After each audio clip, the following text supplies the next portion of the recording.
A high-voltage sign flashes before our eyes, accompanied by a desperate scream. No, a man in a dark hood clutches a bundle of sparking wires, his mind racing with a single terrifying thought. If I get caught, two men grab hold of him, their faces grim. He struggles against their grip, thinking, I can't let them catch me. As his pursuers close in, his desperation peaks. If they catch me, it's all over. Cornered and out of options, he makes a decision, bringing the live ends of the wires closer together. Electricity crackles violently between his hands. A massive surge of energy erupts like a bolt of lightning. In his mind, he makes a final, defiant choice. I'd rather. The electric shock incinerates him and his attackers, revealing their skeletons in a brilliant, deadly flash. His last thought screams out, die than be caught, but it's not the end. The scene shifts to a dark, veiny heart glowing with an ominous red light. A voice echoes, it doesn't matter. Inside my body, I have the heart of resurrection. The man, Kim Jae-oh, now stands as a smoldering skeleton, his flesh burnt away but his glowing heart still beating. He thinks to himself, I will not die. The story begins, Resurrection Boy. Episode 1, The Heart of Resurrection. A narrator explains the premise of this world. There are special hearts in this world, a mutation that occurs in a tiny fraction of the population. Depending on the mutated heart, these individuals can manifest transcendent abilities. People called them heart mutants. The scene shifts to a filthy alley where a figure is digging through trash. And people envied that power.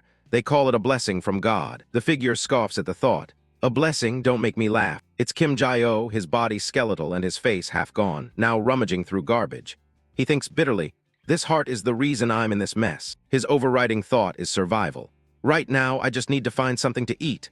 I'm so hungry I think I'm going crazy. Suddenly his eyes lock onto a piece of discarded bread amidst the filth. He can hardly believe it.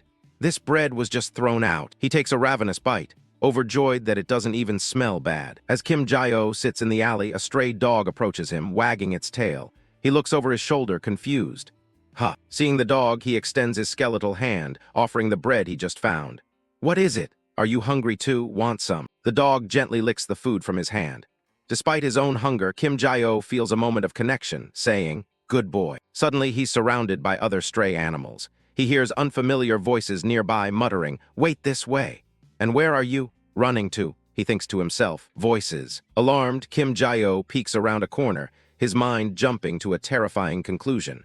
Is it the people sent by the lab? But it's not the lab. Instead, he sees a group of thugs cornering a high school girl. The one with blonde hair smirks. Come on, let's have some fun. Don't be so difficult. Realizing the situation, Kim Jae-oh lets out a sigh of relief, though he's still troubled. No, just some neighborhood thugs. The girl, Song Hae-jae, pleads with them. I'm a high school student. But the thugs are relentless. One taunts her, if you're in high school, you know how things work, tilde, while another grumbles, she's playing hard to get. This is getting annoying. Kim Jae-oh then notices the bag she's clutching. It's full of dog food. A thought dawns on him. Is that dog food? Did she come here to feed the dogs? He decides to step in. A figure emerges from the shadows and a quiet voice says, excuse me. Kim Jae-oh appears before them, his face hidden by his hood. He asks, why don't you stop? The thugs are annoyed by the interruption. Who the hell is this? Some kind of hobo. Suddenly he grabs the blonde thug, revealing his terrifying skeletal face. I'm not a hobo, he says calmly, as the thug lets out a choked gasp. The thug stumbles back, screaming in pure horror at the sight of the living skeleton. You a hag. Another thug swings a heavy pipe, aiming to strike Kim Jae-oh down. But what looked like a pipe was actually Kim Jae-oh's own arm, which had detached from his body.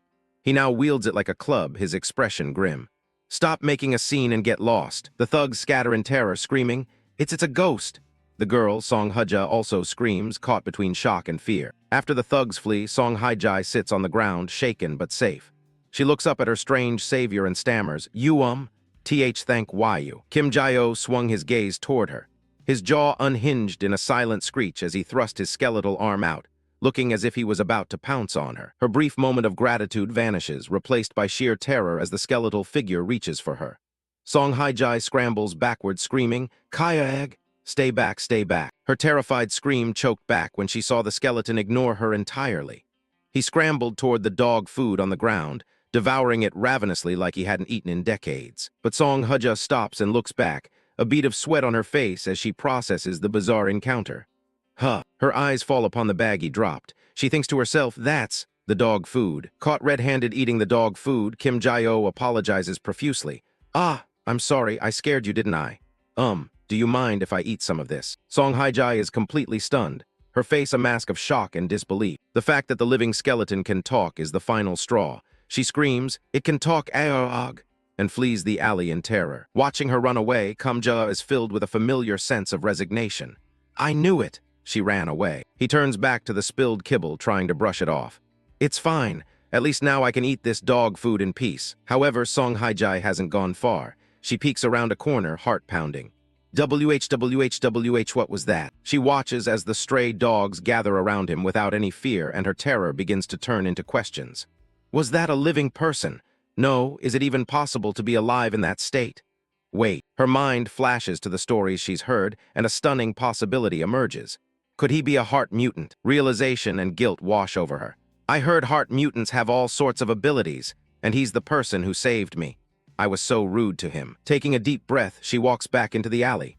Kumjoa looks up from the ground, shocked to see her return. She holds out a sandwich, her voice gentle. "Excuse me, if you're hungry, would you like this?" It's a sandwich from Subway. Kim Jae-oh is speechless, staring at the offering as if it's a mirage. He can barely get the words out. For me. She smiles. "Yes, haha, I'm sorry for running away just because of how you look." As he takes the sandwich, he stammers, "And no, I don't mind at all, Touch, thank you so much." He clutches the sandwich, his mind reeling from this simple act of kindness. This is the first time someone's given food while I look like this. He thinks, Subway, I've seen the wrappers in the trash a few times. Then he takes a massive bite and his world stops. An explosion of flavor hits him, so intense it brings a blush to his skeletal face. This is heavenly, to think food like this exists. The flavor is overwhelming. The taste is a revelation, a symphony of flavors he's only ever dreamed of. The vegetables, the bread, the meat, it's all so fresh. I could die happy after tasting this. He gazes at Song Haijai as she kindly pets the dogs, ethereal white feathers seeming to drift around her. In that moment, a single, powerful thought cuts through his decade of despair. This girl is an angel. Song Haijai struggles to find the right words. "Mr. Skeleton, Mr. Bone Man, what should I call you?" He shyly covers his mouth, his voice just a whisper as he reclaims his name. "Jae-oh, Kim, Jae-oh." She breaks into a wide, cheerful smile, her fear completely gone. "Nice to meet you, Mr. Jae-oh. I'm Song Haijai." As they sit amongst the stray dogs, she asks him a serious question. "But why are you out here like this?" He answers bluntly. "I'm hiding because the people from the lab are chasing me." Haijai is taken aback by his confession. "What? A lab? You're being chased?" He confirms her fears. "Yes, there's a research lab that captures heart mutants like me. They're trying to take me back there." Her face fills with concern and horror. I've heard of places like that. Is it really true? What did the lab do to you?" The question makes Kim Jae-oh pause, a dark look in his eyes as he recalls his past. Well, a horrifying memory surfaces, him chained and bloodied.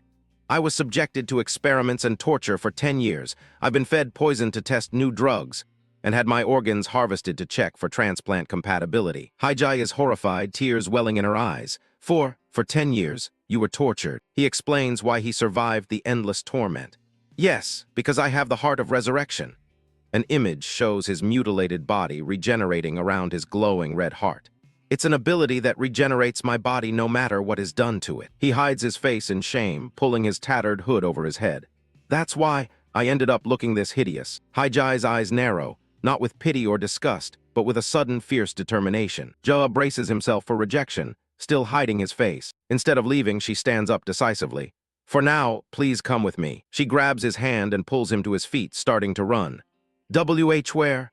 he asks, startled. She calls back, "It'll only take a second." As she pulls him along, his mind is reeling, fixated on the simple contact. My hand, my hand." The thought continues, filled with disbelief and wonder. "Even though I look like this, a girl is holding my hand." He blushes furiously, a feeling of panic and excitement washing over him as she pulls him along. "If you grab it so suddenly, it'll pop right off." Just as he feared, his arm detaches at the shoulder, leaving Song Haijai to stare in horror at the dismembered limb she's still holding. Song Haijai lets out a piercing scream, holding up the detached arm in sheer terror. "You were." She panics, shaking the arm at him. "Oh no, what do I do?" "Why, your hand." He casually reassures her, "It's okay, it falls off sometimes." He takes the arm back, explaining, "If I line it up right, it'll reattach." Haijai breathes a sigh of relief. Thank goodness." He then looks around, confused. "But where were we going?" She can only mutter, "Oh, well." A short while later, Kim Jae-oh stands transformed in a new tracksuit. utterly bewildered by the sudden change. Haijai proudly presents shopping bags. Your clothes are so worn out, I thought you'd stand out too much. If you wear a wig and dress normally, people won't stare as much. She smiles, adding, they're cheap clothes, so they're not great, but they should be fine for a while. Overcome with gratitude, he stammers, and no, they're wonderful. He savors the feeling of the new clothes against his bones. This snug feeling, as if I have skin again. This warmth, as if every single hair is real. In his heart, a joyous shout erupts. These are the best clothes ever. But Haijai isn't finished with his makeover. Wait, we're not done yet, he looks on, puzzled. Oh, she points to his face. Your face is still visible. Since you don't have ears to hold a mask, I'll cover it with makeup. With a flourish, she reveals her handiwork. A wig, glasses, and some very questionable makeup now adorn his skull. Ta-da! She hides her face in embarrassment. I'm sorry, it's my first time doing makeup on a skull. It didn't turn out very well, but he's ecstatic. I don't mind, I love the clothes and the makeup. Relieved, she adds, still. Now those dangerous people won't recognize you. He notices her sudden silence as she covers her face and looks at her with a questioning. She glances at her phone and gasps in panic. Oh, is it that time already? I'm in trouble, I have to get to my academy. As dusk settles, she waves goodbye and runs off. It was nice meeting you, I have to go now. He can only manage a quiet, ah yes. As she disappears down the street, she calls back one last instruction. Take care of the puppies for me. He stands there in his new disguise, repeating her name as if to memorize it. Her name is Song Haijai. Haijai runs toward her future, leaving a profound impact behind her. Surrounded by the happy, licking dogs, a new feeling sparks within him. She asked me to take care of the puppies. Does that mean she's coming back tomorrow? He reflects on his past, a stark contrast to his present hope. In the lab, everyone treated me like a test subject, and everyone I met, while running away, fled at the sight of me. He looks at an image of Haijai in his mind, his heart full. But she's the first person to treat me like a human being. Lying on the ground, he pets the first dog that approached him. It's all thanks to you. If I had just left this place without seeing you, I wouldn't have met Haijai. Thank you, haha. As the dog licks his face, he asks, what should I call you? He decides on a name. Gamja, how about Gamja? The dog barks in approval. Woof, you like it too, ha ha ha. He says the name fondly. Gamja, that thing called Subway was really delicious. His thoughts drift back to his angel. And Hajja bought me clothes and talked to me. She must be a real angel. For the first time in a decade, he feels a sense of optimism. I'm looking forward to tomorrow. If I stay here, I'll be able to see her again, right? He sits quietly with the dogs, but his brief moment of peace is interrupted by a sobering thought. The joyful look on his face vanishes, replaced by dawning horror. What am I thinking? The grim reality of his situation crashes down on him. I'm being hunted. Will I put Haijai in danger too after she helped me? He comes to a painful conclusion, looking at the dogs he has to leave behind. I should leave here. Under the light of the full moon, a decision is made. He walks away from the only place he's felt kindness, determined to protect his new friend. I need to go where I belong. His wandering takes him to a desolate area by the water, near a large drain pipe. Suddenly, his jacket is tugged from behind. Having walked until he collapsed, he lies unconscious amidst a pile of trash. He jolts awake with a scream, ugh, what was that? He looks down and realizes he instinctively grabbed a mouse by the tail. A mouse. He sits up as the mouse scurries away, completely disoriented. Did I just collapse because I was walking aimlessly? I shouldn't just sleep anywhere. Now awake, the adrenaline fades, replaced by a familiar gnawing in his stomach. His stomach rumbles, a familiar ache returning. I'm hungry. He pulls out a handful of kibble he saved, a small, sad comfort. I'm glad I brought some of that dog food with me, haha. He tries to use the power of his imagination to make the meal bearable. I'll just think about Subway while I eat. If I imagine it, maybe it'll taste similar. He shoves the food in his mouth, narrating his imaginary meal. The green bits are lettuce, the yellow bits are bread, the brown bits are meat. To his own surprise, he thinks, oh, I think it actually does taste like Subway. Suddenly, he feels a presence and looks up, confused. Gamja pounces, stealing the food right out of his hand. He cries out in dismay, whoa, my Subway. He scolds the dog, Gamja, you can't eat that. Then he freezes, the situation sinking in. Ha! He stares at the dog, a flicker of disbelief on his face. Wait, Gamja. His mind races. How did you get here? Don't tell me. A wild, impossible hope begins to dawn. If Gamja is here, a familiar voice calls his name. Mr. Jaio. He thinks to himself, for once I was glad my face was just a bare skull. It's Song Haijai, looking both angry and hurt. How could you leave without saying goodbye? She stands before him, the whole pack of stray dogs in tow. I almost couldn't find you. And his inner monologue finishes, revealing the truth of his feelings. Because if I had skin, she would have seen just how happy I was. Resurrection Boy Episode 2, The Heart Variant. In a splash of blood and viscera, Kim Jae-oh stands, holding a heart in his hand. A voice calls out, "I've been looking for you all day." Below, a pack of stray dogs feasts on food left out for them. The voice continues, "The dogs remembered your scent, so we finally found you." It's Song Hae-jae. She's found Kim Jae-oh huddled amongst the junk. "I really spent a long time wandering around looking for you," she scolds while patting one of the dogs. Jae-oh apologizes meekly, but she continues, "Besides, I told you it's dangerous to wander around in that state." Looking down, Jae-oh explains why he left. He thought if he stayed with her, he might eventually become a burden. Hae-jae's expression softens into a gentle smile. "Still, I'm so glad I found you," she says with genuine relief. She gestures to one of the dogs, who eagerly licks Jae-oh's face. "Look, even this little one was worried about you." Jae-oh looks surprised, stammering out the dog's name, Gamja. With a flourish, Hae-jae presents a spread of convenience store food and drinks, announcing, "Let's eat first." She pulls even more snacks from her backpack, telling him, "You only had one sub sandwich yesterday and haven't eaten properly. I bought a few things from the convenience store." Hae-jae prepares a strange concoction, pouring milk over a tray of cookies and encouraging him to try this. Jae-oh is taken aback. "Hiek, what is this? Cookies and milk?" Hae-jae just laughs, assuring him, "It's delicious when you eat it like this. Haha." Jae-oh stares at the glistening tray, his thoughts racing. "WH, what is this? The food I ate yesterday was incredibly delicious, but..." Hesitantly, he takes a spoonful, wondering what this bizarre creation could possibly taste like. The moment the food hits his tongue, tears stream from his eyes. He cries out, "This is a taste that brings tears to my eyes. It's delicious." Jae-oh is ecstatic, shouting, "It feels like my brain is melting. Hae-jae, you should try some quickly." Hae-jae covers her mouth, laughing at his reaction. "Ha ha ha, your expression is too funny. I'm fine, so try the cola too. Ha ha ha." As he enjoys his meal, a sudden jolt runs through his arm. He stares in shock at his severed limb, where bone is visibly growing back. "My bone has regenerated." Hae-jae leans in, her eyes wide with disbelief. "Really? Let me see," she exclaims, reaching for his arm. She falls silent, staring intently as she gently touches the small, newly formed piece of bone protruding from his stump. Still examining the tiny bit of growth, she asks, "But does it always regenerate bit by bit like this? Won't it take several days to fully recover?" Jae-oh quickly replies, "Ah, no." Jae-oh clarifies, "It usually takes several years to fully recover." Hae-jae can't believe her ears. "What? Several years?" she shouts in astonishment. But then Jae-oh adds a crucial detail. "Ah, that's if I use the method of eating food." Hae-jae immediately picks up on the implication, asking, "The method of eating food? Then what about other methods?" As his mutant heart pulses, Jae-oh thinks to himself, "I could just absorb a large amount of blood. But I don't need to mention that, since it would probably scare her." He deflects her question, saying, "It's a method only possible at the laboratory. For now, eating well is enough." Hae-jae asks, "So did the laboratory help you recover back then?"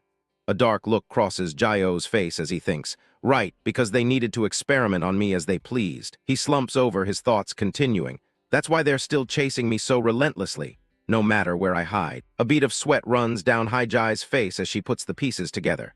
"Don't tell me the reason you left without a word was..." Jae-oh confirms her fears. "Yes, if you get involved with me, you'll be in danger too, Hae-jae. So you don't need to be nice to me anymore." Startled, Jae-oh watches as Hae-jae suddenly jumps to her feet, declaring, "Let's go to the police station right now." Jae looks away, recounting his past experience. "Even if I go to the police station, I was treated like a monster and almost got shot." Hae-jae tries to reassure him, shouting, "Don't worry about that. Actually, my older sister is a police officer." Then she reveals a shocking secret, her voice booming with significance. "And just like you, she is a heart variant." Jae is completely stunned. "Your sister is a heart variant?" he asks in disbelief. Hae-jae gives a firm, confident yes. He stares at her, speechless. Even Gamja looks on with a curious expression as Hae-jae starts to say, "Still." With a bright, pleading smile, she begs him, "Trust me just this once. My sister is really kind." Jae remains silent, his wide, mismatched eyes showing a storm of conflicting emotions. Later, Hae-jae walks away, surrounded by the pack of stray dogs. A disembodied voice says, "I'll be home early, have fun." Now disguised in a jacket and a wig that hides his features, Jae stands beside Hae-jae as she pets the dogs.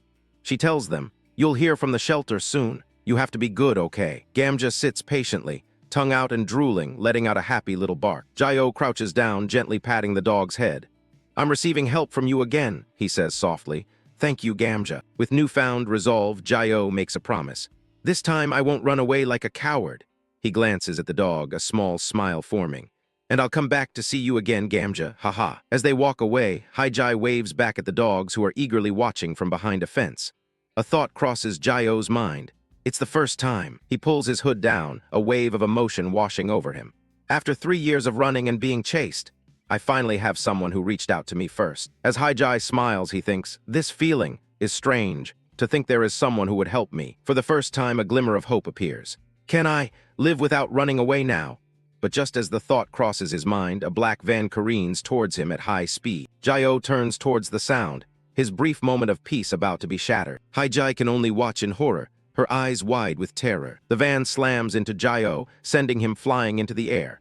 His wig and glasses are knocked off, exposing his skeletal face once more. He hits the pavement with a sickening thud, his body unmoving. A thug grabs Haijai from behind, muffling her screams. Mr. Jaio, MMPH. The man yells to his cronies, catch that bastard quickly before people show up. A group of thugs, armed with baseball bats, rushes out from their vehicles towards Jaio's fallen body. 2 of the men grab the dazed Jaio, lifting him off the ground. A lighter sparks to life, illuminating a cigarette. The boss of the thugs steps forward, a cruel smirk on his face. Finally found you, he sneers. You skeleton bastard. As his men hold Joa captive, the boss gives a chilling order.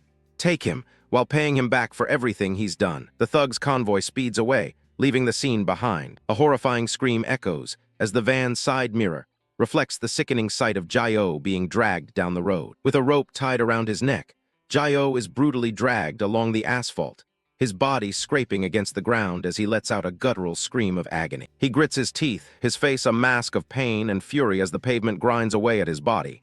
Damn it, he growls. Damn it. In a desperate act, he thinks, I have to stop them.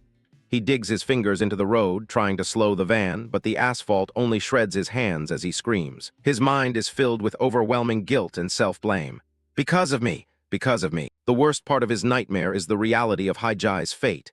He thinks in horror, even Haijai has been dragged away. As she struggles against her captors in the back of the van, his fingers dig into the asphalt, shredding under the immense force as he is dragged relentlessly forward. With a final groan of protest, the rope snaps under the tension, sending Jaio tumbling across the road. Lying broken on the ground, he despairs.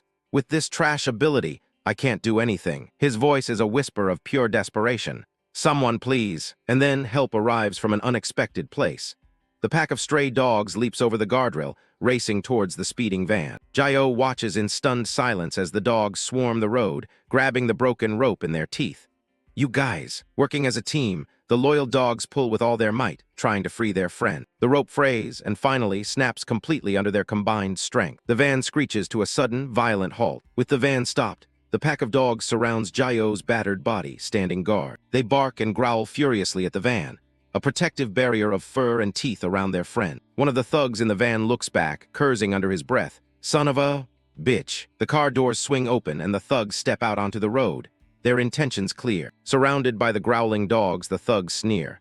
Have these mutts gone crazy? It's not even the peak of summer yet. But the dogs refuse to back down. A sickening crack echoes as one of the dogs is struck, letting out a painful yelp. Jaio can only watch in horror, whispering, no. The thugs begin a brutal assault, swinging their bats wildly. Why, you little dog? One shouts as the sounds of their cruel work fill the air, followed by the whimpers of the innocent animals. Jaio's body trembles as he tries to force himself up from the pavement. He thinks, get up. The dogs are fighting in my place. He clenches his mangled fist, a desperate fire in his eye. Something, I have to do something. He looks up in horror, his thoughts screaming, the dogs are getting hurt. As he witnesses a thug land a vicious kick on a defenseless animal. As he drags his broken body forward, his eyes lock onto the pools of blood on the asphalt. A desperate idea forms in his mind. That's it. Blood. He reaches a hand toward a puddle of blood on the pavement. I'll absorb the blood spilled by those thugs. It's not a large amount, but my body will regenerate a little. With every ounce of his remaining strength, he drags his broken body across the asphalt. Move. Please, just until I reach that blood. The sounds of the brutal beating continue in the background as he pushes forward, thinking, please, if my body can just recover a little bit. But he freezes. Lying before him in a pool of its own blood is the lifeless body of Gamja. A silent scream contorts his face as he stares in utter horror and disbelief. With its last breath, the loyal dog tries to lick his friend's face one more time before collapsing. Jilla can only whisper his name in shock. Gumja. He looks around to see the road littered with the bodies of the other dogs, their lives brutally cut short. He calls out to his fallen friends one by one, his voice trembling with grief. Kanga, Diakguya, Ilaka, Wangwanga. The thugs stand over the carnage, their blood-soaked bats resting on their shoulders, the massacre complete. The horrific sight triggers a memory of endless suffering. 10 years. His mind flashes back to the laboratory where he was held captive. For 10 years in the laboratory, I suffered. Every time I opened my eyes in the morning, it was a repetition of a torturous daily routine. He remembers the endless cycle of experiments, injecting blood every day, removing organs, torturing. He was burned, frozen, and mutilated by scientists who watched with cold detachment. The same routine repeated day after day. No matter what they did, no matter how much he wished for death, it never came. I couldn't die even if I wanted to. He recalls his desperate bid for freedom. I planned an escape, and by a stroke of luck, I was able to escape the laboratory. Running through the woods, still a mangled wreck, he held onto a fragile hope. And I thought I would be happy once I was out. But the world outside, the lab, was just as cruel. Contrary to my expectations, he recalls the faces of terrified and hateful strangers. He recalls their faces, twisted in terror and disgust. The people outside despised me. And so, sitting alone in a world that rejected him, he came to believe a painful truth. Everyone thought of me as a monster. But, back in the present, lying amidst the bodies of his fallen friends, Joa's heart begins to pound in his chest. It glows with a brilliant, pulsating red light, beating faster and harder as if awakening from a long slumber. He remembers the kindness he was shown, the only moments of peace he had known. The dogs and Hai-Jai. A furious primal scream tears from his throat as the blood on the ground begins to rise. To me, they treated me like a human being. The blood of his fallen friends swirls into a violent vortex, drawn to him by an unseen force. The crimson torrent surges towards his body, pulled in by his resurrected heart. He lets out a roar as the blood is absorbed, instantly regenerating muscle and tissue over his skeletal frame. On the asphalt, the blood forms a swirling cyclone of regenerative energy. Dark red tendrils coil around his legs, weaving new flesh and skin to cloak the bare bone. The miraculous regeneration continues, covering his arm in an instant. His hand, once mangled and skeletal, is now perfectly whole. The vortex of blood engulfs his entire body, reshaping him in a storm of crimson power. Through the swirling blood, a new face emerges. His own face, restored with eyes glowing a furious, vengeful red. The transformation completes. Joa stands tall, no longer a skeleton, but a young man in his physical prime, radiating power. He looks down at his hands, feeling the foreign sensation of his own flesh. My body. He flexes his fingers, realizing the impossible has happened. It has fully returned. A memory surfaces from his childhood, a time when his power ran wild. Just like when I was young, when blood circulated like crazy. His eyes widen in disbelief as the impossible truth dawns on him. No way, he whispers. He stands reborn amidst the carnage, surrounded by the bodies of the dogs whose sacrifice gave him back his humanity. His voice is barely a whisper, filled with a terrible understanding. With the dog's blood, the thugs are frozen in terror. What the hell is with that guy? One of them shouts. Another stammers, his body has completely regenerated. What should we do, boss? One of the thugs tries to rally, swinging his bat. What do you mean, what should we do? Just catch him again. Before he can finish, Jai-O strikes with blinding speed. A single punch lands with a sickening crunch, shattering the thug's face. Without pause, he spins and delivers another devastating punch to the blonde thug, who was mid-swing. The thug is sent flying like a cannonball, slamming into the side of the black van. He crumples to the ground, leaving a massive dent in the vehicle's metal frame. The violence pauses for a moment of quiet grief. Jai-O gently lifts the lifeless body of Gamja. He cradles his fallen friend in his arms, his face a mask of sorrow. Looking up at the terrified thugs, his voice is devoid of all emotion. I know the method to die in the most painful way. The faces of the remaining thugs are filled with dread as he gives them an ultimatum. Only the one who answers first will be spared. Still holding Gamja, his eyes glowing with a cold, red light, he asks the question that will seal their fates. Hai-Jai, where did you take her? In a secluded area, a couple of buildings stand under the dim light of the night. Several black cars pull up to the location, their purpose unknown. A bag is pulled off someone's head, revealing they've been kidnapped. It's Song Hai-Jai, the girl who helped the skeleton.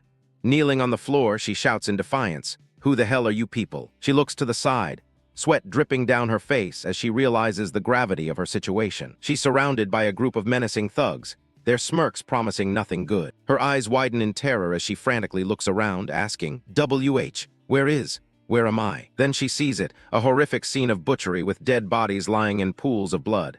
Hey, are those dead bodies? She thinks in horror. Suddenly, a hand grabs her by the hair.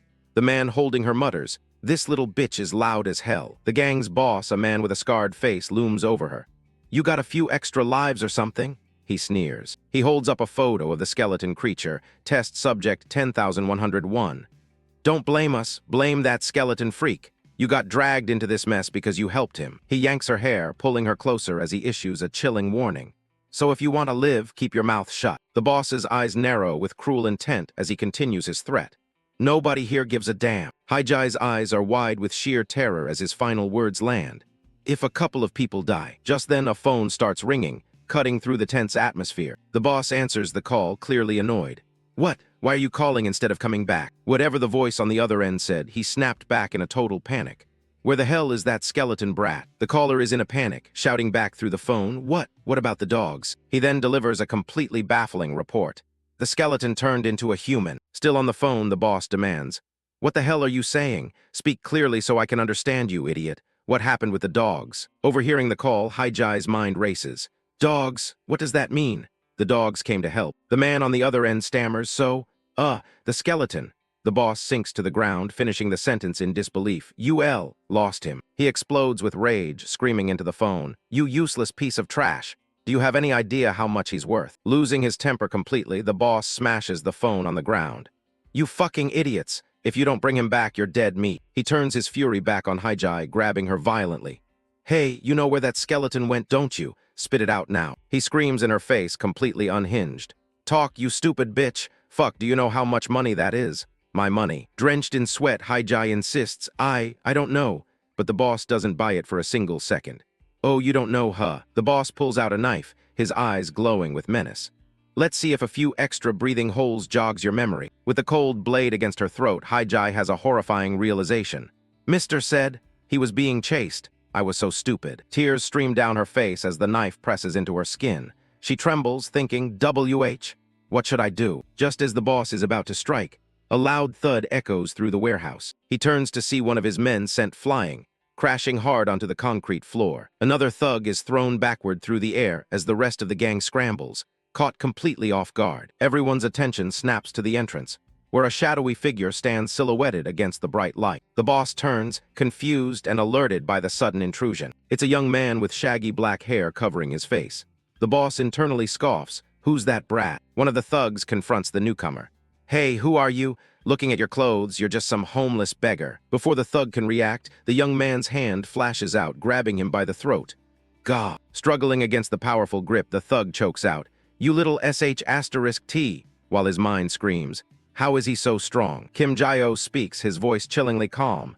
"Because of you people." Still holding the thug by the throat, he finishes his sentence.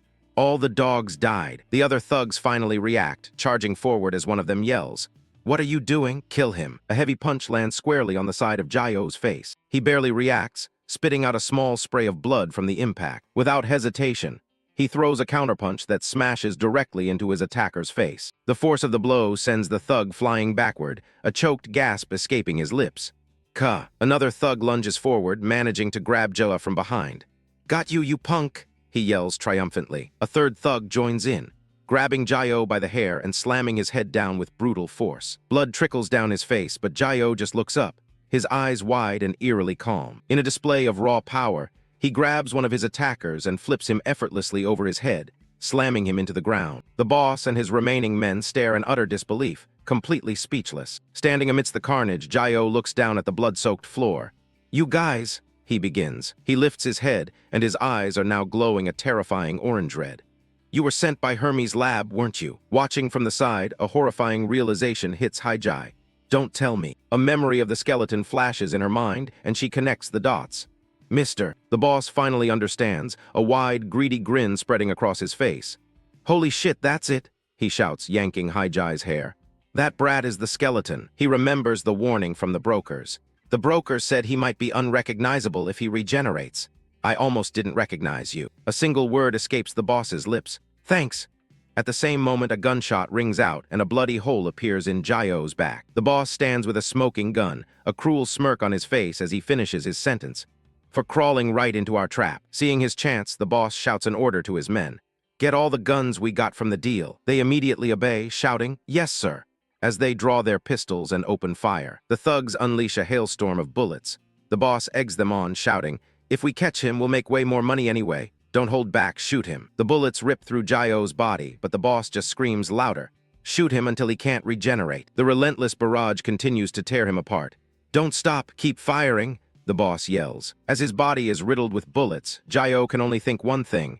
It hurts. He feels every impact as the bullets tear through his back. My flesh is tearing. Another bullet shatters the bone in his leg. And my bones are shattering. He gasps for breath, his mouth wide in a silent scream. My lungs must be torn too. I can barely even breathe. Watching the horrific display, Haijai screams at the top of her lungs. Stop it. Under the onslaught, Jayo finally collapses to the ground in a heap. One of the thugs mutters, stubborn son of a bitch, finally went down. He lies motionless in a growing pool of blood. But then a faint sound begins, a steady, rhythmic thump. With a twitch of his hand, his fingers creep toward the blood on the floor, fueled by a thundering heartbeat. His heart thunders like a war drum. The bloodstains on the floor begin to stir, swirling and coiling around his fingertips. Splayed on the ground, Jayo balls his hand into a fist.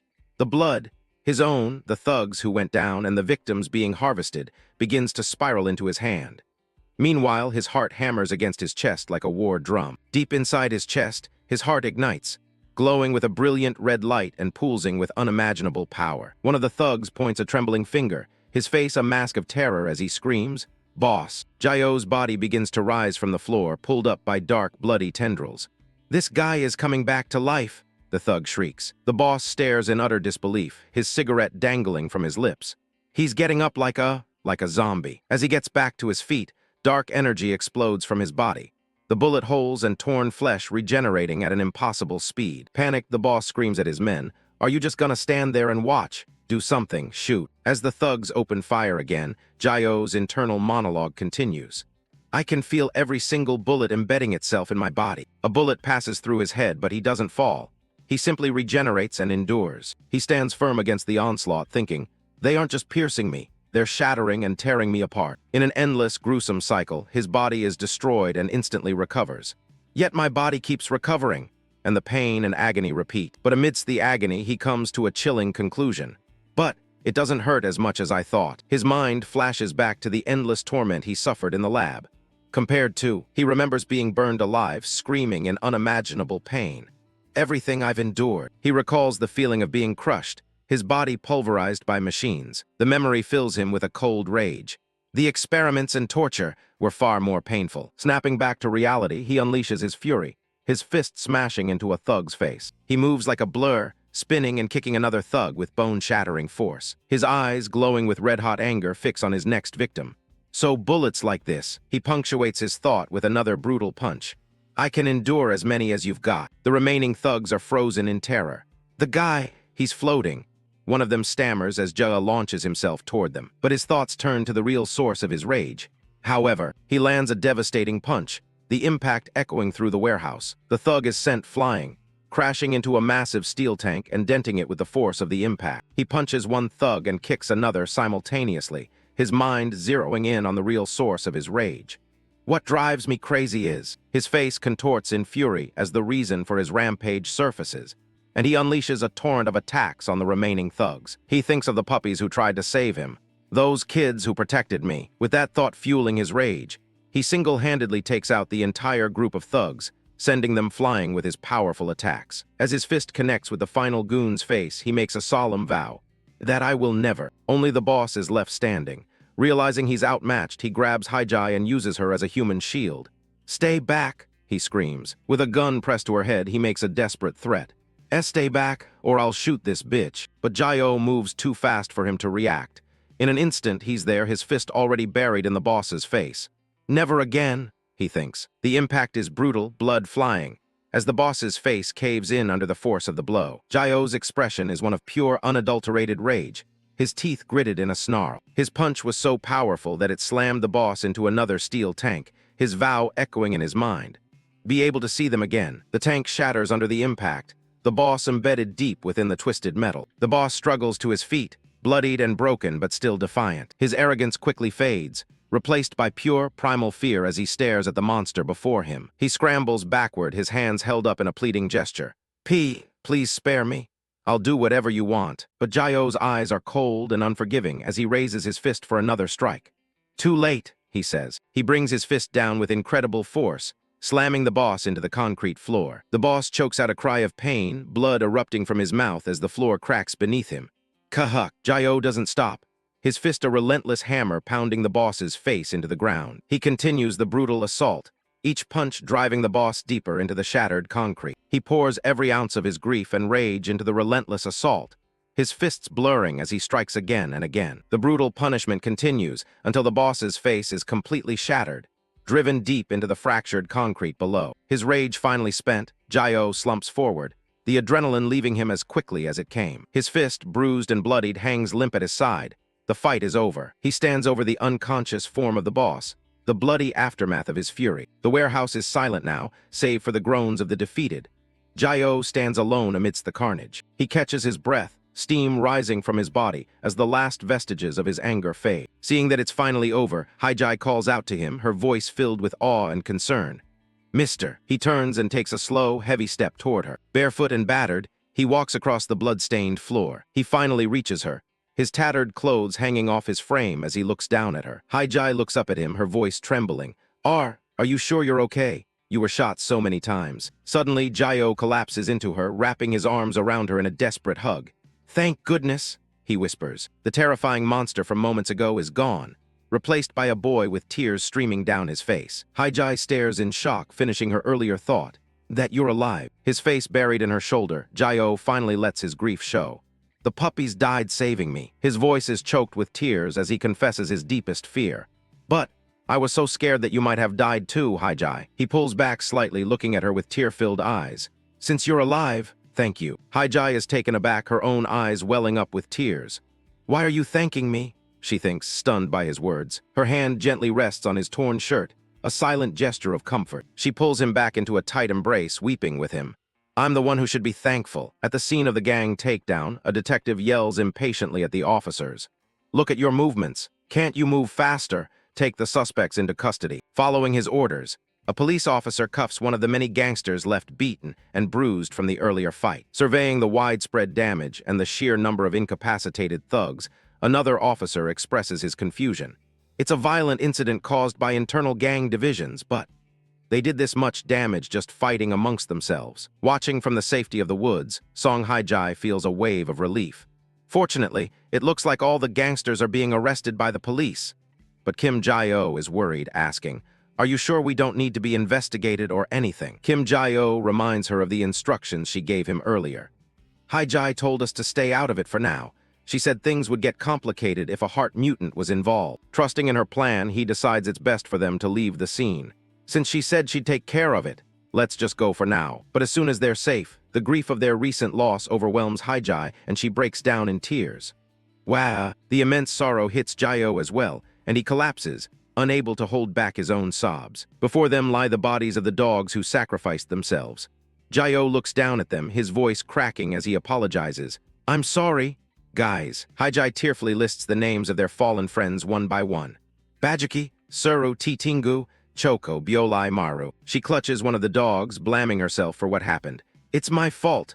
The poor things followed me to save me. The guilt eats away at her as she reflects on their sacrifice. Even though I couldn't take responsibility for them, I only kept them warm for a moment, fed them for a moment. My brief moment became everything to them, and they risked their lives to come save me. Jayo suddenly bites his own finger, shouting to stop her self-blame. That's not true. It's not your fault, Haijai. They died giving their blood to me. Haijai looks at him, completely shocked by his sudden action. WH, what are you doing right now? Looking at the fallen dogs, Jayo explains his desperate idea. I can recover if I absorb blood, right? If my blood happens to be special. Maybe I can resurrect the dogs like me. With grim determination, he bites down hard on his finger, drawing blood. But in an instant, the wound magically seals itself, the blood retracting before a single drop can fall. Jayo stares at his perfectly healed hand in disbelief and frustration. Damn it! Why am I healing so fast? Frantic, he shoves his fingers back into his mouth, trying to force the wound open before it can fully close again. But Haijai grabs his hand, pleading with him to stop his desperate attempt. Stop it! The dogs will be even sadder. Jayo looks up, his own pain making him question her words. Sad? They died because of me. Wouldn't they resent me? Haijai gently takes his hands, trying to make him understand. Resent you? The dogs liked you so much, I know it. She explains further, remembering how the dogs usually acted. They normally kept their distance from people, but they really liked you. The information slowly sinks in for Jayo, who could only see his own failure. They kept their distance from people. Haijai confirms his thought, her expression somber. It's true. These dogs had a lot of scars from being abused left and right. They probably had a lot of bad memories of humans. Jayo gently strokes one of the dogs, a wave of sadness washing over him. I had no idea. I just thought they were docile. Haijai looks at him with sincere empathy, trying to ease his guilt. So if you hurt yourself and blame yourself, their hearts will ache too. Her words finally reach him. Jayo gently cradles one of the fallen dogs, his frantic self-harm forgotten. A small, knowing smile appears on Haijai's face as she continues her thought. The fact that they approached you without hesitation, she looks at him, voicing a profound truth he hadn't considered, means they probably felt that you were in a similar situation. Overwhelmed by her kindness and understanding, Jayo can only offer a simple reply. Thank you. As they sit in the quiet sorrow, a faint sound breaks the silence. Whimper, whimper, whimper. Startled, both Jayo and Haijai turn towards the unexpected sound. A tiny, lone puppy appears, and Haijai recognizes it instantly. It's Gamja's puppy. I was worried because I didn't see it, but thank goodness it's alive. Both of them are stunned into silence as the small puppy bravely trots towards them. The puppy stops directly in front of Jayo, wagging its tail. Haijai whispers, "It's looking at you." Jayo speaks to the little survivor, his voice thick with emotion. You don't hate me because of me. Your friends and your mom all died. Instead of fear, the puppy responds by affectionately licking Jayo's outstretched hand. Tears well up in Jayo's eyes at the simple act of kindness. Haijai smiles warmly, observing, "This little one too. It seems to like you." The small puppy curls up in Jayo's lap and instantly drifts off. Haijai notes softly, "Ah, it fell asleep. It must have been exhausted." Looking at the sleeping puppy, Haijai thinks to herself, "What do? I can't just leave a newborn like this behind, as I thought. Should I take it home?" Her concern then shifts to the boy holding the puppy. "Then what about him? Those guys from the lab didn't seem like your run-of-the-mill bad guys." Having made a decision, Haijai runs off, calling back to a confused Jayo. "Hold on a second. I'm going to call my sister." A short distance away, she makes the call. "Sis, I handled it like you said, but I don't know where to go now." Jayo watches as she quickly finishes her call. "You think that's best? Got it. See you later." He's left wondering what they talked about. Following Haijai's lead, the two of them, with the puppy in tow, leave the woods and head back towards the city. The chapter is titled Twijim, the name of the puppy. The scene shifts to a tall apartment building under the starry night sky. Jayo stands at the entrance to Haijai's apartment, looking at a normal home for the first time in years. As he thinks the word a home, Haijai welcomes him. "Come on in, make yourself at home." He hesitates, feeling out of place. "Is it really okay for me to go in? Someone as dangerous as me." Haijai casually tosses her bag aside, dismissing his fears with a smile. "You risked your life to protect me, so how are you dangerous?" She then adds, "Oh, and my sister said she wanted to meet you too." A startled Jayo asks, "Me?" Haijai explains, "Yes, there's a case she's investigating, and she said she might be able to help since it seems related to the lab chasing you." Seeing his hesitation, she gives him one last push. "Anyway, it's fine, so you can come in." As Jayo finally steps inside, he catches a glimpse of his reflection in a mirrored door and freezes, completely stunned. He lets out a terrifying scream, falling back in shock. Haijai rushes to his side, asking, what? What's wrong?" He grabs Haijai by the shoulders, pointing frantically at his own regenerated face. "You have cheeks, a nose, and even lips. Your face is back." Haijai asks if he really didn't know, and he explains through a flashback to his horrifying, skeletal past. "I didn't know because my face hasn't properly regenerated since I was little. Regeneration was very slow at the lab. Plus, whenever it started to regenerate, they'd experiment on me." Jayo presses his hands against the mirror, staring at his reflection for the first time in a decade. "My, so this is what I looked like." Haijai takes a sip of water, trying to process the flood of shocking revelations. "The more we talk, the more shocking it gets. But this has been bothering me for a while." She looks him up and down, connecting the dots.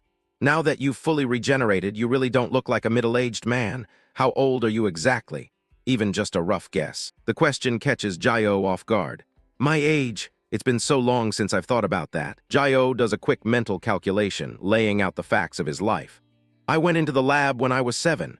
I took the comprehensive year-end test 7 times, and the seasons changed 3 times since I escaped. Haijai spits out her drink in shock at his conclusion. 17 years old. She grabs him, completely flabbergasted by the revelation. Then we are the same age? Why did you just let me call you Mr.? Jayo looks away, a faint blush on his cheeks as he explains his simple reasoning. I just liked that you were addressing me like a person. His honest, vulnerable answer leaves Haijai completely speechless. She's flustered but can't help but find his innocence endearing. What the? That's kind of sad, but cute. She quickly recovers, deciding to clear the air. Let's just use each other's names and drop the formalities from now on. Okay, we're going to eat, so go wash up. Jayo agrees. Yeah. While Jayo is busy, the little puppy, Twijim, helps himself to a bowl of food on the floor. Soon after, Jayo sits down to his first proper meal in what must feel like a lifetime. He takes a bite and his eyes go wide with pure delight. It's delicious. The food is so warm and delicious. Haijai laughs, downplaying her cooking skills. It's just soy sauce egg rice. Sorry, I'm not really a good cook. Still, thanks for enjoying it. But Jayo is completely serious, his eyes shining with gratitude. No, it's the best food I have had in years. As she starts to clean up, Haijai gives him an update on their plans. Also, my sister said something suddenly came up and she can't make it today. It's probably because she's busy with work. In no time at all, Jayo has cleaned every single one of his plates. Haijai points to the couch, offering him a place to rest. And you can sleep here tonight. A surprised Jayo asks, H here? She replies, why can't you sleep in a place like this? He quickly backtracks, not wanting to seem ungrateful. No, I'd be honored, but the floor is fine for me. Haijai just laughs and hands him a blanket. Haha, it's okay, just use this blanket. He takes it, still a bit overwhelmed. Thanks. Haijai heads for her room, saying goodnight. I have to do my school homework, so I'll be in my room. You go to sleep first.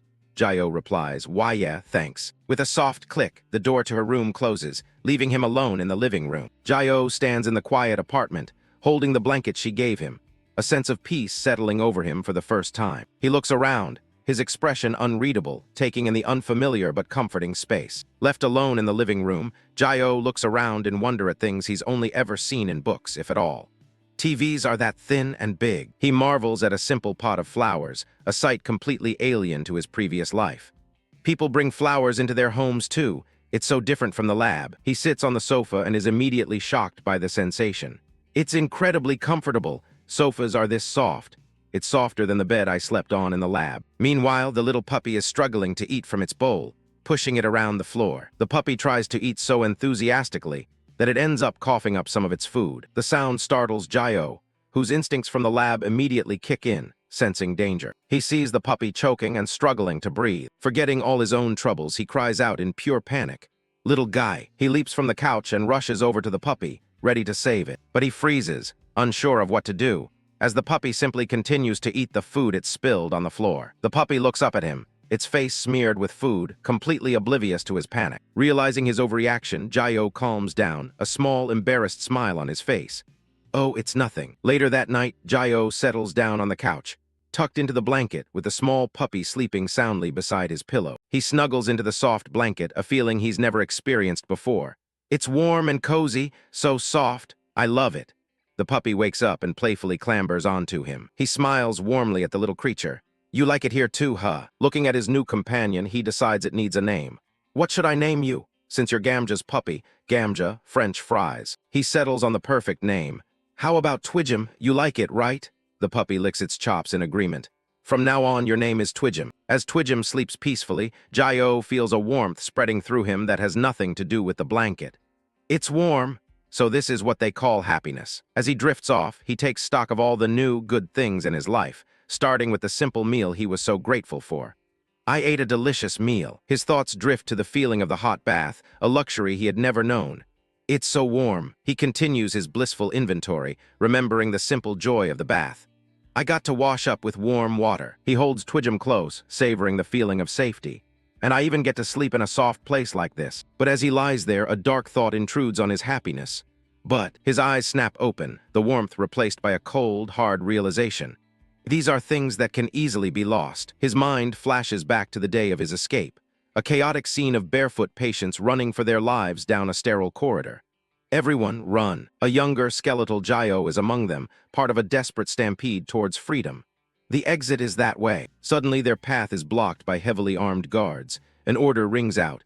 They are all Class A or higher heart mutants. Do not let them escape. An explosion erupts from the group of escapees, sending the guards flying. The floor is shattered, and several of the young mutants, including Jayo, are knocked to the ground by the blast. One of the surviving guards takes aim with a large, high-tech rifle. The weapon charges up, a swirling vortex of destructive energy gathering at its muzzle. From the barrel of the gun, a torrent of fire swallowed everything in its path. To the soldiers, those children and test subjects meant absolutely nothing. In their eyes, every single threat had to be eliminated. Embers drifted through the air, but something caught the soldiers completely off guard. Another escapee, a girl with the power to manipulate ice, joins the fray, unleashing her elemental fury to freeze the soldiers' flaming muzzles in their tracks. She sees Jayo still dazed on the ground and yells at him. Kim Jayo, snap out of it. As Jayo struggles to find his feet, another friend, a boy with slick-back hair, unleashes his power to hoist the heavy concrete, shielding him from danger. The two boys share a look of grim determination, united in their goal to escape. The ice user reaches out her hand, urging them on. Hurry up and get out. The exit isn't far. Jayo takes her hand, shouting right, as they continue their desperate flight. He remembers the sheer desperation of that moment, running alongside his fellow escapees. I escaped with so much difficulty. The memory of the escape fades, but the pain remains. But because we got separated at the very end. He looks at Twidgem, his thoughts turning to the friends he lost. They might be somewhere right now, suffering again. He gently pets the sleeping puppy, a silent vow forming in his heart. That's why. I won't let it be taken away from me ever again. His hand begins to glow with a faint red light as his resolve hardens. Even this small bit of peace, even this happiness, the source of his power, the heart of resurrection, pulses with a dark energy, reacting to his intense emotions. If anyone messes with it, his eyes fly open, glowing with a menacing red light. Then, a close-up on his glowing eye reveals the depth of his new conviction. No matter who it is, I won't let them get away with it. But the next morning, his newfound peace is shattered by a desperate scream that echoes through the neighborhood. Ag! Jayo, now dressed, runs frantically through the streets, his heart pounding with dread. He screams the name of his lost companion, his voice filled with panic. Twidgem! Twidgem! Tears stream down his face as he cries out in utter despair, his happiness snatched away in less than a day. Twidgem, where are you? Resolve shattered in a single day. As Song Haijai gets ready to leave, she calls out to Kim Jayo, Jia, I'm heading to school. He looks on, confused by the very idea, repeating, school. She adds a final instruction. Unnie said she'll be back this evening, so keep an eye on the house. Jayo, looking a bit stressed, replies, This evening? Yeah, she said she's got a lot of work. With a wave, she says, Okay, got it, have a good day. As the door closes, Jayo thinks to himself with a hint of longing, school must be fun. Just as Haijai is about to leave, a small puppy starts whining and scratching at the door, clearly wanting to go outside. Haijai turns back, asking, Twidgem, what's wrong? Jayo echoes her concern from inside. What's the matter with Twidgem? The two of them watch the eager puppy. Jayo wonders, is he bored? He doesn't seem sick or anything. Haijai then gets an idea, asking, Do you want to go out with me? Jayo seems conflicted, thinking, What do I do? I have to go to school right now. But then gives in, offering, Should I take you for a quick walk? Haijai immediately gets worried, asking, Will it be okay? What if dangerous people chase us again? But Jayo reassures her with newfound confidence. It's fine, he says with a grin. They won't recognize me now that I'm back anyway. Hearing his confident answer, Haijai looks relieved, murmuring, Well, that's a relief. As she finally heads out, she gives him last-minute instructions. If you're going for a walk, you have to put his leash on. The leash is in the second drawer over there. The door code is XXXX. The apartment door closes as Haijai rushes off. Alone now, Jayo thinks to himself, Okay, see you later. She said the leash was here. But outside, things immediately get out of hand. The two puppies, Twidgem and his double, are a whirlwind of excitement, yipping and woofing as they get tangled in the leash, much to Jayo's bewilderment. Jayo starts to panic as he fumbles with the tangled leash, sweat dripping down his face. Oh, you can't undo that, he mutters in distress. One of the puppies lets out a loud cry as it's caught in the leash. Jayo looks on, concerned, asking, Is it really uncomfortable? The puppy's cry turns into a full-blown scream of ack, making Jayo think in a panic. Did I tie it too tight? The puppy's cries trigger a dark memory. Jayo clutches his head in anguish, a terrible realization dawning on him. Does it hurt him? I used to wear a leash like this too. The memory hits him full force. A vision of himself strapped to a chair, electricity coursing through his body. A voice from his past echoes in his mind. If I moved, electricity would flow through it and burn my entire body. Shaken by the flashback, Jayo looks down as another person walks by with their own dogs, reinforcing a difficult reality in his mind. He's torn, thinking, but I have no choice. People might not like it if you're loose. Please forgive me, he whispered, surrendering to the ghosts of his past and the crushing guilt. But the moment he opened his eyes and looked down, his heart sank. The leash was empty, and the puppy was nowhere to be found. Sometime later, Jayo jolts awake with a horrified gasp, staring at the now empty leash. A terrible realization hits him. Gasp! You know how to escape, too. Panic sets in. Jayo tears through the city streets, screaming at the top of his lungs, Twidgem! Twidgem! Tears stream down his face as his desperate cries echo through the streets. Twidgem, where are you? The story transitions to the next chapter. Resurrection Boy, Episode 5, Lost Twidgem. His frantic search continues as he sprints through an alleyway, yelling, Where are you? Twidgem, please answer me. He grows more and more desperate, even resorting to digging through a trash can, shouting, Is he here? He checks under a parked car, his voice filled with anxiety. Are you in here? Exhausted and losing hope, he collapses against a dumpster, wondering where else he could possibly look. Or maybe here, slumped amidst the garbage, Jayo grabs his head as his mind floods with terrifying possibilities. What do I do? How do I find Twidgem? What if something happens to him? His imagination runs wild with horrible scenarios, the first being Twidgem running into the street in front of a speeding truck. What if he gets hit by a car? He then pictures the helpless puppy being cornered by a group of menacing thugs. Or if bad people hurt him, the weight of his failure crashes down on him. With tears in his eyes, he thinks, I promised I'd protect him just last night. It hasn't even been a day, but as he sits in despair, a familiar sound catches his attention. He looks up from the alley and sees a schoolyard in the distance. He watches some students playing soccer, his mind still reeling. Is this a school? But then his eyes lock onto a small figure hiding in the bushes, and he gasps in shock. It's Twidgem, cowering and covering his face with his paws. A wave of relief washes over Jayo as he cries out, Twidgem. Finally having found him, Jayo breaks into a sprint, shouting Twidgem's name. A thought crosses his mind.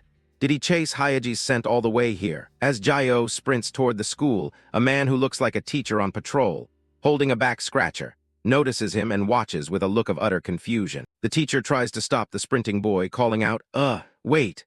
But Jayo is already flying past him. The man watches him go, stunned. He mutters, That's what Mr. Lee was talking about, before wondering in disbelief, why is he so fast? In a burst of superhuman speed, Jayo leaps over the high school wall, still desperately calling out, Twidgem! Wait, inside the school walls, it's a normal day. Students are out on the field, including a red-haired boy named Tagu who seems to be the star player in a heated soccer game. Tagu aggressively leads the charge, surrounded by his teammates as they drive the ball towards the goal. Other students walk along the track, laughing and chatting as they enjoy the break. On the bleachers, some students gossip, while others are completely absorbed in games on their phones. Hiding behind a tree, Kim Jayo takes in the scene with wide, naive eyes. Everyone is having fun together. So this is a school. But his observation is cut short when his attention is drawn to a conversation happening nearby. He listens as a group of boys discuss a popular topic. One asks, so the heart mutants actually started in some lab? Another dismisses it. Nah, that's just a rumor. The truth is actually. They're watching a video on a phone, which dramatically declares, if you report an unregistered wanted mutant, the reward is 1 billion won. And there's a dark truth about organizations that trade mutants. The boys joke about the reward. If we catch a mutant, we'd hit the jackpot lol. Listening from his hiding spot, a grim reality dawns on Jayo. So this is how the outside world sees heart users. He knows he can't stay here. He thinks to himself with a new sense of urgency, I need to be careful. I have to find Twidgem and get out of here. Just as he makes his decision to leave, he spots a familiar, furry body running across the school grounds. Found him. Twidgem. Meanwhile, a group of girls are checking out a video they just filmed for a dance challenge. One of them excitedly asks, how is it? Did it come out well? Her friends immediately start gushing over the girl in the center, Minjiang. Wow, total vibes tilde Minjiang is insane, drop-dead gorgeous, FR. Seriously, Minjiang's looks are intimidating. Unbelievable. Minjiang, basking in the praise, gives a smug smile and replies, whatever tilde, you guys are pretty. As they're talking, Twidgem trots right up to their group, catching them by surprise. One of the girls exclaims, oh my, what is this? A puppy. The girls squeal with delight. Act so cute. Minjiang scoops the puppy into her arms, cooing, where did you come from? Who's your mommy? They immediately decide to capitalize on the cute moment. Let's take a pic of the baby and put it on our story. Come closer so the doggo shows up well. But as they pose for the photo, Jayo suddenly lunges into the frame from behind them, desperately reaching for his dog and screaming, "Puppy D!" Ah! The girls are terrified by his sudden appearance. They recoil, shrieking, "Who the hell is this guy? A stalker? Is he a hidden cam perv?" One of them yells, "Fuck, what a total pervert!" Realizing how his frantic lunge must have looked, Jayo quickly ducks behind a tree, stammering an apology, sorry. Jayo tries to explain himself, looking flustered. Well, I didn't mean to startle you. You have Twidgem with you." But the girl's anger instantly vanishes the moment they get a good look at his face. They blush, thinking, "He's super cute." One asks, "Yeah, why is he so handsome?" Taking in his appearance, one of the girls observes, "Looking at his gym clothes, he must be a first year." Her friend adds, "Who is he? Never seen him before. Did he transfer?" Noticing their phone is still pointed at him, Jayo asks, "But excuse me, am I being filmed on that phone?" One of the girls casually replies, Yeah, we're making a TikTok.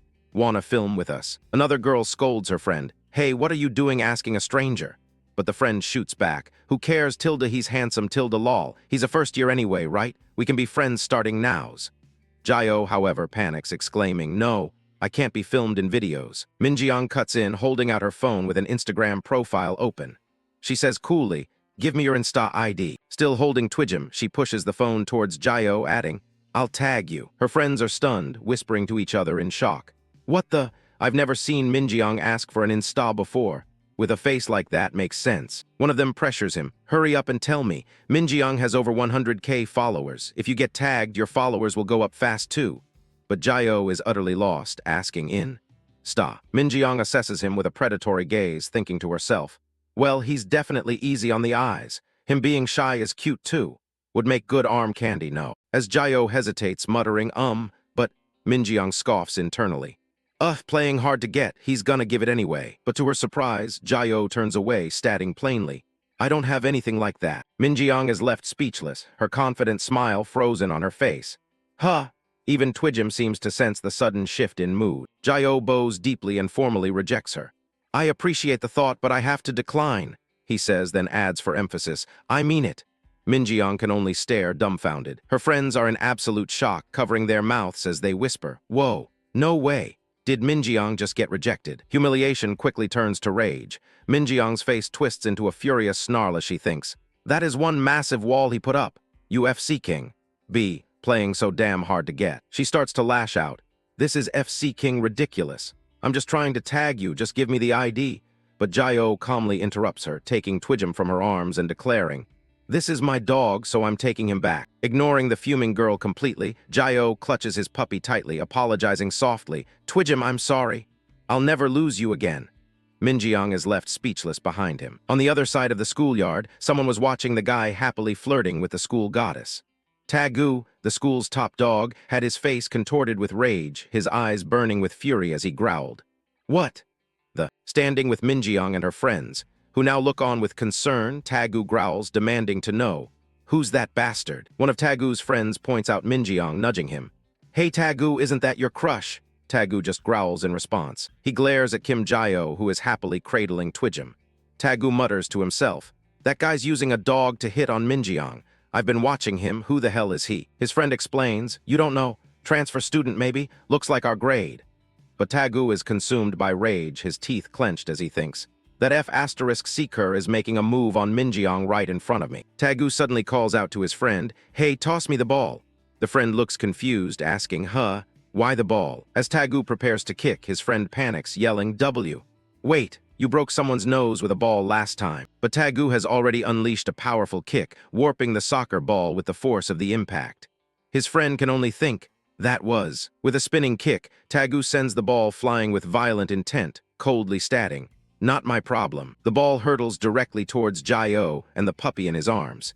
He barely has time to register what's happening, letting out a confused, "Huh." Jayo's eyes widen in shock as the ball closes in, aimed right at his face. In his arms, Twidgem remains blissfully unaware of the danger, looking up with a happy, panting face. With a sickening crunch, the ball smashes into Jayo's face as he instinctively shields the puppy. The girls scream in horror at the brutal impact. Jayo stumbles back, clutching his face as one of Minjiang's friends rushes over, asking in a panic, "Hey, are you okay?" Bright red blood drips onto the pavement. The girl shrieks, BL, blood, are you all right? Tagu and his friends jog over, and Tagu puts on a show of false concern, saying, sorry. The ball slipped out of my hand. He continues the act, raising his hands innocently. My bad, total accident. He then turns to Jayo, asking with fake sympathy, hey, you okay? Does it hurt?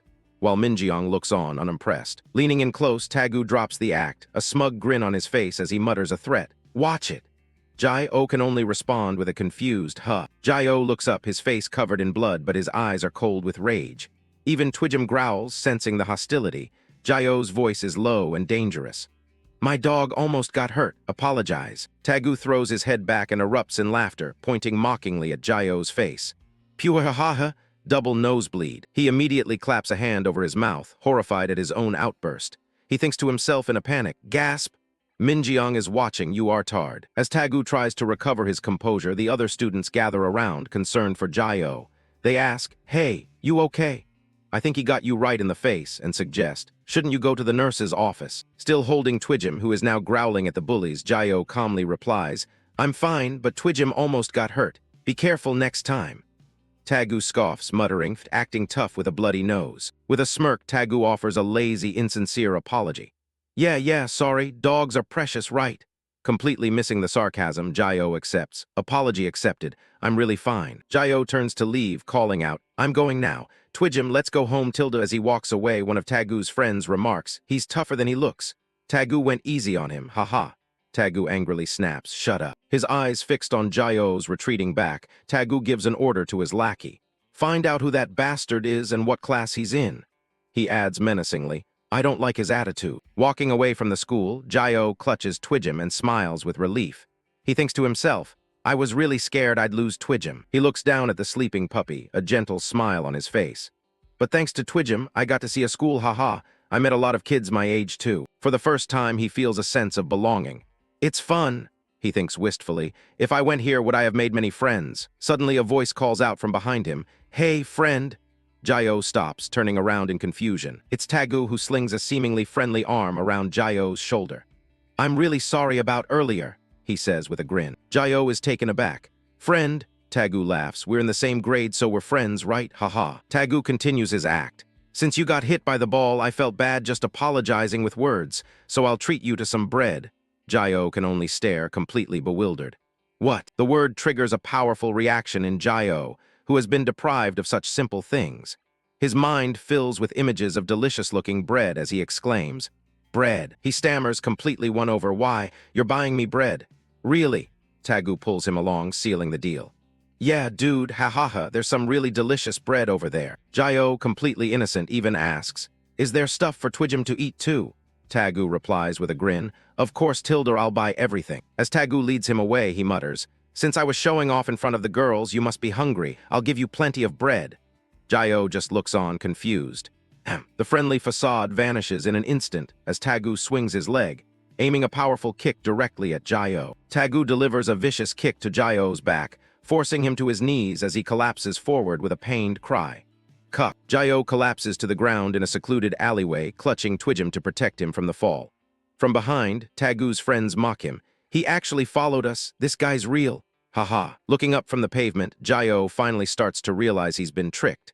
Tagu looms over him, laughing. You really followed us because we said we'd buy you bread? Ha. Another bully appears, looking down on Jayo with a contemptuous smirk. Is he a little slow in the head? Tagu looks down at the fallen Jayo, a cruel smirk on his face. Surrounded by his gang, he reveals his true intentions. Anyway, I'll feed you till you're full, he sneers before delivering the punchline. A knuckle sandwich. Joe Tagu and his pack of vultures corner the lab rat, sneering at him like he's dirt on their boots. Damn, what a pathetic loser. Tagu looms over him, Shadow swallowing the boy as he snarls. Seriously, hey, who do you think you are, acting all big? Kim Jayo just stares back with those dead eyes, barely blinking. Acting big? About what? Tagu's face twists. Why are you hitting on Minjeong? The red-haired delinquent cocks a fist, screaming in the boy's face. You're the type who'd bawl on the floor after one punch. What's with the fake tough guy act? Should I wreck you for real? Laughter rips through the air as the gang joins in, mocking the boy's weak frame and the small puppy in his arms. Tagu's teeth grit. This bastard, I swear, just, damn it. Jayo hides his face in his hand, a heavy sigh escaping. I thought he called me out to be friends. Turns out he called me out to pick a fight. The boy turns to walk away, voice flat and tired. Sorry if I'm making you uncomfortable. I'll leave. A bully named Ji-yoon in a green windbreaker steps in, blocking the path with a shark-like grin. Where do you think you're going? Jae-yo's gaze sharpens, a warning cold as ice. Move, Fries is getting scared. The thugs only laugh harder. Ji-yoon lunges, hand outstretched like a claw. Guess the mutt takes after his owner. How dare a dog bark at people? Snap, Jae-yo's arm blurs. A fist connects with Ji-yoon's jaw, sending blood and teeth spraying into the air. Gah! Ji-yoon hits the asphalt like a sack of meat, unconscious before his head even bounces. The gang freezes in dead silence. WH, what the? Why's Ji-yoon on the ground over there? Tagu's pupils shrink to pinpricks as he tries to process the speed. What was that? Did my eyes just trick me? I just swung my arm and Ji-yoon went flying. Adrenaline turns to panic. The rest of the gang rushes in, screaming. What the hell did you just do? Tagu's voice cracks. Did you send Ji-yoon flying? Jae-yo stands his ground, the dog clutched tight to his chest as his eyes narrow into slits. No fear, just calculation. Deep in his chest, the resurrection heart ignites. Thump, thump. A biological furnace roaring back to life, pumping raw power through his veins. He moves, a blur of white and black. Another bully is launched into the sky, jaw shattered by a kick that moves faster than sound. The boy is a ghost, weaving through the chaos and slamming a thug's face directly into the hard ground. Rip, surge, reconstruct. You deliver a thunderous punch straight into Tagu's face. Your blinding speed leaves him completely rooted to the spot. The impact is sickening. The bully is slammed against the brick wall with such raw power that the entire structure groans under the pressure. Dust and debris explode. The brickwork shatters, spiderwebbing out from the point of impact. Tagu can only watch, paralyzed. This is just a small lesson from Jae-yo. Jae-yo steps back, the dog Fries yawning in his arms like nothing happened. I told you to stop. Fries is scared. The survivors scramble back, eyes bulging at the cracked masonry. The brick. One of them turns tail and bolts, screaming in pure terror. You freak! You monster! The alpha has become the prey. Tagu stares at the crater in the wall, cold sweat slicking his neck. No way! Seriously, he cracked the wall. He collapses onto the pavement, his legs turning to jelly. I'm screwed. If he hits me even once, something's gonna break for sure. Terror paints Tagu's face gray. Did I mess with the wrong guy? The bully is finally tasting fear. He drops to the ground, bowing his head in a desperate, pathetic grovel. I'm sorry. I'll never do it again. Tagu fumbles for his phone, thrusting it forward with a manic grin. It's true. I've got a dog at home too, look. His name's BBOBBI. See cute, right? Jae-yo looks at the screen, his killing intent vanishing in an instant.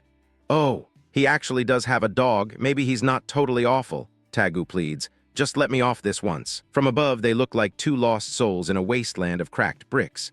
Then a loud, rumbling growl echoes through the air. It's not the dog. It's Jae-yo's stomach. The boy rubs his belly, the monstrous power having burned through his reserves. Guess using a bit of strength made me hungry. Come to think of it, I haven't eaten anything today. Tagu looks up, confused by the sudden shift. You're suddenly hungry, now of all times? The threat level just plummeted into absurdity. Tagu's mind starts racing. So that's it. This bastard. He's pretending to forgive me, but secretly hinting he wants food. What a sly bastard. In a quiet classroom, Song Haijai sits at her desk, unaware of the carnage her friend just unleashed. The title cards roll. Episode 6, Who is this guy? The scene shifts to the bright neon sign of the school store. A peace offering is in the works. Jae-yo's eyes sparkle as he looks at the mountain of bread and snacks. Thanks, I'll dig in, Tagu mutters. Yeah, enjoy it. The boy starts inhaling the food with the same intensity he uses to break bones. One bite after another, devouring the store's stock. He doesn't forget his furry companion, sharing a piece of bread with Twidgem.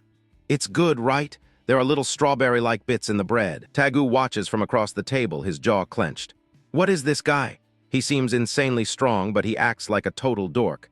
I seriously can't get a read on him. The image of Ji-yoon flying through the air flashes in his mind.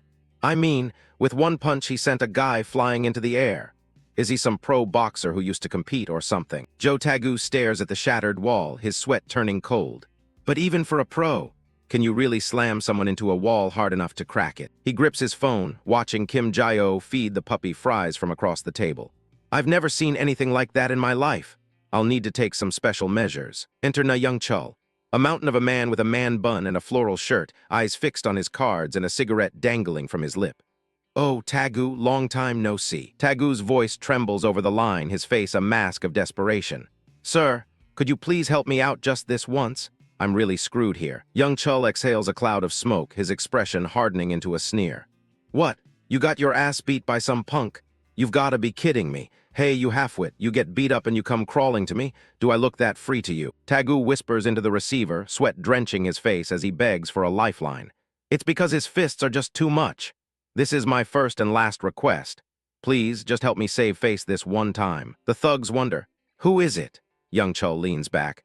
Oh, just some junior named Tagu, says some brat who's good with his fists gave him a beatdown and now he's crawling to me for help. The gang bursts into laughter. What? Haha, how good can he actually be? I'm bored anyway, tell him I'll swing by. Young Chul just sighs in disgust at the idiots.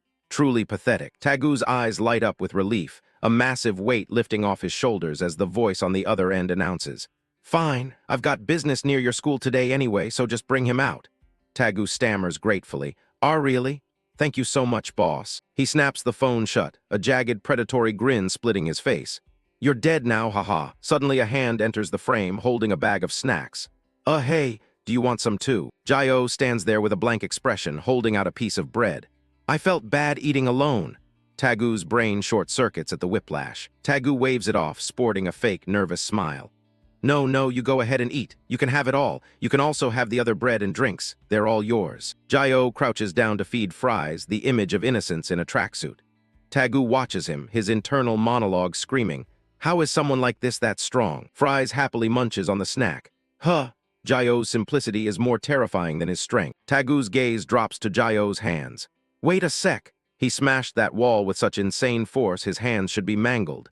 So how the hell are they completely fine? No scars, no redness. The boy's skin is as smooth as if the wall-cracking impact never happened. Hold on. He's got crazy strength that can launch people. And his injuries heal super fast. He frantically racks his brain as a video of a masked fighter flashes in his mind. Depending on the shape of their heart, they can awaken unique abilities, if that's the case. No way.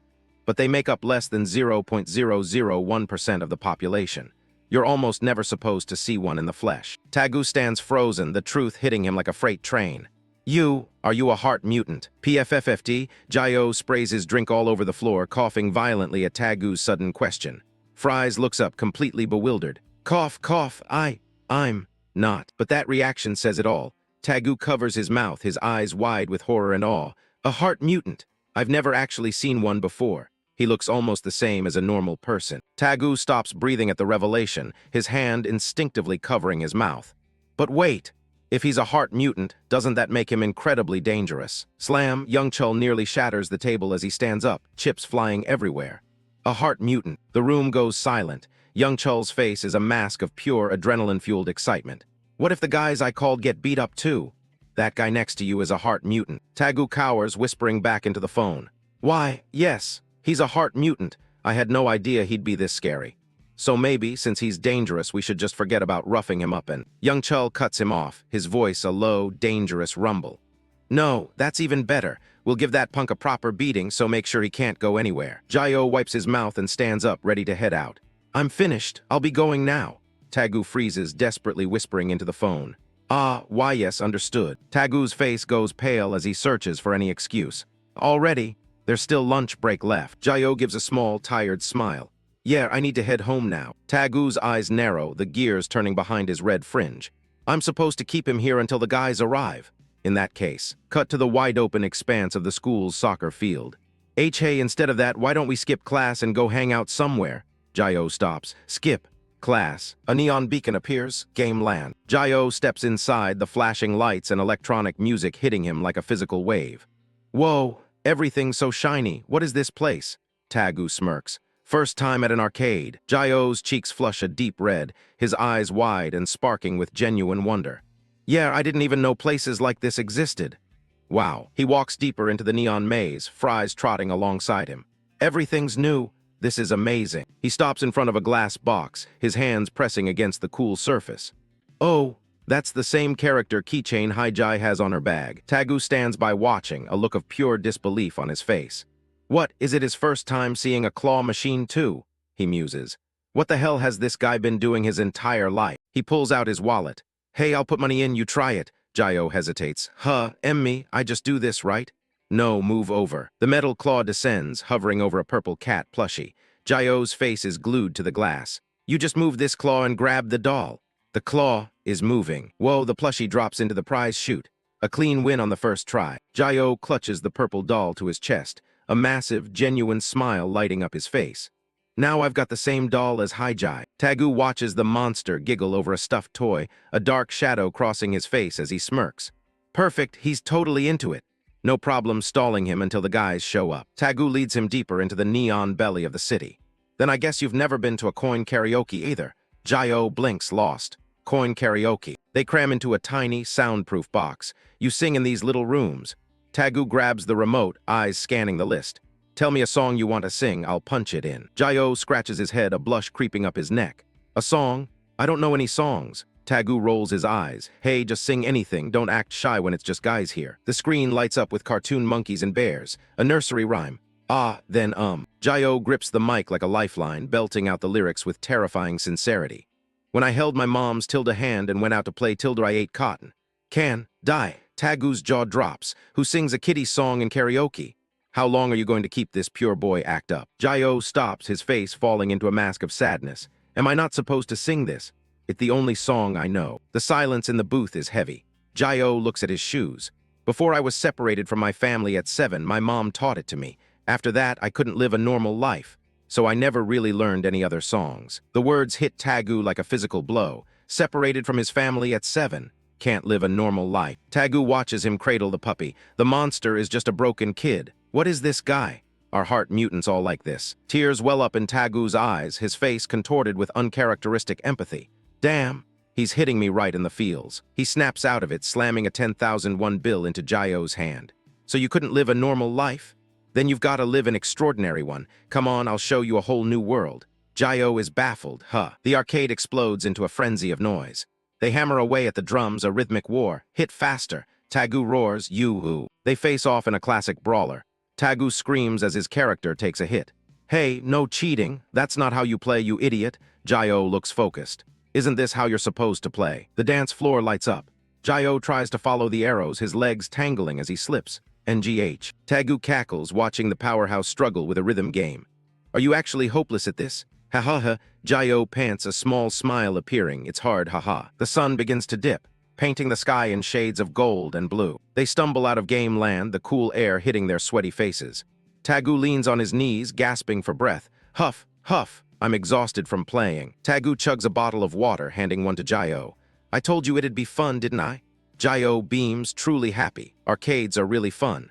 I've never been anywhere this fun in my entire life. Vibrations, a sharp ringtone cuts through the moment. Tagu's phone is buzzing in his pocket.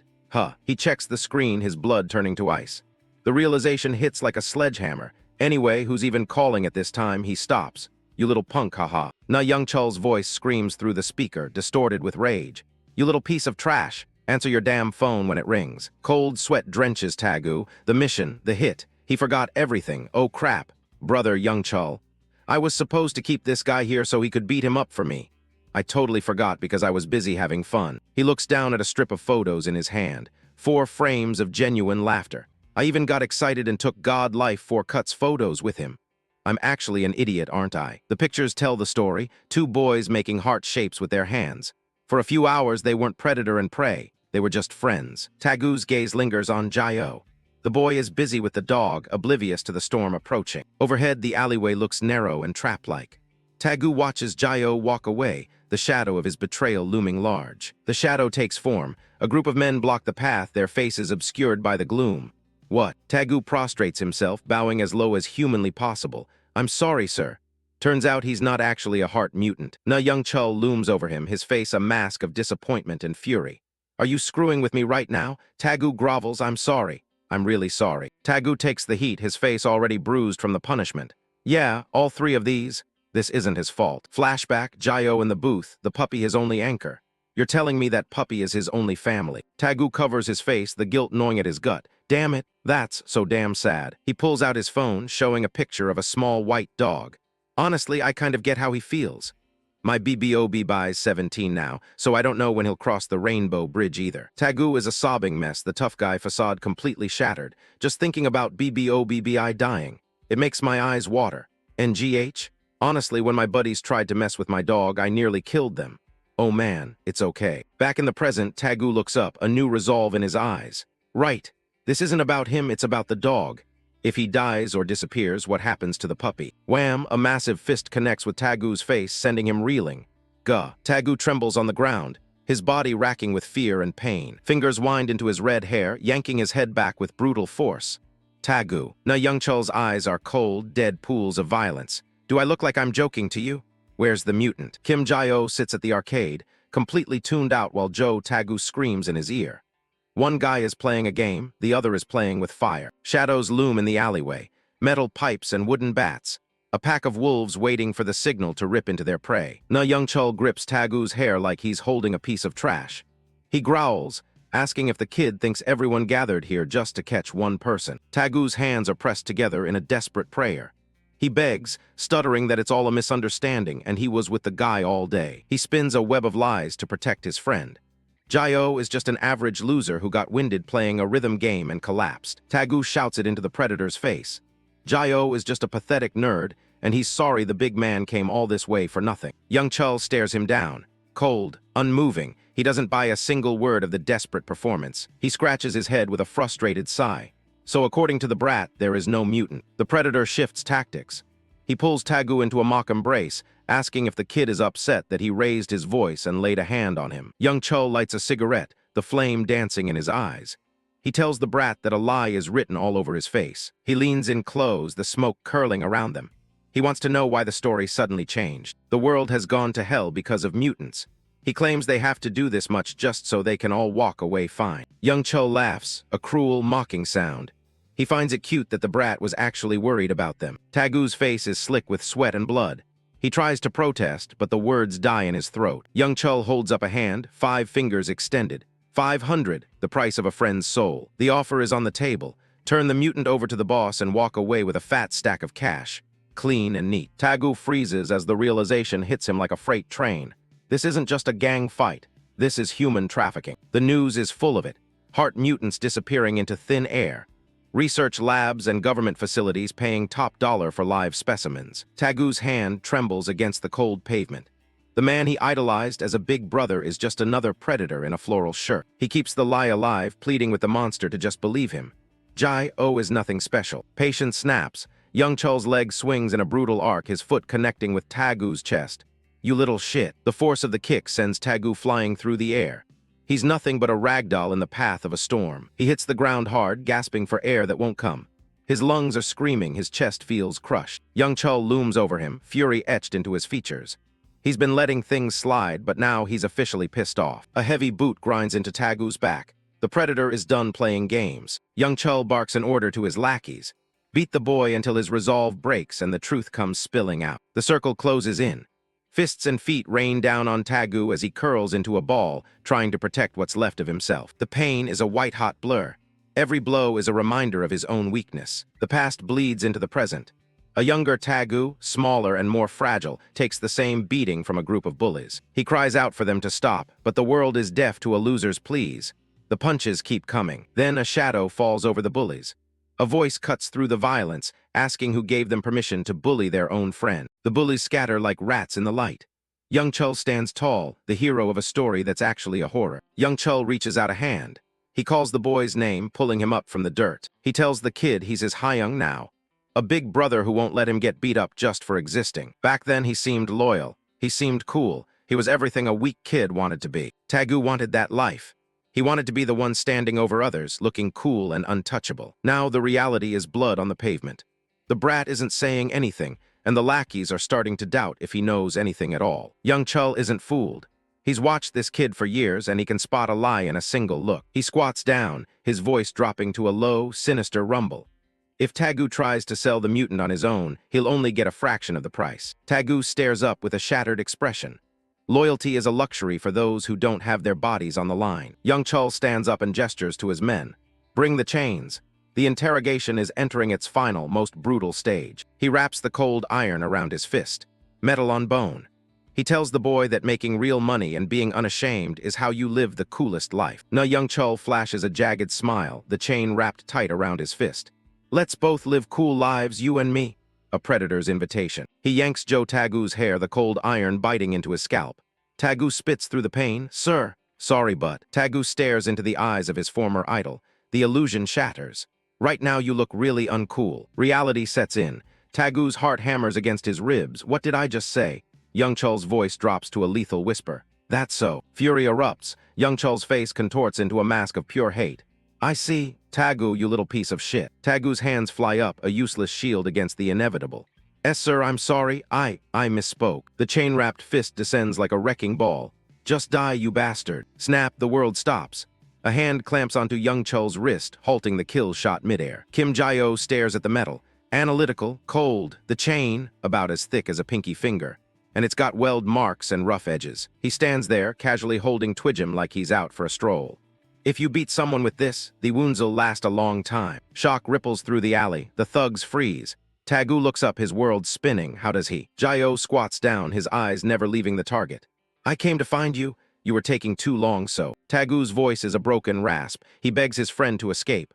Run, I know these guys. The truth pours out, bitter and bloody. I'm the one who called them. I called them to rough you up, Jae-oh. He lays it all bare, the ultimate betrayal. And I even told them you were a heart mutant. Jae-oh's response is a haunting whisper. Why? Tagu's teeth grit. The weight of his own pettiness is crushing. He confesses the pathetic truth. Because I was so pissed that you hit me. He chokes on a sob. I'm sorry. Then a firm no. Jae-oh isn't listening to the apology. He's looking at the iron. I'm asking why you're letting them hit you with this. Young Chul stares down at the boy who shouldn't be here. Tagu gazes at the monster he had secretly recognized as a friend. Crack, a wooden bat swings with full force, shattering the silence against Jae-oh's skull. Jae-oh takes the hit. No dodge, no block, just the sound of wood meeting bone. The pack descends. Bats and pipes rain down in a rhythmic thud-thud-thud against Jae-oh's prone form. Twidgem isn't staying quiet. The small dog barks with a fury that matches the tension. Woof, you-ah, woof. Tagu reaches out, his spirit breaking. No. A thug squats over the mess, a cruel smirk under his mask. So you're the heart mutant, huh? You had the nerve to walk right into. Blood drips from Jae-oh's fingers, staining the pavement. The resurrection heart begins to pulse. The thug's eyes go wide. Something is wrong, the air is getting heavy. Huh. Boom, Jae-oh explodes upward. A fist connects with the thug's jaw, sending teeth flying. Goo. He moves like a blur of shadow and vengeance. A spin, a strike, a body hitting the floor. Another thug goes down hard, face first into the unforgiving stone. Thud. The remaining gang members back away. Their target isn't just standing, he's evolving. Jae-oh stands on the stairs, shadows veiling his face. The predator has become the prey. Young Chul's voice is a frantic scream. Kill him. They charge again, desperation in every swing. Beat him to death. Shatter. Jae-oh strikes through the center. A whirlwind of bone-breaking force. A kick sends a man soaring. Impact, the sound of ribs snapping like dry twigs. Blood mists the air. The alley is a slaughterhouse, and Jae-oh is the butcher. A palm strike to the face. The world goes black for another lackey. He launches himself, a human projectile. A kick pins a thug against the wall with sickening force. Jae-oh's eyes lock onto his next target. Empty, terrifying. Whack, a bat connects with his head, blood spraying. But he doesn't flinch. He counters with a strike that silences the attacker instantly. The cycle continues. Impact, a thug hits the fence with bone-crunching force. Metal groans under the weight of Kim Jae-oh's power. The alley goes cold, the survivors tremble. What the? How is he that strong? Another gasps. Is he even human? A dark shadow looms over the thugs, as Jae-oh hoists one of them into the air by the throat with only his left hand. Young Chul charges, the blade of his knife catching the dim light. He's lost his mind. You idiots, just stab him. The steel sinks in. Once, twice. Young Chul screams into the boy's ear. He's human too. Get stabbed and you die all the same. Flesh tears, blood sprays. Young Chul's face is a mask of pure sadistic glee. How's that, huh? It hurts like hell, right? The monster in the floral shirt doesn't stop. He stabs again and again. You son of a die, you freaking monster. Crimson paints the pavement. The sound of cold steel slicing through flesh is chilling to the bone. But suddenly that hand moves, clamping down on the jagged blade. Young Chul's eyes bulge, bloodshot and wide. He stands there, paralyzed by those movements he just witnessed. Jae-oh turns, no pain, no fear, just a bored, heavy gaze. He looks at his attacker and says, "Stop stabbing him." Snap, he yanks the serrated blade right out of the boss's hand. He doesn't even flinch as the metal bites into his palm. Young Chul's confidence shatters like glass. His knees shake. What the hell are you? He stammers. What kind of heart lets you get stabbed and stay fine? Jae-oh tilts his head. Blood drips from his chin, but his voice is steady. Me. Crack, he drives the blade deep into Young Chul's thigh, sending him into total shock. Jayo's voice is the last thing he hears before the darkness swallows him. You don't need to know. The rats are deserting the sinking ship. T told you we shouldn't have messed with a heart mutant. I'm out. Me too. Pat, a blur of speed. The wind whistles as Jayo closes the distance in a heartbeat. His eyes ignite, a crimson glow that promises nothing but suffering. Now that you know what I am. The sentence is a death sentence for their escape. None of you get to run. Twidgem barks a victory song. Woof! The tiny dog is the only witness to the carnage. Bodies litter the concrete, broken bones and bruised egos. One thug groans a final, pathetic, goo. Jayo stands in the center of the graveyard of thugs, holding the remnants of the gang by their hair. He looks down at the boy on the floor. Joe Tagu looks up through the tears and the swelling. Jayo. He crawls through the dirt, his voice cracking with desperation. Are you okay? You got stabbed. He fumbles for his phone. I'll call 911. I'll call them right now. Just hold on. Jayo touches the hole in his chest. The meat is already knitting itself back together. It's fine, I'm okay. Tagu freezes. The world stops making sense. Huh! He stares at the vanishing wound. Your wound. The anxiety fades, leaving only pure humiliation. Blood flows from Tagu's nose like a faucet. He bows his head to the pavement. The weight of his betrayal is heavier than any beating.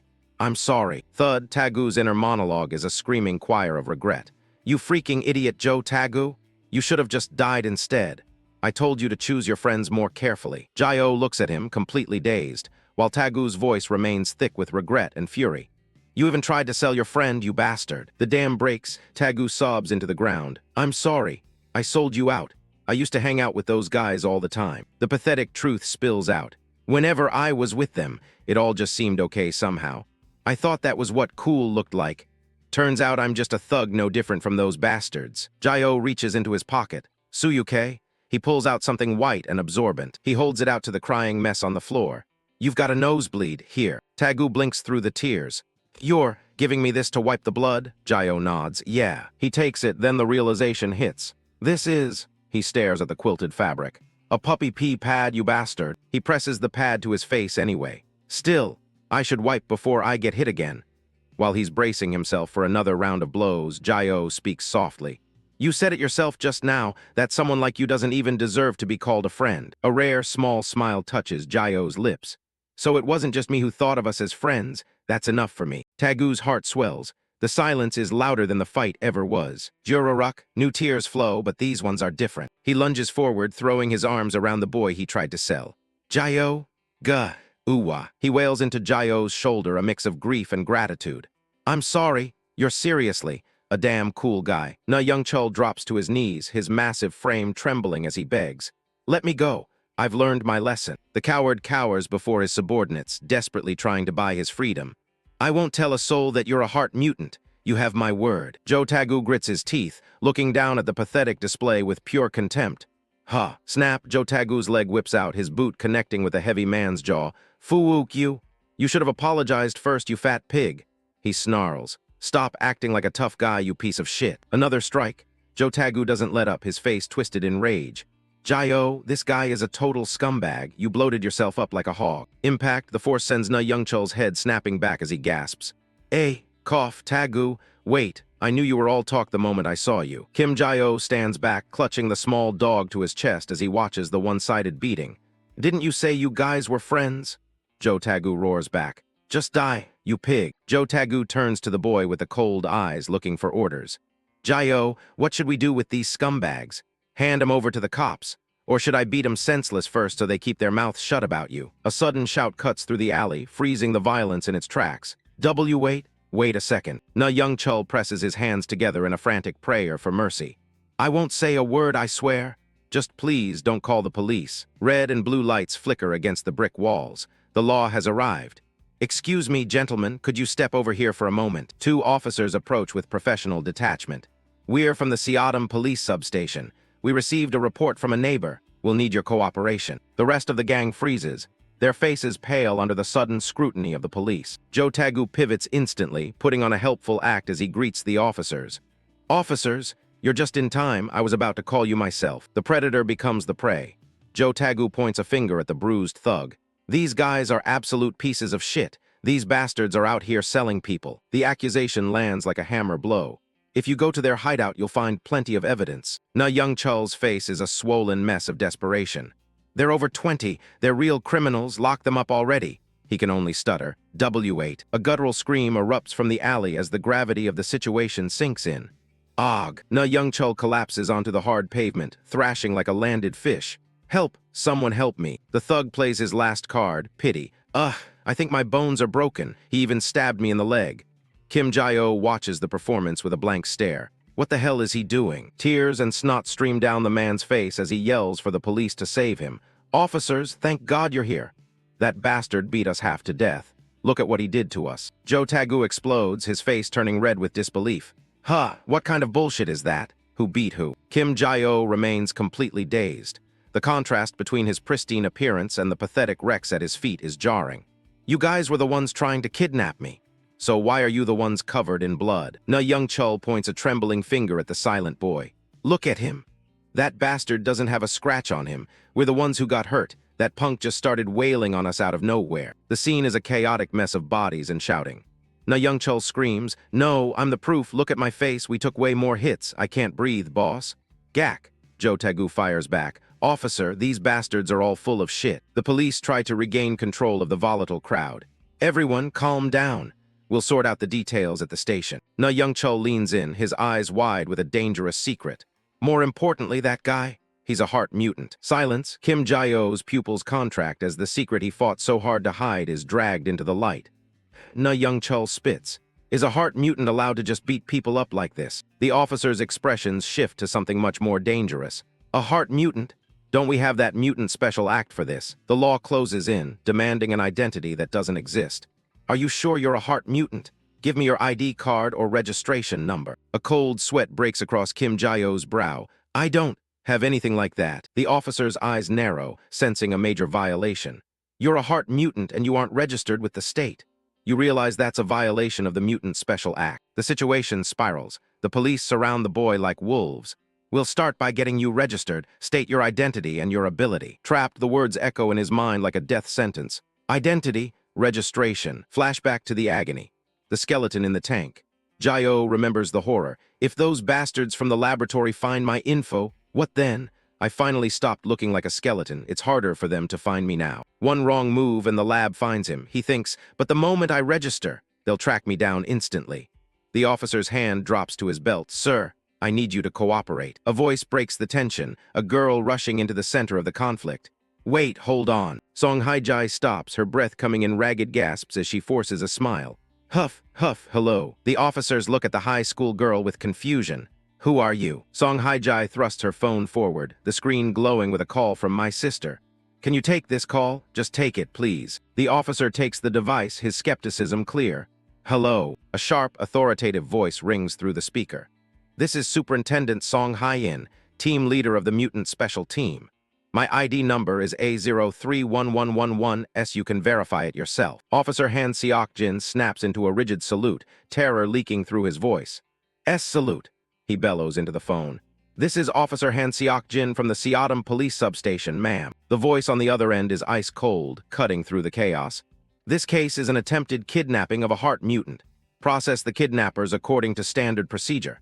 The heart mutant is our witness. Release him without further questioning. The officer's mouth hangs open as he shouts his compliance. Yes, ma'am, we'll follow your orders immediately. As team leader, I'll take full responsibility. Report that to your superiors. The table has turned. Han Seok-jin barks orders to his men. Officer Kim, Officer Lee, arrest these thugs and let the others go. Hands behind your back. Na Youngchul's face hits the pavement as he screams in disbelief. What's going on? Why are you only taking us? He spits. I told you we're the ones who got beaten up. The weight of the law crushes the life out of his excuses. Who the hell was on that phone to make you lock us up like this? A golden light in a dark alley. Song Hae-jae waves with a triumphant smile. Joe Tagu stares, brain short-circuiting. Who the hell is that girl? Kim Jae-oh blinks, his voice low as he cradles the small dog. Hae-jae, what exactly is going on here? He asks her. How did she even know to come to this place? Flashback, from the safety of the school windows, she saw the storm brewing. Oh, well, I saw you coming to school. Some creeps were surrounding you, so I followed. Creeps, Kim Jae-oh gestures to the red-haired boy. You mean Tagu? Yeah, exactly. Song Hae-jae looks at the battered remains of Joe Tagu's pride. But why does he look so ugly? Wait, never mind. What the hell happened here? Kim Jae-oh sighs. He just got the hell beaten out of him by some thugs. Joe Tagu's eyes widen as recognition hits him like a freight train. She's the school goddess. It's Song Haijai. She recoils. Isn't this guy a creep too? Kim Jae-oh defends him. No, Tagu's a good guy. The way he's looking at me is a bit. Relief and jealousy mingle in the air. Anyway, my sister took care of those bastards. More importantly, Jae-oh, are you hurt anywhere? I'm fine. Joe Tagu sobs. You said you had no friends, you lucky bastard. I'm so jealous. The interrogation begins. Kim Jae-oh leans into the police car, eyes burning into Na Young-chul. More importantly, who were you planning to hand me over to? Vengeance tastes like static. He growls. Was it the Hermes laboratory? The thug shakes his head, genuine confusion in his voice. What? The laboratory? I've never heard of that place. We were just gonna hand him over to a broker working this area. Kim Jae-oh's brow furrows. A broker. The underworld economy exposed. There are brokers who specialize in trading heart mutants. Usually we just sell mutants to them. A new target acquired. Those brokers, I want to meet them. Hunting the broker. Episode 8 begins. Fear ripples through Song Haijai's voice.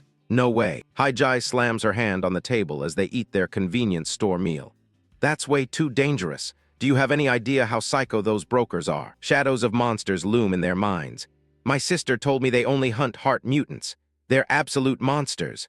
I heard a lot of those brokers are mutants themselves. Kim Jae-oh doesn't flinch. He chews slowly, eyes cold. In that case, I want to meet them even more. Song Haijai stares at him, unable to comprehend the drive. Why are you so obsessed with finding a broker? He wipes a smudge of food from his face. Well, I was thinking. The lonely boy speaks of a bond forged in hell. Maybe I could find my friends through them. Joe Tagu leans in, skeptical. Hey, you said you didn't have any friends? Yeah, the past bleeds into the present. Not out here, back in the laboratory. They were the friends I lived with. Flashback to the nightmare. Guards tower over a skeletal boy in a cage. Life in that lab was nothing but painful experiments and torture every single day. A collar around his neck, he's dragged through sterile halls. Then one day, I was dragged off to somewhere unknown. I'd never traveled for that long before. I was terrified. The unknown is worse than the familiar pain.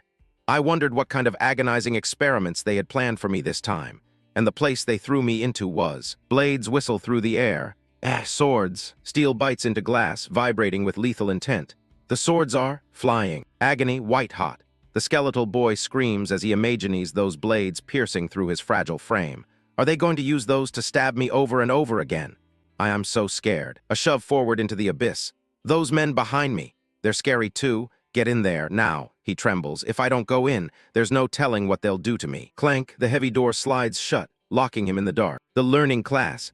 A room of monsters. Wasps swarm, ice shatters, and daggers fly. The boy's hollow, eyes widen at the sight of others just like him. Snap, a tiny hand shoots out, snatching the long, shimmering blade right out of the air. Lee Ki-won, a boy with a sword and eyes full of murder. A flash of steel as the child slashes through the air. But suddenly, his entire body is encased in a thick layer of ice.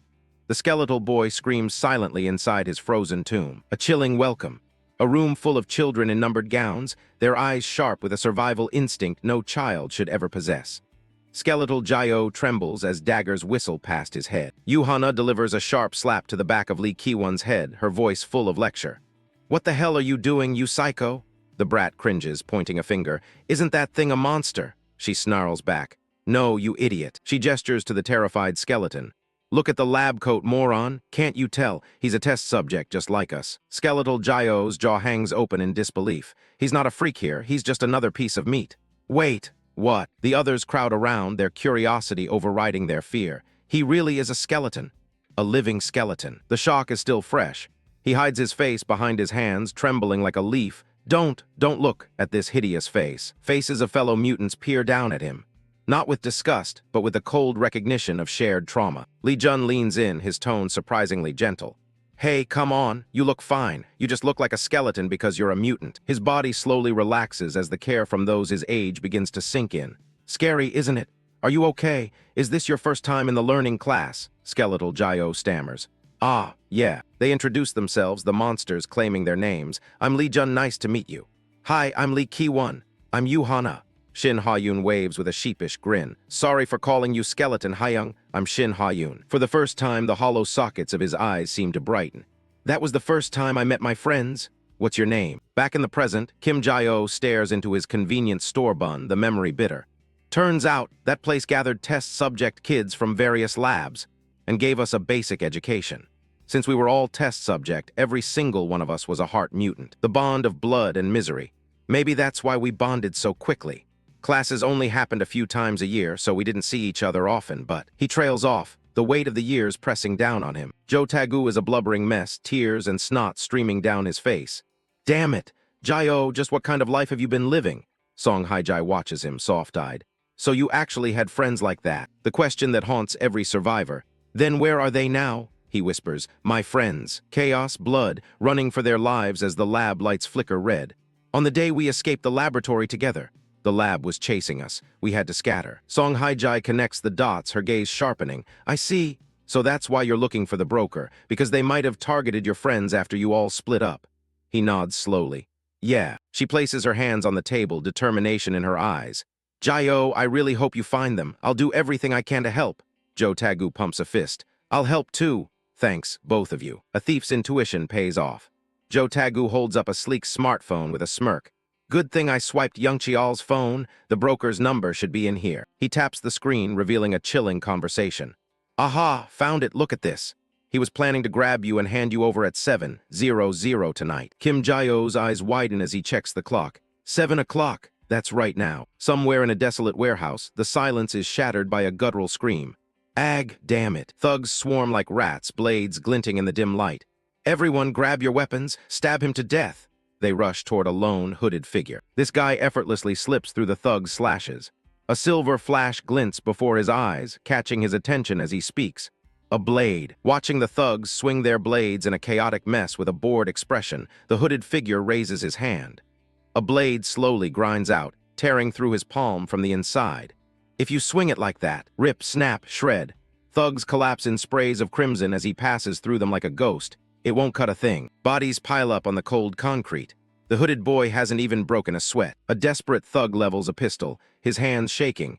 Knives won't work on this bastard. Before the trigger can click, the barrel is sliced clean off. Kill him with a goo. The gunman stares at his useless weapon, paralyzed by the cold gaze of a predator. Lee Ki-won lowers his hood, a lethal smirk playing on his lips. If you use it right, you can even cut through steel. The heart of the sword, a core pulsing with a sharp metallic thirst. The survivors turn tail and run, their morale shattered along with their bones. Thump, a thrown blade finds its mark in a fleeing back. No one escapes. Lee Ki-won stands amidst the carnage, flicking blood from his blade. Try to do better next time. The buzzing of a phone cuts through the silence. Who's texting me now? He stares at the screen, the scar across his eye twitching with boredom. 2 new messages from the pig. The game is back on. The chat glows with the promise of a fresh harvest. I caught it. I want to sell it right away. Is today possible? Lee Ki-won smirks, his fingers dancing over the keys. Looks like a new customer. A figure lurks in the crimson dark, blades poised to strike. This isn't a meeting, it's a trap. Kim Jayo steps into the desolate alleyway. He narrows his eyes at the looming structures, thinking, this is the meeting spot. I have to be careful. He's here for a lead, a broker who traffics heart variants. The only way to find his lost brothers. Jayo stares into the shadows. Rumor has it the broker might be a heart variant too, a hunter of his own kind. Song Haijai grabs his sleeve, her face pale. She whispers, Jayo, are you really going to meet the broker? She knows the danger. These are guys who commit crimes against heart variants.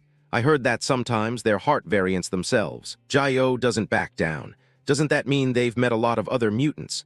I might be able to find out a lot about my friends. Haijai's eyes tremble with unspoken fear. Jayo tries to ease the tension, telling her he'll just watch from a distance. But he knows better. He crouches among the rubble of the construction site. He told her not to worry, but his instincts are screaming. His jaw sets. These bastards have been selling out mutants like me. If the chance arises, I'll just capture them myself. He spots a heavy wrench, a makeshift weapon. Should I look for a weapon to stage an ambush, if it comes to a fight? He grips the cold steel. Charging in blindly against a mutant is suicide. First, he has to figure out their ability. Whistling air, a flash of silver. Blades tear through the silence. Impact, the metal pins him against the pole. Jayo screams in agony. Aorark. A sword cold, lethal. It misses his neck by an inch, a sword. A voice drifts from the gloom. What kind of little rat are you? Seeing as you came alone, you don't look like someone here to trade a mutant. The hooded killer stands over him, eyes hidden in shadow. Are you a cop? Jayo checks the glowing screen. The text messages don't lie. This person is the broker. He sizes up the blade. Since they use a sword, are they a normal person, not a mutant? His fingers dig into the concrete. If they're just human, he can end this now. If they're a normal person, it'll be much easier to catch them. He lunges forward. a movement of pure decisiveness and blinding speed. He lunges forward with a preemptive strike to overwhelm his opponent. I won't give them even a single second to react. The hooded figure remains motionless, not even bothering to dodge, even as Jayo's fist is inches from his nose. Shock freezes Jayo's blood. He stands frozen, staring at the close-up of this face. A ghost from the lab. Lee Ki-won? Nice to meet you, I'm Lee Ki-won.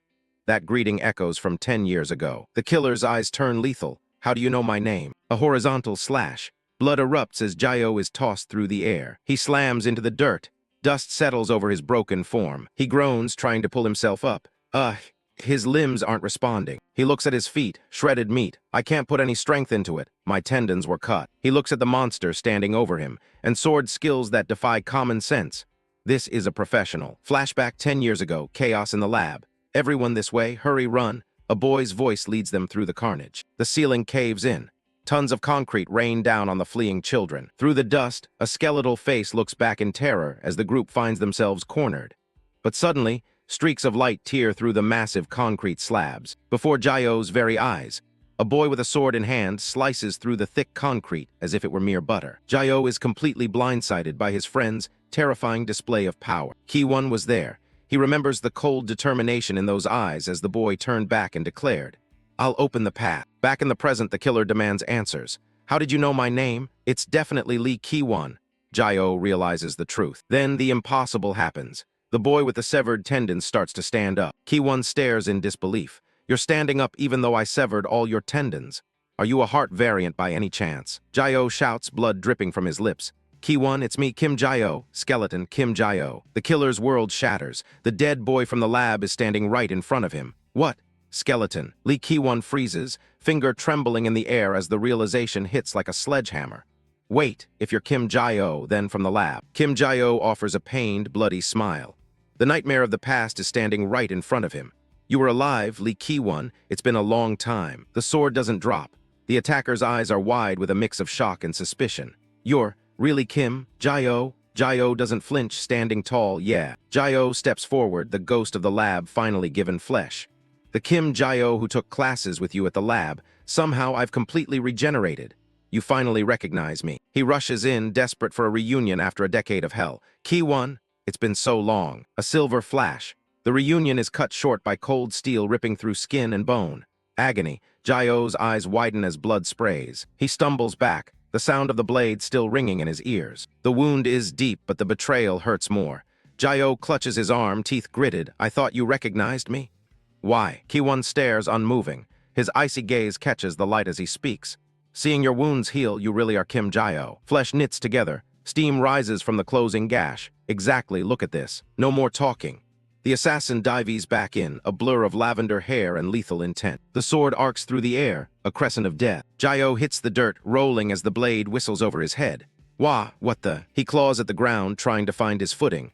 Why are you attacking me? Ki-won doesn't stop. Her sword is an extension of her cold fury. That is something you should know better than anyone, right? Another strike, her speed is inhuman. Jayo's jacket is shredded. Blood stains the white fabric as he groans.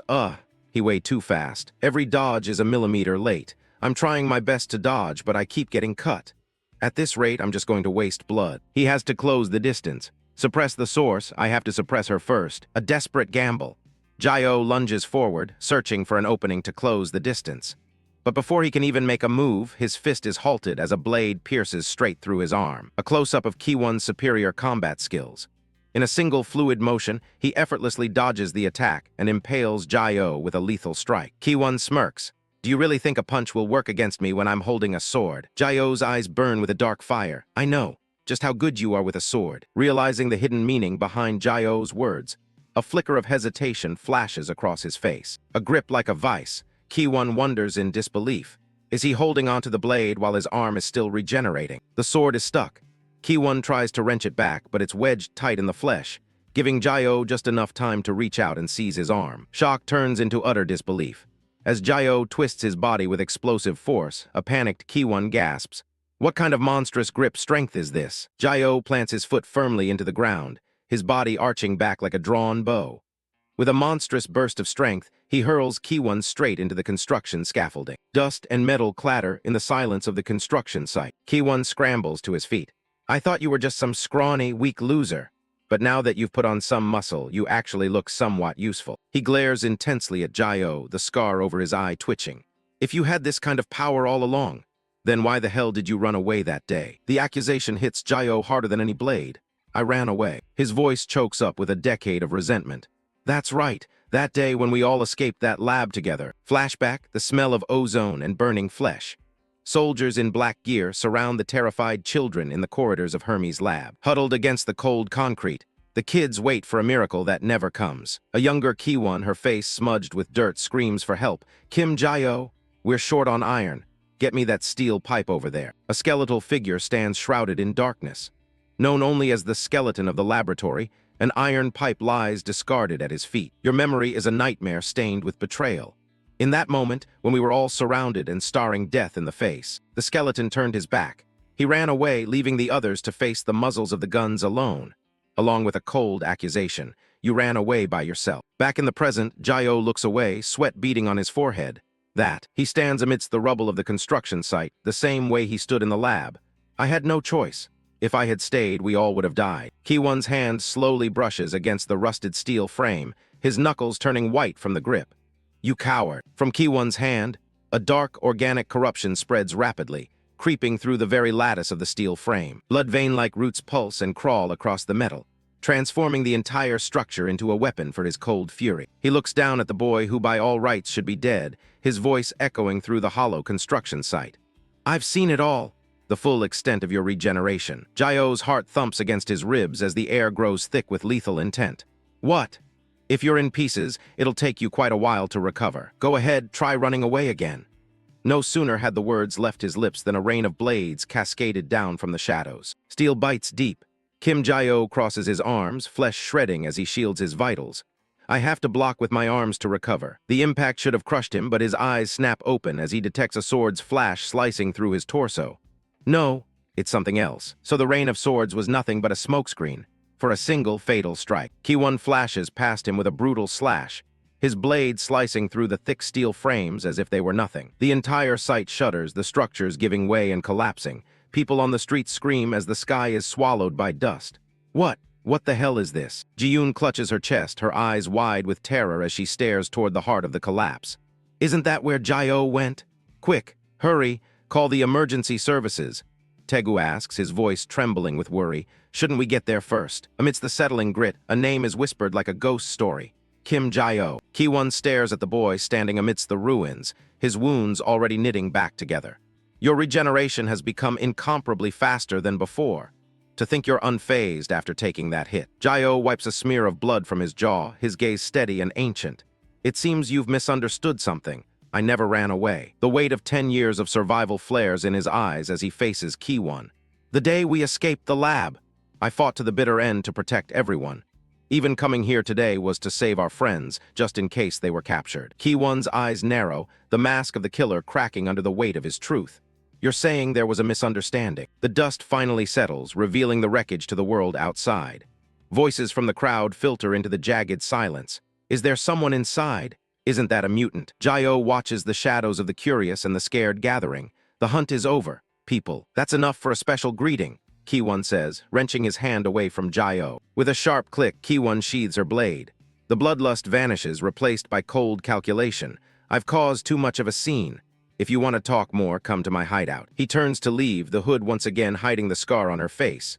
A lot has happened in the meantime. We'll have a lot to talk about. Jae-oh stands alone in the center of the destruction, the silence of the site ringing in his ears. He watches him figure disappear into the urban sprawl, a ghost from the lab. Kiwon's personality seems to have changed a lot, a memory of a sunnier hell. Young Kiwon, grinning despite the lab gowns, offers a scrap of food. I made this myself, you should try it, lol. The skeletal Jae-oh shakes his head. I'm already stuffed. She used to be a much brighter and more cheerful kid. The current reality hits him with a bitter aftertaste. Who could have guessed his sanctuary was nothing more than a broker's den? What on earth happened to Kiwon? Snap, a blade flashes, but this time the target isn't flesh and bone. Jae-oh's jaw drops, his eyes practically popping out of his skull. Slices of onion and tomato dance through the air in a display of impossible precision. Behind the counter, a blur of motion decimates a tray of onions in milliseconds. The gathered crowd is mesmerized. Jae-oh can only stare in mute shock at the transformation, What the hell is going on here? The chef is a machine of pure culinary efficiency. The crowd is losing it. Wow, incredible. He's making 3 at once. Meanwhile, Jai-O can only wonder, is this really the hideout? The ingredients descend in perfect, gleaming layers. Just what? A towering masterpiece of grease and glory is assembled. To Ki-won, the legendary killer, the scar-faced nightmare of the lab, presents the plate with a professional smile. Please enjoy our new burgers till the Jai-O's world resets once again. What on earth happened? Forget the shadows. Lee Ki-won is at a burger joint basking in the spotlight of his fans. He slides a tray across the counter, grinning as girls squeal over his looks. He just laughs it off. Haha, thank you. Kim Jai-O stares, eyes wide and sweat pouring down his face. His brain is struggling to process the scene. This is Ki-won's hideout, a literal fast food restaurant. Jai-O walks up with his team, thinking, what the hell is going on? In the back, Ki-won stands before a mirror, tugging at his mouth to fix a perfect customer service smile. Chapter 10, Hideout. He drops into a booth, the red-striped apron making him look like a completely different person. This is where I work. Jai-O can barely speak. Work? You have a job. Ki-won leans back, his eyes narrowing. And you don't? Well, no, actually. Then the manager hits him with the truth. So you're unemployed. Ki-won looks past him, sizing up the newcomers. Anyway, who are they behind you? Jai-O quickly introduces them. Oh, this is Hyaji. She really helped me out. And this is Tagu. We just met by chance. Hyaji offers a soft hello, but Tagu is already leaning over the partition with a scowl. And I'm the chance acquaintance, Cho Tagu. Ki-won isn't impressed. A friend? He looks at Jai-O with a mix of disbelief and pity. Must be nice, unemployed, but you still made friends. Tagu loses it, lunging toward the table. You son of a, you don't know a thing, I'll choke you. Hyaji tries to pull him back, shouting, not at all, Jai-O has had it really rough. Jai-O tries to keep the peace. Haha, guys, relax, Ki-won's a good guy, don't be so tense. He waves them back to a booth. Jai-O, we'll be right here. If anything happens, just shout. The laughter stops. Ki-won gets serious, leaning in. All right, tell me again what you were saying. You claim you didn't run away that day. Jai-O looks down at his cup, the memories flooding back like poison.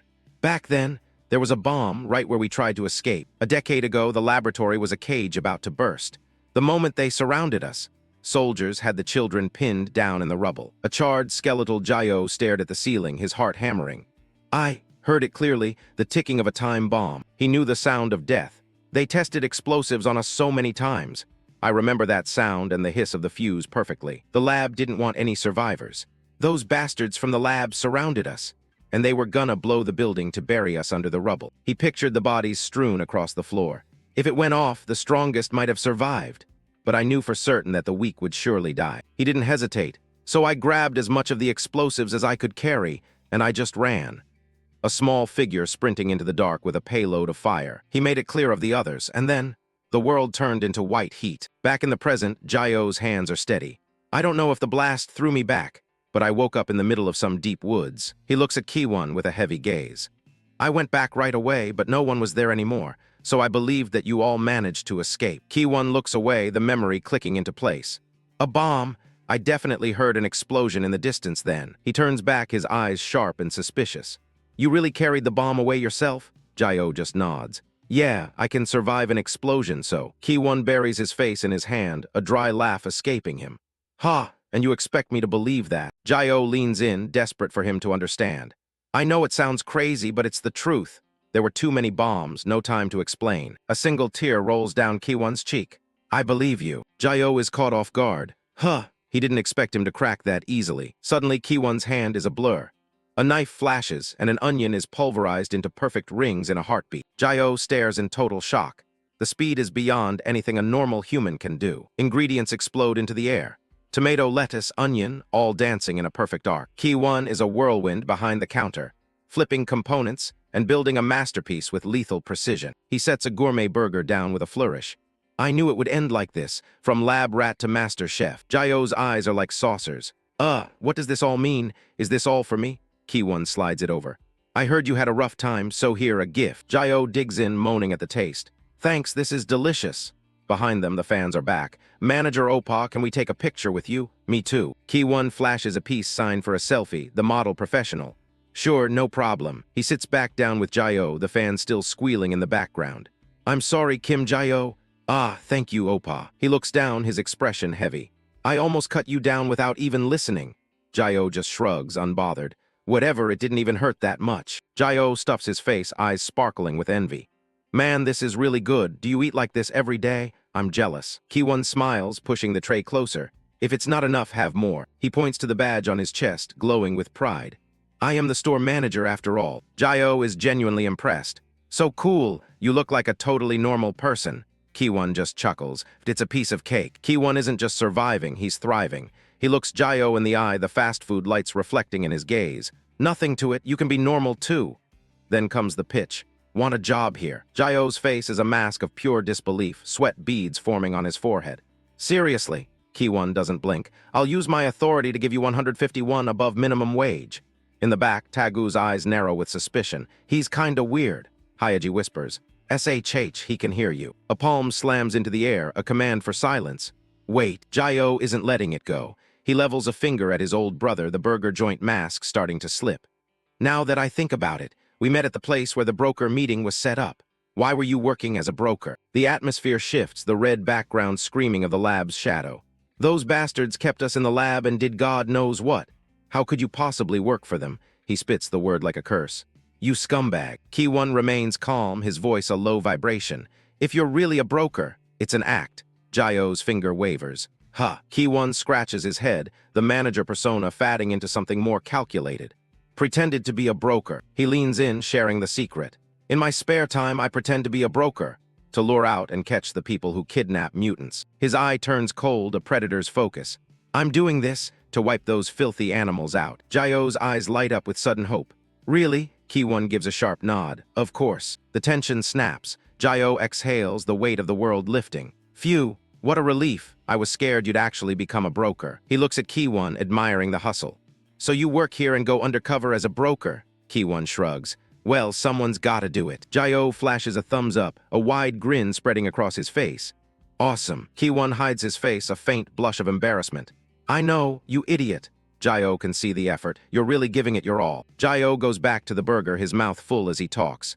Glad to hear it. If you ever need help, just say the word. Kiwon blinks. Huh, the mission isn't over. I met up with you to find out how our friends are doing, so if you need help, just tell me. Kiwon freezes, the offer of genuine help striking a nerve. He slams his fist onto the table, a grin splitting his face. You bet. The predator is back. I actually need to take down a certain broker. He looks at Jio with predatory confidence. With your power, it'll be a breeze. Jio doesn't skip a beat, stuffing his face while he plots. If we corner them, we might find out where the others are. Oh, deal. Kiwon points a heavy fist at him, sealing the pact. You'd be a huge help, Kim Jio. Knuckles collide, the sound of a deal in the dark. Anytime. Outside, the sun is setting on the MDB restaurant. Kiwon waves them off. The shop is swamped, so I've got to get back to work. I'll tell you the plan later when I call you. Jio waves back. Yeah. The trio walks down the darkening street. Thanks for waiting. Thanks to you, I finally got to talk to an old friend. Hyaji smiles. Come on, you haven't seen him in forever. Jio is buoyant. Good thing he's not some shady character. Tagu isn't buying the fairy tale. His brow is furrowed, suspicion etched deep. Is that guy really your friend? He could be feeding you lies. You said it's been 3 years. That's a long time. Hyaji's worry returns, her eyes searching Jio's face. True. I was scared when you said your friend was a human trafficker. Is everything okay? Jio looks back at the fatting light of the restaurant. Yeah, a vision of the past. A young Kiwon in a lab gown, fist raised in a promise of survival. He hasn't changed a bit since we were kids. Well, that's good. Reality check. Hyaji realizes a logistics problem. You said he's gonna message you, but how? You don't even have a phone. Jio grins. Not true, I have a phone. Tagu just stares. Jio whips out a device. Look. Hyaji's jaw drops. Wait, isn't that Nayonchial's phone? Have you been using that this whole time? Scene shift. The sound of slapping footsteps on wet pavement. Shadows pursue a desperate target. Don't let him escape. The unknown oil mutant stumbles through the alley, lungs burning. Corner the bastard in the alley. Agony in every breath.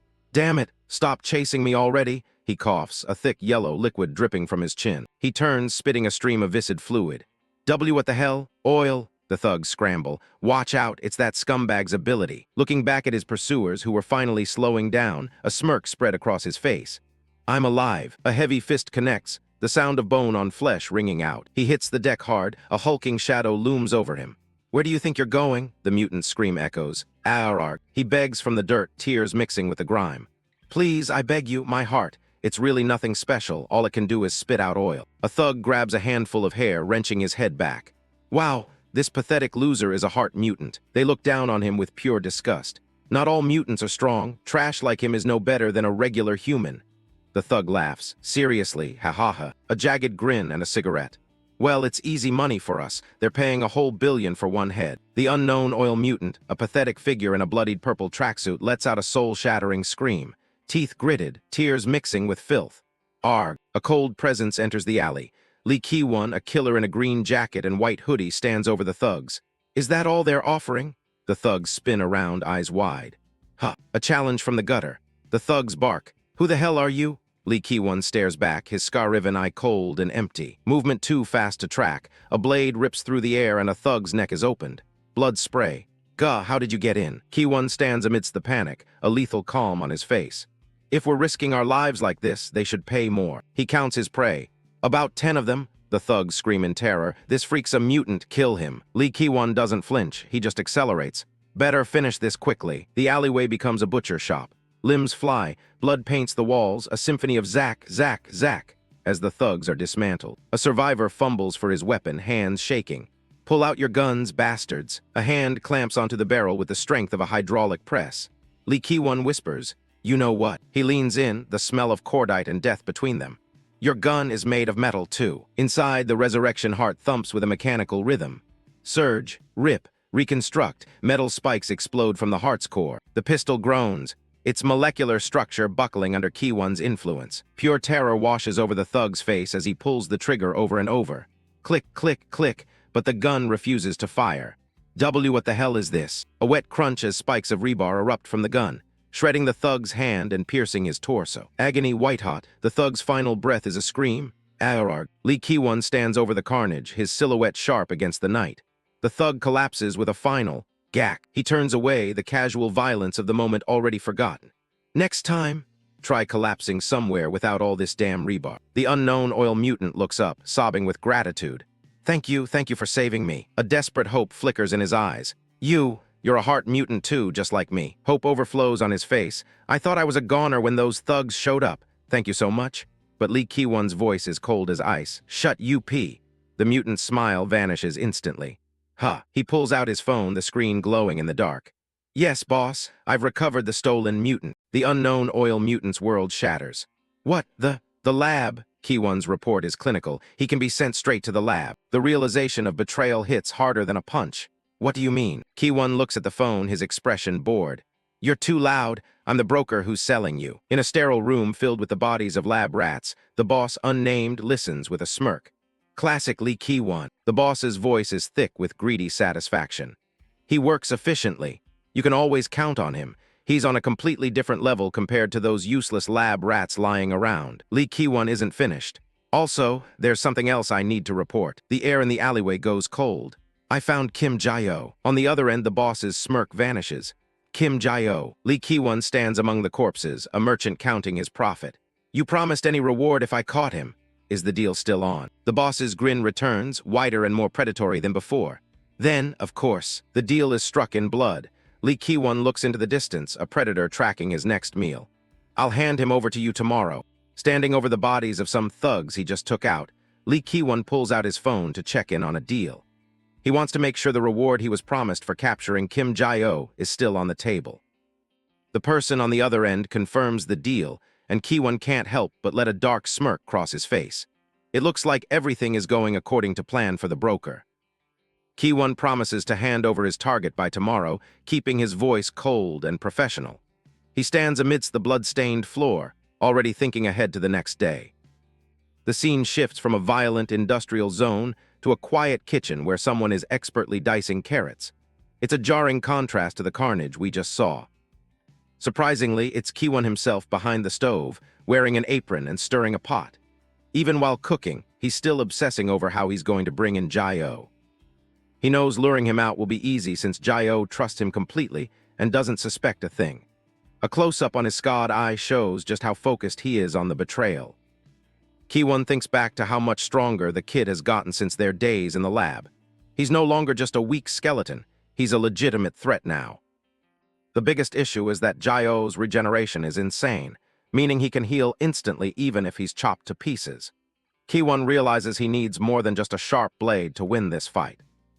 Since ordinary methods are useless against a guy who won't stay dead, he decides he needs a location packed with iron to use his abilities to their full potential. He salts his food, settling on a plan as he finishes up. He lifts a steaming pot of potato curry, looking like any normal guy making dinner for his family. It's hard to reconcile this domestic side with the cold-blooded broker. Ki-won brings the meal over to his younger sister, Lee Ki-yun, who is waiting in her wheelchair. She lights up immediately, cheering for her big brother's cooking. He gives her a warm smile, explaining that he made sure to pack it with extra potatoes just for her. For a moment, the scar on his face doesn't seem so intimidating. Ki-yun takes a bite and absolutely loves it, declaring it the best meal ever. She looks genuinely happy, clearly having no idea what her brother does for a living. Ki-won kneels down to pat her head, telling her he'll cook whatever she wants whenever she asks. He seems like a totally different person when he's with her. When Ki-yun asks him to sit down and eat with her, his expression shifts slightly. He's already preparing to leave for his job. He hangs up his apron and tells her he can't stay because he has somewhere important to be. The brotherly mask is starting to slip as he gets ready for the hunt. Ki-yun looks bummed out that he's leaving again, her shoulders slumping a bit. She's used to him being busy, but it clearly still stings. As he heads out the door, he tells her to save the leftovers and promises he'll come back to finish them later. The heavy click of the lock signals his return to the underworld. The scene shifts to another apartment building under the night sky. Inside, a much warmer vibe is brewing. Song Hae-jae is in the kitchen peeling fruit, thinking about how much Jae-oh has been through lately. She mentions that he's probably exhausted after taking care of Fritter all day. She starts stir-frying some meat and veggies, convinced that a mix of protein and fruit is exactly what he needs to recover. It's a weird combo, but she seems determined. She pours a dark glaze into the pan, getting a little creative with the flavors. She's really going all out for this recovery meal. A spark of inspiration hits her, and she decides to take things a step further. She's about to create something truly unique. The result is a plate of braised short ribs topped with fresh tangerines and strawberries. It looks colorful, but you have to wonder if it actually tastes good together. Hae-jae checks her phone, admitting she got the recipe from an AI. Apparently, the computer thinks these ingredients are a perfect match. The AI even gave her a full breakdown of the nutrients and the exact cooking method. She's following the digital instructions to a T. She scrolls through the fail-proof ratios, feeling pretty confident about her kitchen skills. She never thought she'd be making oyster and strawberry ribs, but here we are. She tosses the food in the pan with a big smile, starting to think she might have a hidden talent for cooking. The experimental meal is almost ready. A message pops up on her phone from her older sister, asking if she's eaten yet. She quickly jumps into their chat history. Her sister says she'll be home late, so Hae-jae brags about the crazy fruit ribs she just made. She even sends a sticker of a character puking a rainbow to show her excitement. Her sister's reaction is basically, but Hae-jae just thinks she doesn't appreciate high-level cuisine. She decides to be nice and save some for her anyway. She heads over to Jae-oh, who is sitting on the floor with his phone and a plushie. She tells him that since her sister is coming home late, he can turn in early if he wants. Jae-oh says he's fine and that he's just waiting for his friend to get in touch. Hae-jae looks a little surprised by his dedication. She asks him if he's really that happy about reuniting with his friend today. She can tell it means a lot to him. Jae-oh hugs his dog plushie and lets out a big, genuine laugh. He admits he really missed the guy. Hae-jae notes that even though they haven't known each other long, this is the most relaxed she's ever seen him. Jae-oh just nods, his eyes soft. A flashback takes us back to the lab, where a younger Ki-won stands with a confident smirk. For Jae-oh, he's always been more than just an acquaintance. He was a lifeline. Back then, a skeletal Jae-oh was always huddled by himself in the back of the room. Young Ki-won would approach him, asking why he was always alone. Jae-oh would stammer, looking incredibly nervous under the other boy's gaze. Even in skeleton form, his fear is palpable. He would curl into a ball, trying to make himself as small as possible. He didn't know how to handle the attention. One day, Ki-won noticed something was missing and grabbed Jae-oh's sleeve, shouting in shock about where his arm went. Jae-oh screamed for him to stop, clearly in pain.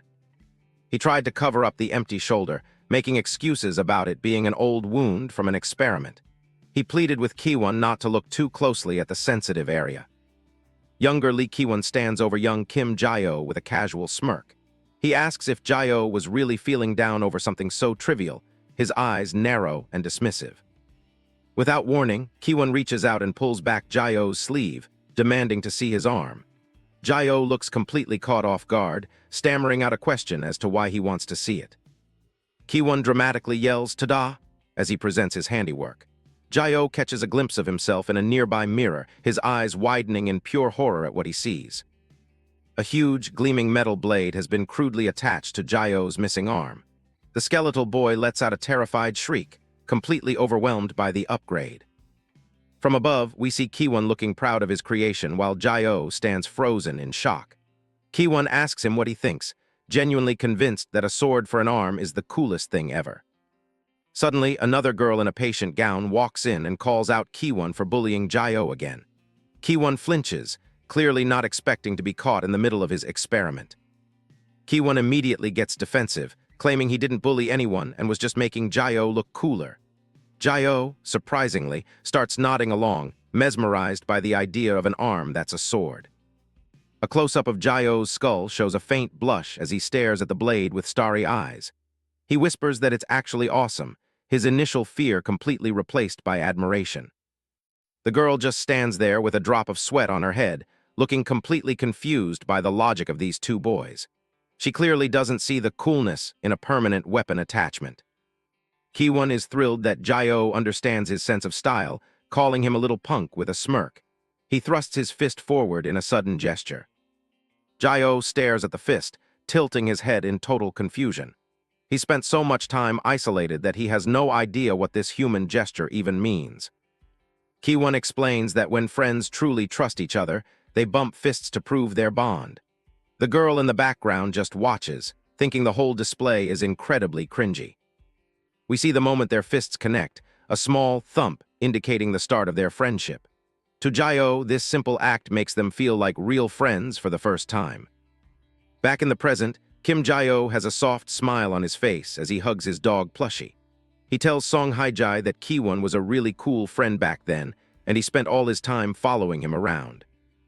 Hae-jae looks absolutely baffled, struggling to understand why anyone would think having a blade attached to their arm is a good thing. She just stares at Jae-oh, her mouth slightly open in shock. She looks at Jae-oh as he curls up with the plushie, feeling a bit of relief. She can see how happy he is just at the thought of being reunited with his old friend. Hae-jae decides to shake off the weird story and announces it's time to eat. Jae-oh looks a little guilty for not helping with the cooking, but she assures him she prefers working alone in the kitchen. She presents a large pot with a flourish, announcing that today's menu is fresh sweet braised ribs. It's a dish that looks as experimental as it sounds. Jae-oh's eyes nearly pop out of his head when he sees the contents of the pot. He lets out a loud whoa, completely stunned by the bizarre appearance of the meal. Hae-jae stands proudly with her spatula, calling it her special recipe. Jae-oh just stares at it, barely able to find the words to respond. A close-up of the dish reveals braised meat mixed with whole strawberries and slices of tangerines. Jae-oh admits he's never seen anything like this in his entire life, and frankly, neither has anyone else. He decides to take the plunge and picks up a piece of meat with his chopsticks, announcing he'll eat well. He's being a good sport about the fruit and meat combination. Jae-oh takes a big bite, chewing thoughtfully as Hae-jae leans in with a worried expression. She asks him how it is, her heart probably racing as she waits for his verdict. Tears actually start to well up in Jae-oh's eyes as he declares the food unbelievably good. It turns out the AI recipe might actually be onto something after all. A montage of Jae-oh digging in shows him praising everything from the delicious strawberries to the meat, and even the oysters. He's eating with a level of enthusiasm that suggests he's found his new favorite meal. While he's stuffed his face, he notices the dog, Fritter, watching him intently from the side. He wonders if he should share a little bit of the feast with the pup. Fritter en hin lern v letter 1 edb, I doyam letter 1 eft, kan bu letter 1 ed3, and ba nh letter 1 e5t ko th letter 1 ec3. Ro rang la dang them thu letter 1 ed3, and gmi letter 1 ebf, and gth letter 1 ecbt doa letter 1 eafm. No dang trin di letter 1 ec5, and m letter 1 ed9t man, zin and b letter 1 eadcth letter 1 ea7y. Jae-oh asked the little puppy if it wanted some, but Haijai quickly shut down the idea, warning that feeding it human food carelessly could be dangerous. She leaned down and promised the dog she would cook a special meal just for it later. However, the little guy immediately shook its head in a frantic no. Jae-oh continues to shovel food into his mouth, his cheeks bulging as he thanks Haijai profusely. He tells her it's the best thing he's ever eaten, which is a huge compliment given his history. Haijai is beaming with joy, her eyes closed in a happy smile. She promises to make him something even better next time, clearly encouraged by his reaction. Jae-oh gives her a thumbs up and a muffled okay, while his mouth is still full. It's a rare moment of pure domestic peace for him. Suddenly, a phone on the table starts vibrating with a loud zzzt, breaking the quiet atmosphere. Jae-oh looks over, his expression immediately turning serious. We see the phone screen showing an incoming call from someone labeled Broker. It's a name that carries a lot of weight in Jae-oh's world. Jae-oh answers the call, realizing it's Ki-won on the other end. A panicked voice screams through the speaker, begging Jae-oh for help. Jae-oh is instantly on high alert, asking what happened. Ki-won explains that he was chasing guys from the laboratory when things got way too dangerous for him to handle alone. The mention of the laboratory sends a visible shiver through Jae-oh, his face hardening as the past comes rushing back. He repeats the word in disbelief, his eyes narrowing. Jae looks terrified, her hand going to her chest as she realizes what this means. She knows exactly how much that place has haunted Jae-oh. Ki-won's voice is frantic as he asks if Jae-oh can come help him right now. Without a second thought, Jae-oh shouts back that he's already on his way. The call ends abruptly, leaving a final message on the screen with an address for an abandoned factory.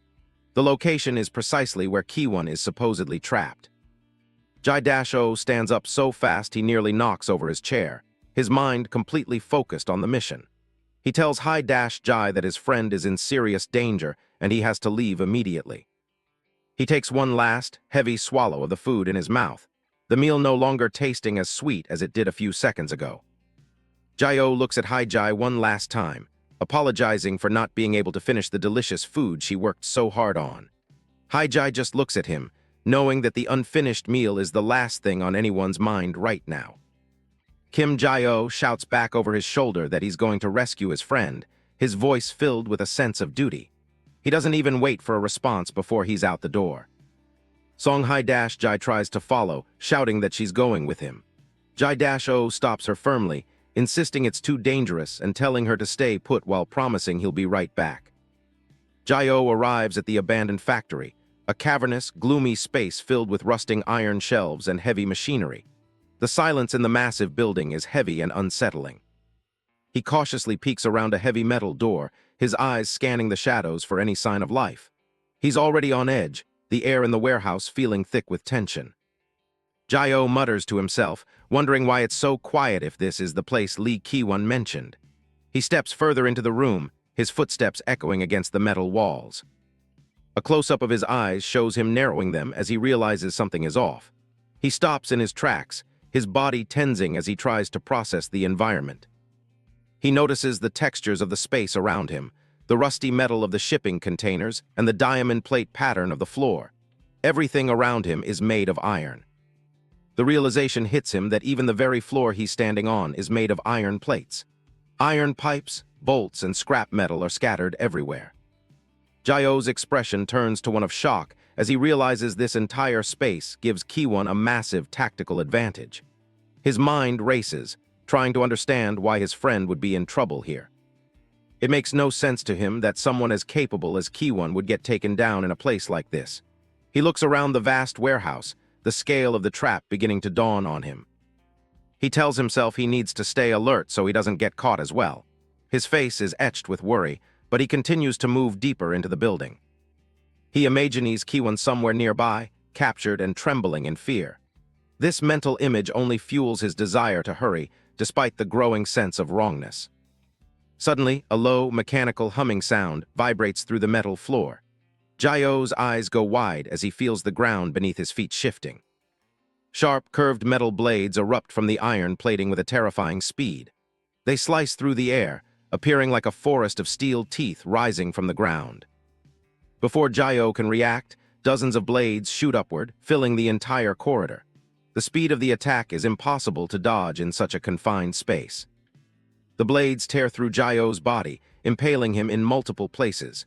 He lets out a choked gasp of pain, blood splattering across the metal as he's lifted off the ground. A close-up of his face shows his teeth bared in agony, a thin trail of blood escaping his lips. He looks down at the steel piercing his chest in total disbelief. Jayo is suspended in the air, held up by the very blades that are wounding him. His limbs hang limp as he struggles to comprehend the sudden, brutal assault. From his perspective, we see more blades erupting behind him, ensuring there is no escape. The attack is calculated and devastatingly efficient. In the shadows above, Kiwon crouches on a shipping container, looking down at Jayo with a cold, unreadable expression. He asks Jayo what the hell he thinks this is, his voice devoid of concern. Kiwon thanks Jayo for coming, his hood casting a dark shadow over his eyes. He looks completely in control of the situation, showing no signs of having been captured. Jayo asks through gritted teeth what he's doing, reminding him that he said he was the one who was captured. He looks up at his friend, desperate for a logical explanation.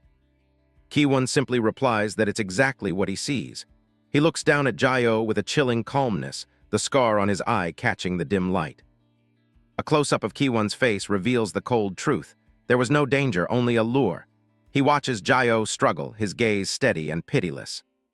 He tells Jayo bluntly that he was fooled before leaping down from his perch with a sword in hand. The betrayal is now complete and undeniable. Jayo lets out a pained groan as he tries to pull himself off the blades, his hands slick with his own blood. He's barely holding on as Kiwon approaches him. Kiwon lands gracefully on the floor and immediately goes on the offensive, his sword a blur of motion. Jayo, wounded and shocked, can only try to defend himself as best he can. The two exchange a series of rapid strikes, their blades clashing in the dark warehouse. Despite his injuries, Jayo fights with a desperate intensity born of survival. Kiwon delivers a brutal kick to Jayo's chest, the impact sending him flying backward.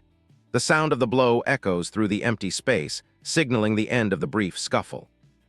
Jayo coughs up a thick spray of blood, his body slamming hard against a pile of wooden crates. He looks completely broken, both physically and emotionally, by the betrayal. He crashes through the crates with a loud splintering sound, debris falling all around him. He lies in the ruins of the wood, unable to find the strength to stand back up. Kiwon stands over him, looking down with an air of cold indifference. He hasn't broken a sweat, his expression as hard and unyielding as the iron floor. He tells Jayo that he was actually really happy to see him today, even as he holds his sword ready to strike again. The sentiment feels twisted and cruel given the circumstances. Kiwon mentions that he'd only seen Jayo as a skeleton for 7 years, so seeing him like this felt a little strange. He walks closer, his footsteps deliberate and menacing. Jayo groans in pain, clutching his wounded stomach as he listens to his former friend's monologue. Kiwon continues, saying that talking to him reminded him of the old days. A close-up of Kiwon's shoes shows him stopping right in front of Jayo. He admits casually that he lied to him, his voice flat and unapologetic. He reveals his true identity, stating clearly that he really is a broker. The word hangs in the air, confirming Jayo's worst fears about the man he trusted. Kiwon explains his job. He captures heart mutants and hands them over to the laboratory. He says this as if he's simply describing a mundane business transaction. The final revelation is the most devastating of all. Kiwon tells a shell-shocked Jayo that he came here specifically to send him back to the laboratory. The chapter ends on Jayo's horrified face as the true scale of the trap is revealed. Chap 11, Kiwon drops the friendly act, standing tall with a blood-stained blade. He admits he's a broker through and through, working for the very people they once feared. His mission is simple: drag Kim Jayo right back to the hellish laboratory he escaped from. The warmth in his voice from before is completely gone, replaced by a cold, professional edge. Jayo stands there in absolute shock, blood dripping from his chin. He can't wrap his head around why the friend he just shared a meal with is suddenly holding a sword to his throat. Without another word, Kiwon reached out to the cold metal, mobilizing his power for a fresh wave of attacks. Suddenly, something sharp glinted in the shadows behind him.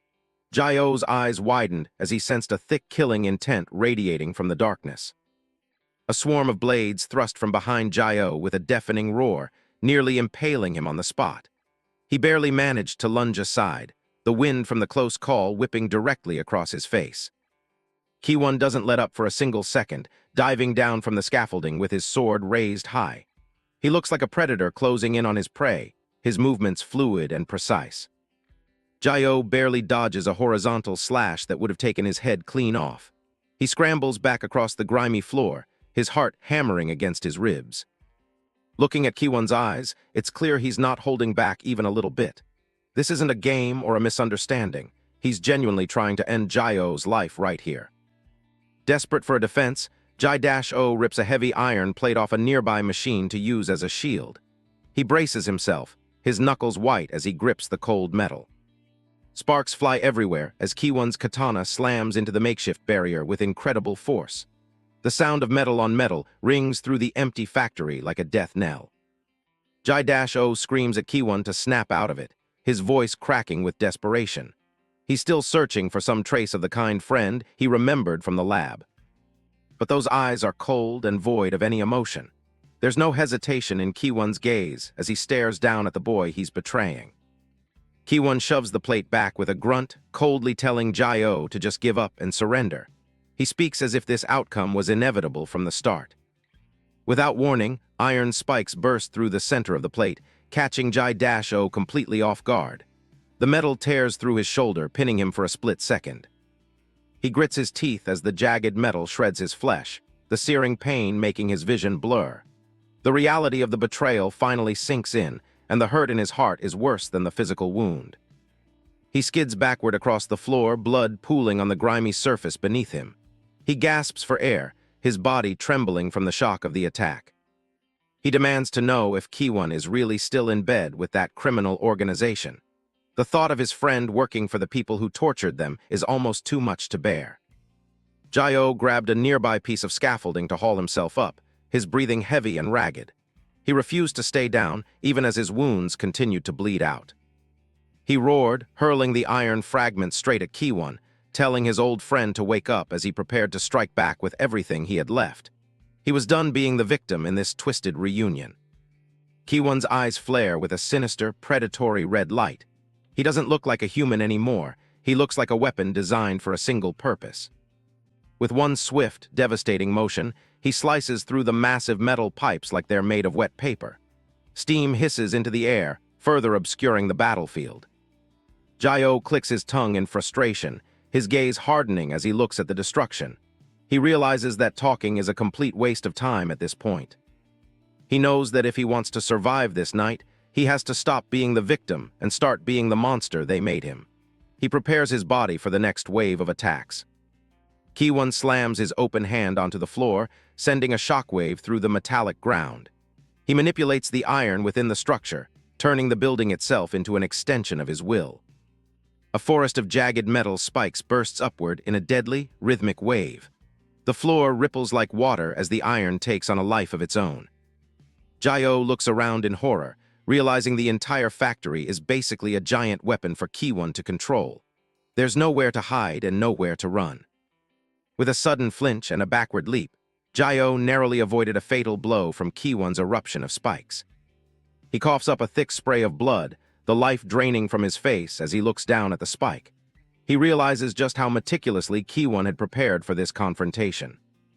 Looking back, Kiwon didn't slow down at all as more metal rippled toward his target. He was cutting off every escape route, forcing Jayo into a fight with no way out. Jayo shouts, his voice filled with a mixture of rage and disbelief. He asks if Kiwon really thinks going back to that lab is a better fate than just dying right here. Kiwon lunged forward, raising his katana high above his head for the finishing blow. To him, the morality of the situation no longer mattered. The mission was everything. Jayo's expression suddenly shifts, his eyes going dark and focused. Fine. If a monster is what his friend wants, he's going to give him exactly that. He lunged forward with explosive speed, throwing a straight punch at Kiwon, but the assassin twisted his body and dodged it effortlessly. A diagonal slash tore across Jayo's body. He spat out a mouthful of blood but kept the pressure on, refusing to back down for even a second. He moved like a madman, completely ignoring the long, jagged wound carved across his chest. For the first time in the fight, a flicker of genuine surprise crossed Ki-won's face. He hadn't expected Jae-oh to still be able to move after that last blow. Then a direct punch to Ki-won's face landed with a sickening crack that echoed throughout the warehouse. It was a desperate, brutal strike that caught the broker completely off guard. Ki-won's eye widens as the impact rattles his brain and sends stars dancing across his vision. He stumbles back, his grip on his weapon loosening slightly. He realizes something is very wrong with this fight. The damage he's dealing should have killed any normal person 10 times over, but it isn't slowing Jae-oh down at all. It's just as he suspected. Years of horrific suffering and endless experiments in the lab have built up a terrifying resistance in Jae-oh's body. Back then, he was just a skeletal test subject, a bag of bones used to push the limits of human regeneration. The researchers watched with cold curiosity as he healed over and over again. Now his body reacts to trauma almost instantly, healing wounds before the blood even hits the ground. He uses those small openings to launch his own savage counterattacks. Lee Ki-won presses the advantage, his blade a blur as he strikes with precision. He's determined to overwhelm Kim Jae-oh before he can even think about a counterattack. "I'll cut him so fast he won't even get a chance," he mutters to himself. He knows the Resurrection Heart's healing is fast, but he believes it has its limits. Ki-won continues his relentless assault, betting on the idea that if Jae-oh is stuck constantly regenerating, he won't have the energy left to strike back. Blood splatters across the industrial floor with every swing.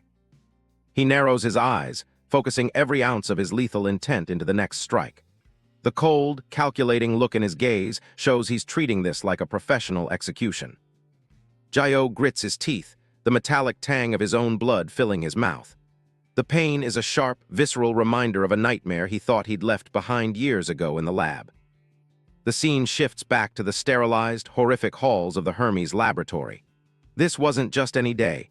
It was the beginning of yet another twisted experiment designed to push their limits. A heavy metal restraint clicks into place, locking Subject 1 into the testing chamber. The sound of the lock echoes through the room like a prison gate slamming shut for the final time. The 225th Regeneration Response Experiment officially begins as the researchers watch from behind the safety of the observation glass. A skeletal, younger version of Jae-oh waits in chains, looking up at his captors with hollow eyes. The heavy doors slide open, flooding the dark room with a harsh, artificial light. A shadow steps through the threshold, small and trembling in the doorway. It's a young Ki-won, dressed in the same hospital whites, his face pale with dread. He looks at his friend and whispers his name, his voice barely audible over the hum of the facility. Young Jae-oh's eyes widen in shock as he realizes what's happening. He recognizes the fear in his friend's gaze and the cold steel weapon he's been forced to hold. A voice over the intercom explains the goal. They want to see how the Resurrection Heart recovers when stimulated by the lethal power of the Sword Heart. It's a clinical description of planned torture. The command is issued for Subject 824 to attack with everything he has. Young Ki-won just stands there, his knuckles turning white around the hilt of his sword. "Are you insane?" he screams back at the observation window, his voice cracking with rage. He refuses to lift a finger against the only person who makes this hell bearable. He throws his head back and yells that he won't do it, his defiance echoing through the chamber. He'd rather leave this place or die than hurt his best friend. The response from the lab is immediate and agonizing. A surge of high-voltage electricity rips through the collar around Ki-won's neck, dropping him to the tiles as his body convulses. Jae-oh watches in horror as his friend is tortured for his sake. He shouts at Ki-won to stop wasting time and just follow the orders before they kill him. "I'm fine, just do it," Jae-oh lies, his raspy voice filled with desperation. He can't stand the sight of Ki-won being electrocuted over and over on his behalf. But Ki-won just grips his throat, his face contorted in a silent scream as the shocks continue.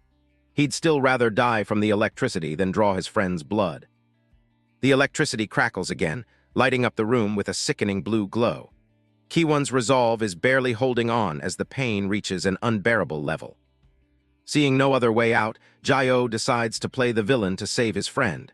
He calls Ki-won a weakling, trying to provoke him into a protective rage that will end the torture. Ki-won looks up, his eyes bloodshot and confused by the sudden insults. He can't understand why Jae-oh is mocking him while he's suffering for him. "All you can do is cut with a sword anyway," Jae-oh sneers, his voice cold and biting. He mocks the sword hard ability, calling it pathetic compared to the other powers in the facility. The words hit Ki-won harder than any physical blow could. Being called weak is a trigger for him, and Jae-oh knows exactly which buttons to push to get a reaction. Jae-oh continues the act, telling him to stop being useless and just finish the experiment. He promises that he'll regenerate eventually, so there's no reason to hesitate. Something finally snaps inside the young boy. Driven by a mixture of torture and desperate anger, he draws his blade with a guttural, pained roar. His eyes go cold and focused, mirroring the predatory look he has in the present. The sword heart awakens fully, and he lunges forward to strike. The blade finds its mark, tearing through Jae-oh's fragile skeletal frame in a spray of dark crimson. The sound of the impact is sickening, a sharp contrast to the previous silence. For a split second, even Jae-oh looks stunned by the sheer violence of the attack. He wonders if his plan to provoke his friend worked a little too well. But the researchers demand more data, and Ki-won complies, his movements becoming a blurred frenzy of steel. He continues to slash at the boy on the floor, the room turning into a slaughterhouse. "How about now?" he yells, his voice cracked and hollow as he strikes again and again. He's fully committed to the role now, his whites soaked through with blood. Blood pools on the white tiles, steaming slightly in the cold air of the chamber. Jae-oh collapses into the crimson puddle, his body a map of fresh, jagged wounds. The experiment is finally declared complete, and the researchers record the results with clinical indifference. Ki-won stands over his fallen friend, his breathing ragged and heavy. He's covered in blood from head to toe, his eyes wide and unfocused as he looks down at the carnage. He looks completely drained, both physically and mentally. Jae-oh lies in the center of the room, gasping for air as he tries to process the pain. He mutters about how much it hurts, but there's a flicker of confusion in his eyes. He looks down at his own chest and then back at his friend. "Wait, it doesn't hurt as much as I thought it would," he whispers, his voice thin. Ki-won kneels beside him, leaning in close so only Jae-oh can hear. He tells him to stay still and pretend he's in more pain than he actually is so the researchers don't get suspicious. Jae-oh's eyes widen as he sees Ki-won's own arm. It's covered in deep, self-inflicted gashes that mirror the ones he just gave Jae-oh. He realized his friend cut himself too. "Shut up and don't get us caught," Ki-won mutters, his gaze sharp and protective once again. He's exhausted, but he's making sure their secret stays hidden from the cameras. Jae-oh is stunned and asks why he would do something so reckless. He knows his own body would have healed eventually without the extra help. Ki-won looks away, his expression grim. He knows the lab bastards intentionally keep Jae-oh's blood levels low so he can't regenerate properly. They're trying to starve his power. He tells Jae-oh not to try the same, self-sacrifice, act on him ever again. By cutting himself and covering Jae-oh in his own sword-heart blood, he was secretly giving his friend the nutrients he needed to survive the lab's cruelty. Back in the lab, a younger Lee Ki-won offers a bloodied grin, dismissing the weight of his sacrifice as something trivial between friends. The lab-issued patient whites he wears are stained a deep, visceral crimson from his self-inflicted wounds. The memory fades, replaced by the cold, hard gaze of the man he has become. Ki-won stands ready in the present day, his presence far more lethal than the boy who once walked those hospital halls. He lunges forward with predatory speed, the blade of his sword carving a bloody arc through the air and across Kim Jae-oh's torso.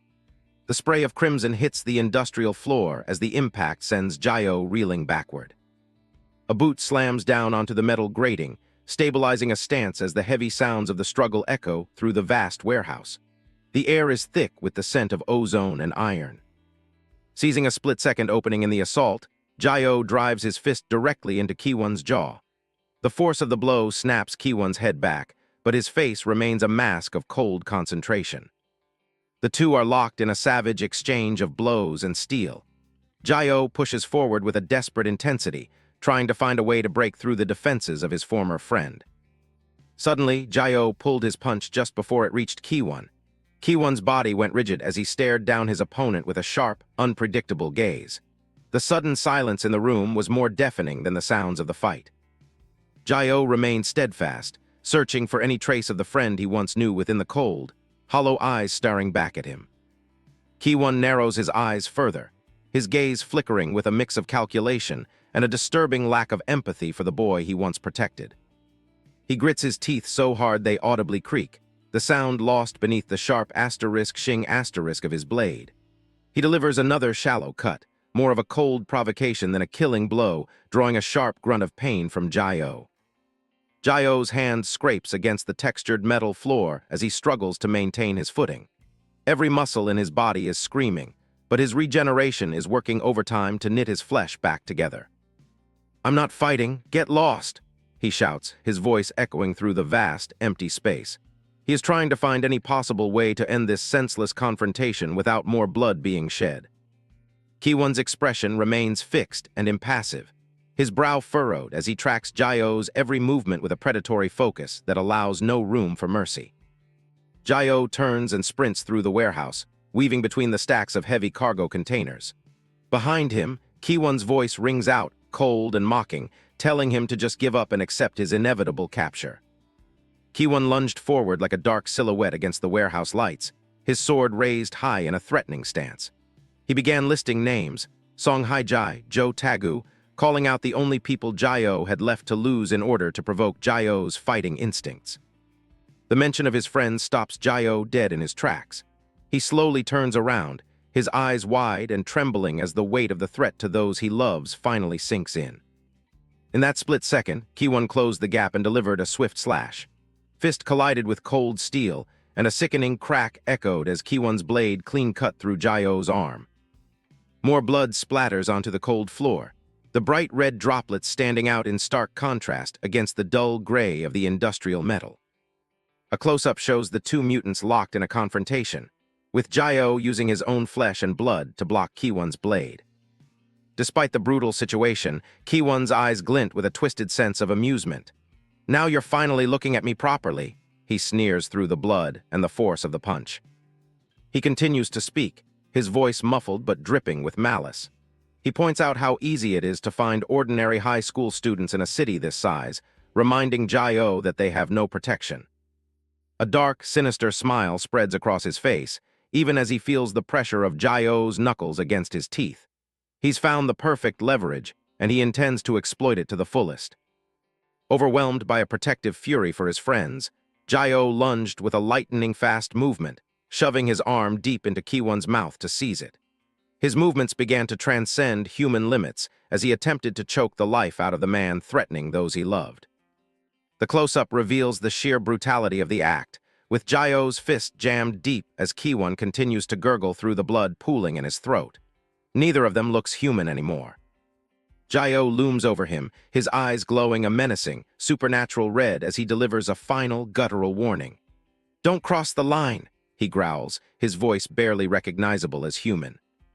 Ki-won stares back, his expression unchanging even as blood drips down his white hoodie. Jae-o reaffirms that Hai-jae and Tagu are his friends, and they are strictly off-limits. He explains that he was willing to listen to Ki-won's side of the story because of their history, but that patience has finally run out. The connection they once shared is officially severed. Within his chest, the resurrection heart pulses with a violent, crimson light, the organ clearly visible through the gaps in his spectral ribcage. It is no longer just keeping him alive, it is fueling a cold, focused wrath. Jae-o's face is a mask of pure, unadulterated fury, his eyes burning with an intense inner fire. The time for talk is over. He's decided to end this once and for all, vowing to smash Ki-won to pieces. Kim Jae-o glared at Lee Ki-won, growling a warning not to even mention his friends. Jae-o's eyes go cold as he declares he's done caring about whatever excuse Ki-won has. He's ready to end this fight right now. Ki-won's eyes widened as he realized the tables had turned. Jae-o was taking advantage of the open wound to drain Ki-won's own blood. A surge of crimson flows directly from Ki-won into the open veins of Jae-o's arm. It's a gruesome biological fuel transfer. Deep inside the resurrection heart, the foreign blood cells rush in like a tidal wave. The stolen energy is exactly what the system needs to jumpstart. Jae-o's stump begins to churn and bubble with raw gore. New bone and muscle knit together in a violent, high-speed growth spurt. In a matter of seconds, a brand new hand bursts forth from the bloody mess. It's fully formed and ready for a fight. Ki-won can barely process what he's seeing. The arm he personally severed is back as if it was never gone. Jae-oh doesn't give him a second to think, lunging forward with a heavy strike. His fist connects squarely with Ki-won's chest, the impact echoing through the factory. The force of the blow sends Ki-won skidding across the checkered metal floor. He's losing ground fast against this sudden surge of power. Ki-won hunches over, coughing and gasping for air. The iron in his body usually makes him a living tank, but that hit actually hurt. An internal scan reveals the damage. 3 of his iron-reinforced ribs have been snapped clean. Jae-oh's physical strength has jumped to a completely different level. Jae-oh is already on top of him again, eyes glowing with a predatory intensity. Ki-won realizes another clean hit like that might actually kill him. A brutal punch lands right on Ki-won's jaw. The impact is so heavy it distorts his face, sending a spray of blood into the air. Ki-won's head snaps back, his vision likely swimming from the sheer speed of the assault. He can't even get a word out before the next move comes. He's sent flying into a pile of industrial scrap, crashing hard against the steel beams. He realizes too late that Jae-oh's speed has become impossible to track. Jae-oh looms over his former friend like a shadow, fist raised for another executioner's blow. Ki-won's reflexes can't keep up with this pace. Another heavy fist sinks into Ki-won's face, pinning him against the floor. The sound of metal meeting flesh fills the room. Ki-won tumbles across the scrapyard floor like a ragdoll. Every part of his body is screaming as the iron plating starts to fail. He pushes himself up with gritted teeth, blood dripping from his chin. He can't understand where this insane level of strength is coming from. Ki-won slams his palm onto the metal deck, desperate to regain control. He knows the blood Jae-oh absorbed is the key to this sudden evolution. Jagged steel spikes erupt from the floor, creating a deadly barrier between them. He needs to widen the distance before he gets pulverized. Jae-oh doesn't slow down, weaving through the rising blades with inhuman agility. He's moving like he already knows where the next spike will appear. Ki-won watches in disbelief as his best traps fail to even graze the kid. He wonders if Jae-oh is actually predicting the future. It's not prediction, it's pure reaction. Jae-oh flips through the air, dodging a forest of steel with absolute precision. Ki-won stares into Jae-oh's eyes and realizes the resurrection heart is doing more than just healing. It's boosting every single physical sense to its absolute limit. The realization hits him like a freight train. This isn't just a variant who can't die, it's a perfect combat machine that's still evolving. Jae-oh closes the gap in an instant, fist clenched tight. He's completely unbothered by the metal forest Ki-won threw in his way. Ki-won knows he's about to lose if he doesn't do something drastic.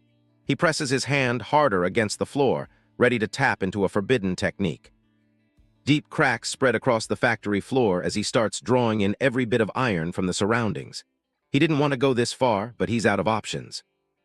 Iron particles rush into his arm, glowing with a dangerous white light. The process is excruciating, tearing at his internal organs as the metal merges with his cells. Inside his chest, the sword heart begins to pulse violently. Dozens of miniature blades start piercing his own organs from the inside out.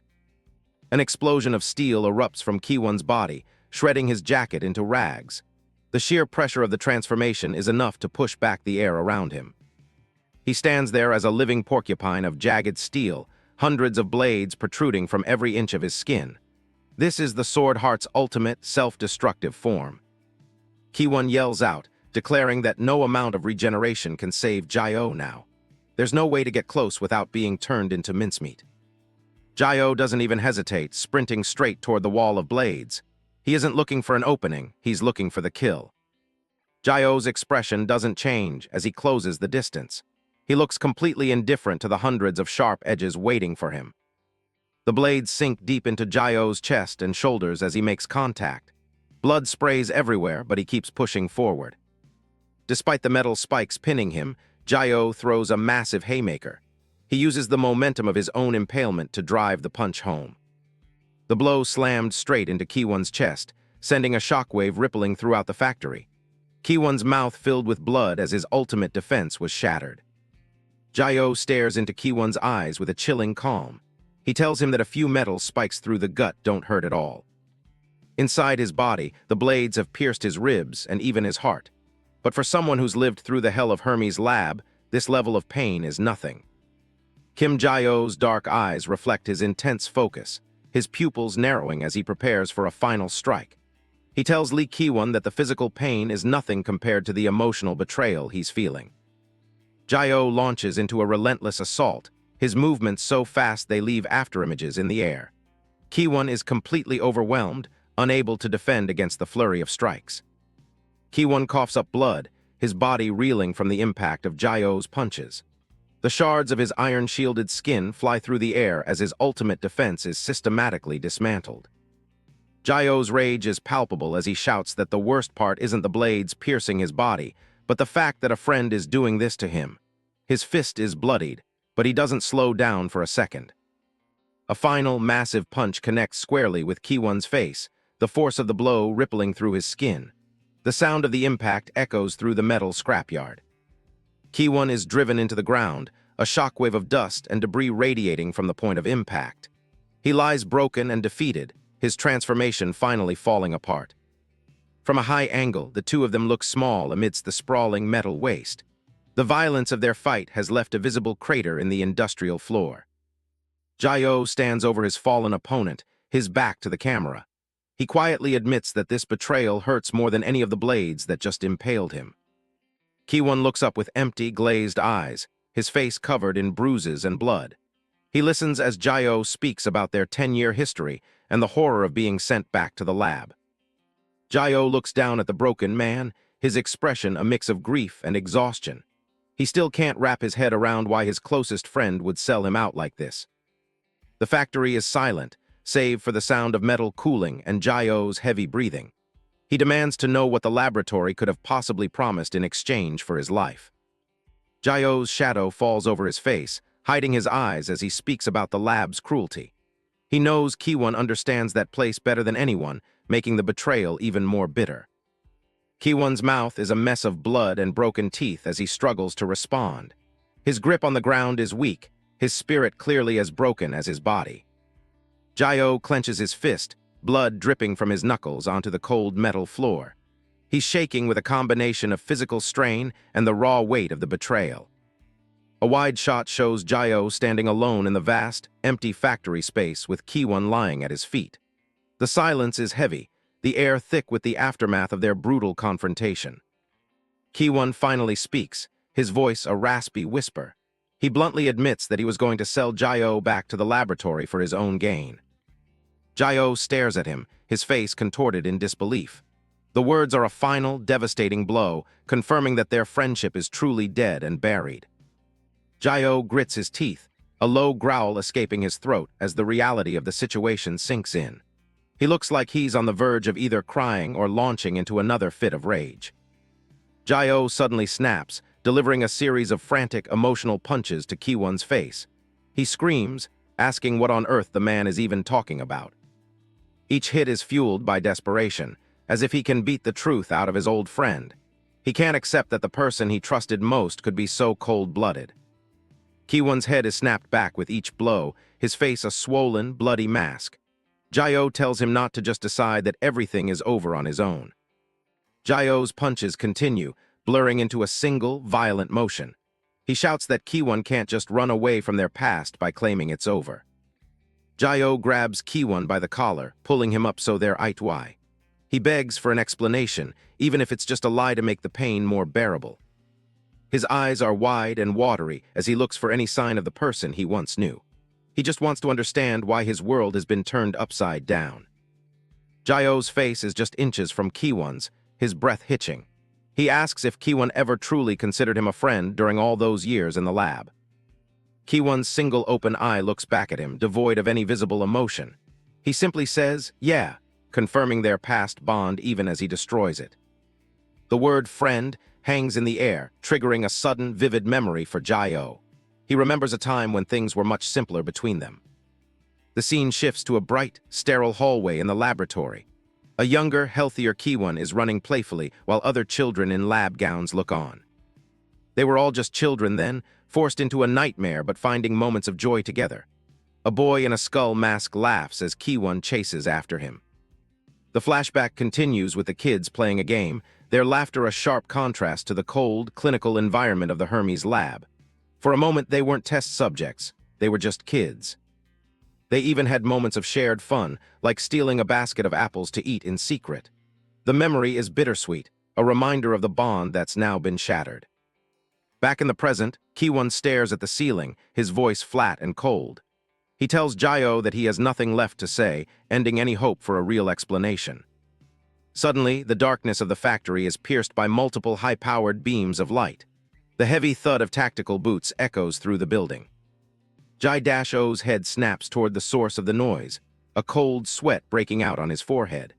The sudden arrival of outsiders in the middle of their confrontation is a terrifying development.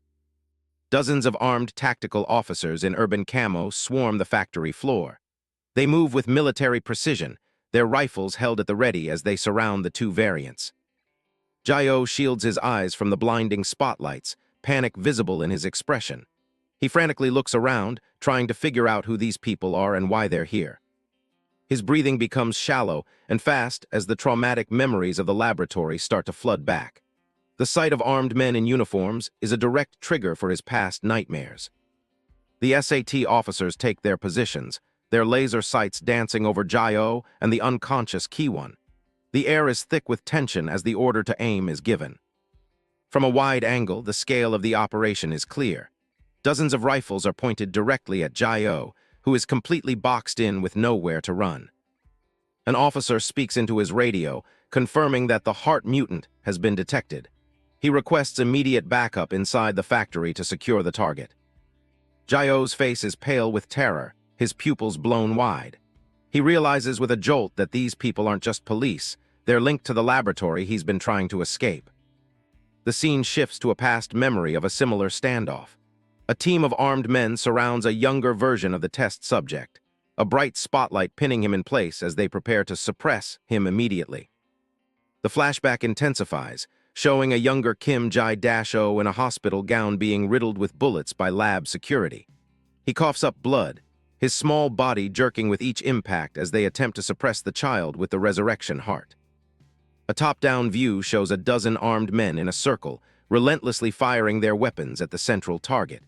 The order to maintain fire echoes through the past, a cold command to transport the captured subject at any cost. Back in the present, Jae-oh's face is slick with sweat, his eyes wide as the traumatic memories of the laboratory threaten to paralyze him. He gasps for air, the weight of his past and present situations crashing down on him all at once. Shaking off the terror, Jae-oh hoists the unconscious Lee Ki-won onto his shoulder, his mind screaming that he needs to run before it's too late. The tactical team looms in the background, a silent wall of military force. Jae-oh grabs a sturdy metal pipe, his knuckles white as he uses it to pull himself and his heavy burden upward with desperate strength. Every muscle in his body is strained to the breaking point as he tries to find an escape route. He breaks into a sprint across the industrial floor, the weight of the larger man slowing him down significantly. Behind him, the tactical officers begin their pursuit, their boots thudding rhythmically on the metal deck. Jae-oh leaps over obstacles with focused intensity, his eyes darting around the factory for any sign of a way out. The pursuers remain close, their red-visored helmets bobbing as they keep pace with the fleeing mutant. The tactical team shouts that the mutant is escaping, their rifles leveled as they prepare to intercept him. Their movements are practiced and efficient, cutting off Jae-oh's potential paths with military precision. Jae-oh skids to a halt, his sneakers screeching against the floor as he realizes he's run directly into another group of armed men. His options are disappearing, and the walls of the factory seem to be closing in on him. His pupils contract in sheer panic, his gaze darting from one masked soldier to the next. He is completely cornered, the realization hitting him like a physical blow. A dozen rifles are pointed directly at Jae-oh as he stands hunched over with Ki-won on his back. The tactical officers stand ready to fire, their red visors glowing menacingly in the dim light of the factory. The officers report over the radio that the escape route is secured, and they have the targets surrounded from both front and back. The tactical net has been pulled tight, leaving no room for a miracle. Jae-oh gasps for air, his chest heaving with exhaustion and fear. He looks at the surrounding soldiers, his mind racing through every possible scenario and finding only one that leads back to the lab. From high above, the two small figures look incredibly vulnerable in the center of the massive ring formed by the tactical team. The scale of the force arrayed against them is overwhelming, a clear sign that they were never meant to escape. I am Jin-wook, a tall and stocky man with a tan complexion and a neatly groomed goatee, stands amidst his tactical unit as their commanding officer. He barks orders into his radio, identifying both Jae-oh and Ki-won as heart mutants that must be secured. Jae-oh's eye trembles as he listens to the commander's cold assessment of their status. The thought of being captured and sent back to the sterile hell of the laboratory makes his blood run cold. The memory of the laboratory's imposing, monolithic building looms in his mind, a place of endless pain and dehumanizing experiments. It's a tomb that he's terrified will become his reality once again. I am Jin-wook prepares to give the final order to fire, his eyes fixed on Jae-oh with a mixture of professional detachment and underlying tension. He tells his team to be ready once the final firing preparations are complete.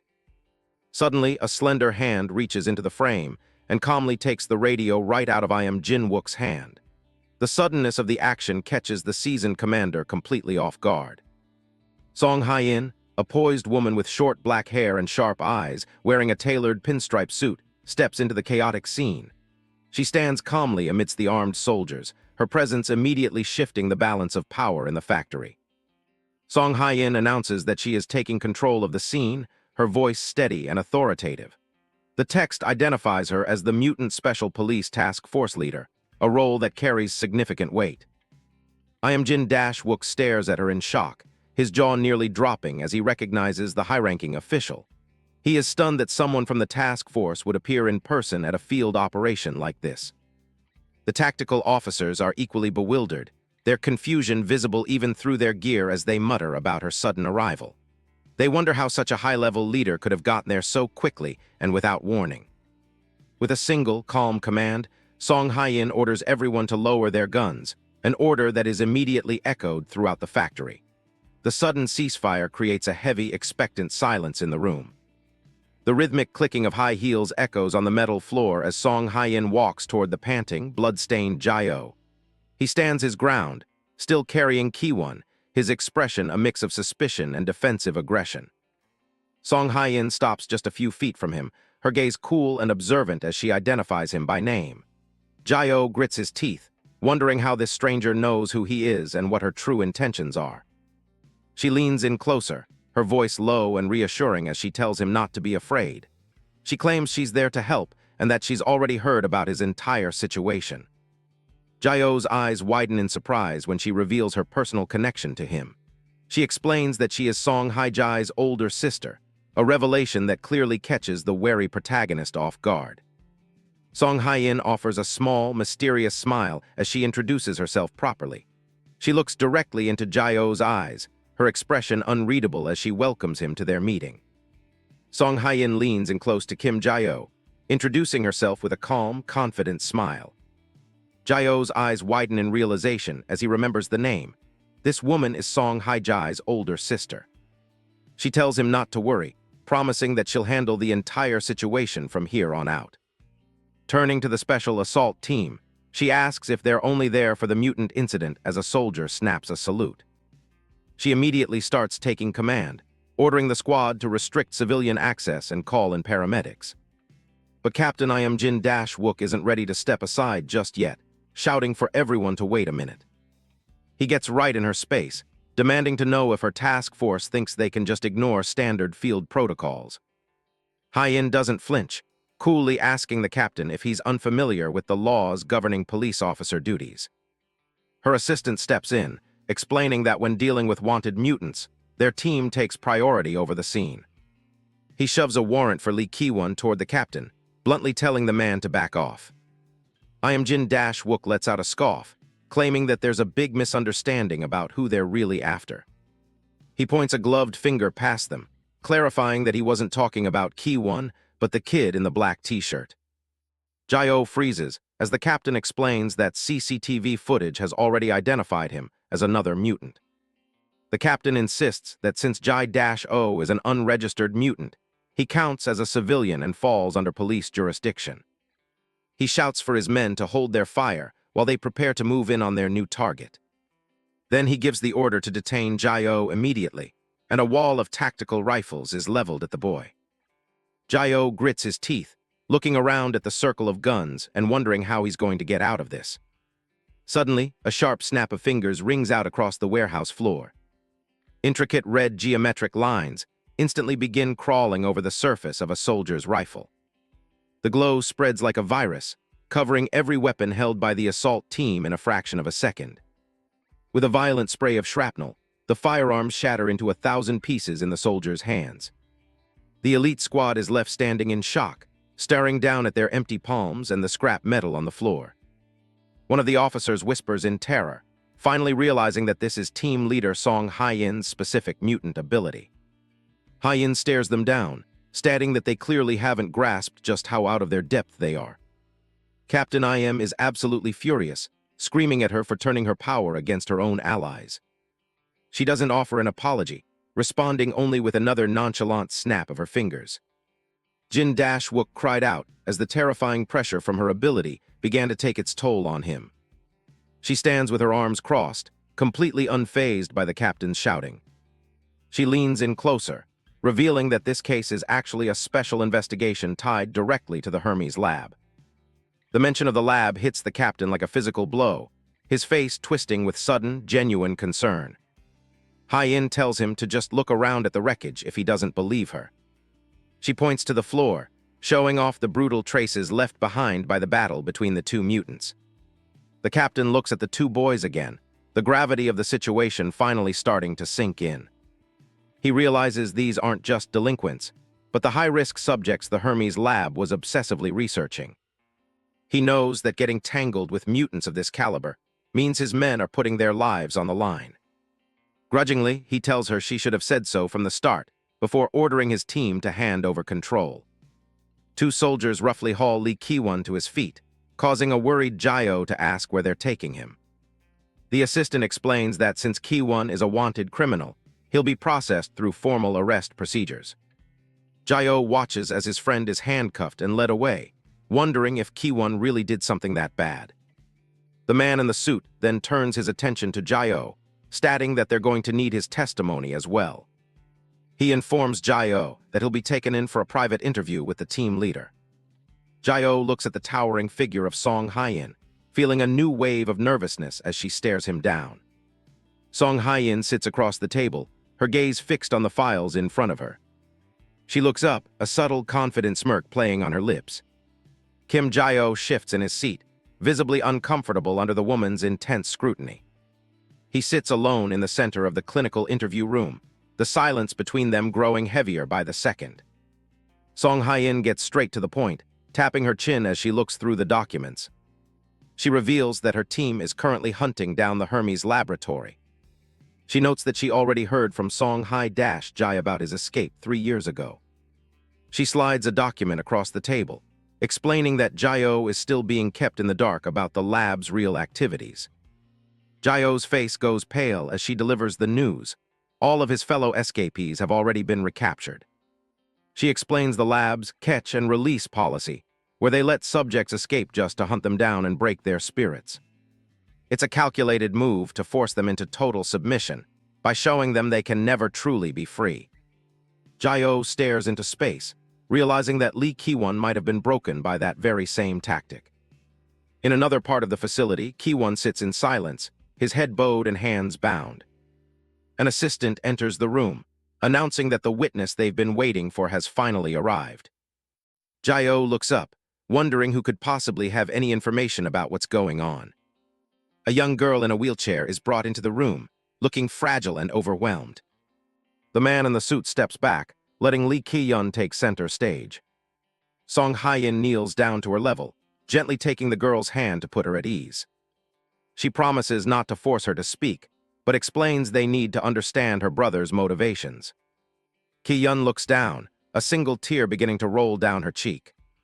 She trembles, sobbing that everything that happened was entirely her fault. Her hands clench into tight fists as she cries that her brother wasn't always the kind of person he is now. The girl is clearly terrified, fearing that speaking out will only lead to her losing her brother again. Hye-in maintains her smirk, warning the girl that staying silent will only leave Ki-won to take the fall alone. Ki-yun wipes her eyes, realizing she can't let him carry that burden by himself anymore. She finally looks up, agreeing to tell the task force everything she knows. She takes them back 3 years, to the day her brother first came home. Ki-won bursts through the front door, still wearing his blood-stained hospital gown from the lab. He stops in his tracks, staring into the dark and derelict living room of his childhood home. He finds his sister sitting alone in the shadows, her body broken and her eyes hollow. Ki-won is frozen in shock, his face contorted as he realizes both their parents have passed away. He collapses and hugs her tight, sobbing as he apologizes for being so late. To pay for her mounting medical bills, Ki-won takes on backbreaking labor at a construction site. But without a legal identity, he's constantly short on money and exploited by his bosses. The small amount he earns isn't enough, and Ki-yun's condition worsens until she's coughing up blood. One day, their small slice of peace is shattered when tactical units kick in the door. Ki-won is tackled to the floor by multiple armed men, pinned down instantly. Ki-yun screams for her brother, reaching out in vain as the soldiers roughly restrain him. Ki-won roars in a desperate rage, threatening to kill them all if they don't get their hands off his sister. A man in a suit walks in, looking down at the defeated boy with a cold, mocking smile. He crouches down and offers Ki-won a deal, an identity, a job, and the money to save his sister. Lee Ki-won listens as the lab offers a devil's bargain. They'd pay for everything his family needed, as long as he agreed to do their dirty work in the shadows. Lee Ki-yun explains the depth of the lab's support, from medical bills to their very home. In exchange, her brother was sworn to absolute secrecy about his horrific tasks. Tears flow as she admits her crushing guilt. She knows now that every bit of help she received was bought with the crimes her brother committed for her sake. She apologizes through her sobs, her head bowed in shame. The small interrogation room feels heavy with the weight of her confession. Kim Jae-oh watches her, his expression hardening as he processes the truth. He realizes the man who betrayed him was just a desperate brother trying to buy a life for his sister. A guard wheels the sobbing girl out of the room, leaving a lingering silence. Song Hye-in notes that this covers the full history of the incident. Song Hye-in pulls out a document, her tone becoming professional again. She wants to make sure one thing is perfectly clear to the boy sitting across from her. She leans on her hand, pointing out that despite the tragic motive, the betrayal was real. Lee Ki-won still made the choice to hand Jae-oh back to the people who tortured him. She reminds him of the narrow escape. If the plan had worked, he wouldn't be sitting in this office. He'd be back under the lab's knives. Jae-oh looks down, acknowledging the harsh reality. He knows Ki-won's crimes go far beyond just this one betrayal, and justice is coming for him. Song Hye-in gestures toward the wall-mounted phone. She offers him one final chance to speak to Ki-won before the legal system takes over completely. Jae-oh stares at the black receiver, his face battered and bruised from the fight. He weighs the anger against the need for closure. He finally gives a small nod, accepting the offer. He needs to say what's on his mind one last time. He steps up to the phone and begins to dial the number. The sterile room feels even colder as the line starts to ring. He waits with the receiver to his ear, his torn clothes a reminder of the battle they just survived. He doesn't say anything when the other side picks up. Lee Ki-won is on the other end, holding the phone in silence.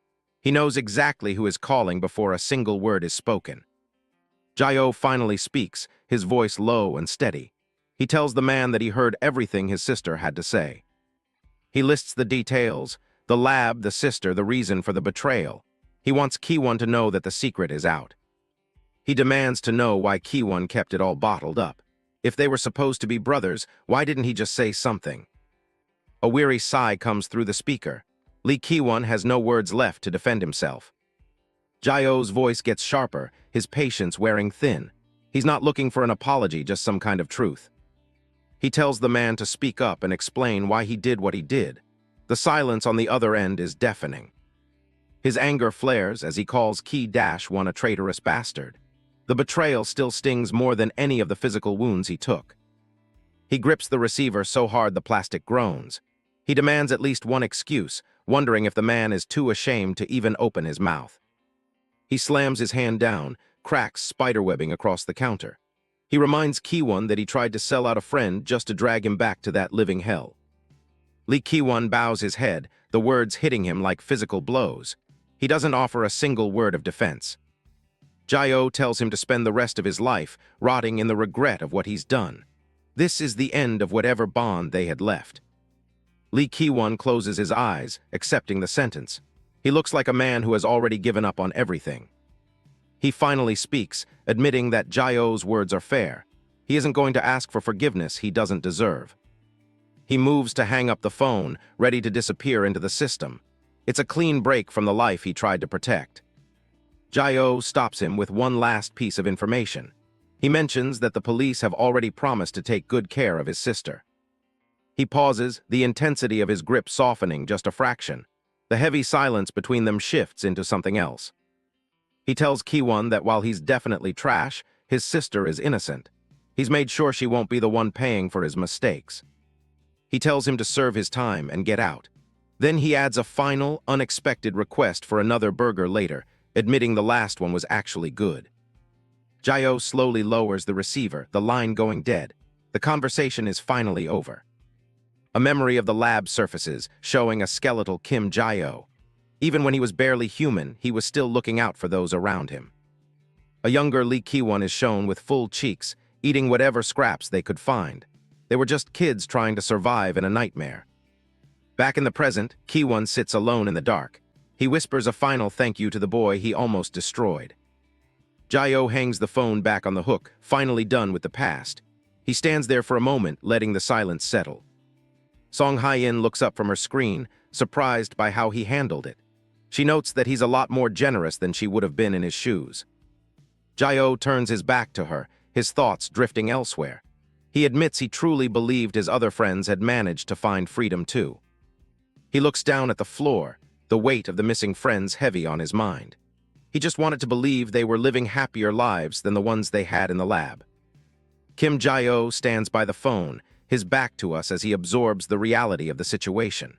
He realized he was wrong about his friends being free. Those bastards at the lab are still holding them captive and using them however they want. Song Hye-in listens as Jae-oh makes a desperate plea. He looks back at her, his voice heavy with a new resolve as he asks for her help to save the others still trapped in that hell. A faint, knowing smile plays on Song Hye-in's lips. She sets her phone down on the table, her gaze fixed on the boy who's finally found a reason to fight beyond just surviving. She leans forward, her expression turning more serious as she asks if he's really going to be okay with what comes next. Jae-oh doesn't hesitate, telling her it doesn't matter as long as they get the job done. He looks down at his hand, his muscles bulging and veins glowing with a strange, dark power. He knows he's not that weak skeleton from the lab anymore. He has the strength to change things. His eyes narrow with a fierce intensity that shows he's done running. He vows to save his friends and tear that entire laboratory to pieces, no matter what it takes. Later that night, the city is quiet as the scene shifts to an apartment building. The windows are lit up, but behind one of them, things are far from peaceful. Inside the apartment, Song Hye-in bursts through the door, her professional persona completely gone as she shouts for Song Hae-jae. Jae-oh follows behind, looking bewildered by the sudden change in energy. She practically tackles Song Hae-jae in a massive hug, doting on her like a completely different person. She's been gone for days and demands to know if her adorable little sister missed her. She rubs her cheek against the younger girls, ignoring the protests. Song Hae-jae struggles to escape the suffocating affection, telling her sister to knock it off. The doting continues as Song Hye-in scolds her sister for not washing up as soon as she got home. She's convinced her little sister must have been lonely without her and refuses to let go. Jae-oh watches the scene from the hallway, completely dumbfounded. He never would have guessed that the terrifying woman from the interrogation room was such a softie for her family. Jae-oh recalled the way Hye-in looked at Captain Jin-wook compared to her image now. He realized his first impression of her being a scary, cold professional was only half the story. She goes right back to hugging her sister, making it clear that Song Hae-jae is the center of her world. Jae-oh just stands there, trying to process this domestic side of his new ally. Song Hae-jae finally manages to get a word in, looking over at Jai-O with genuine concern.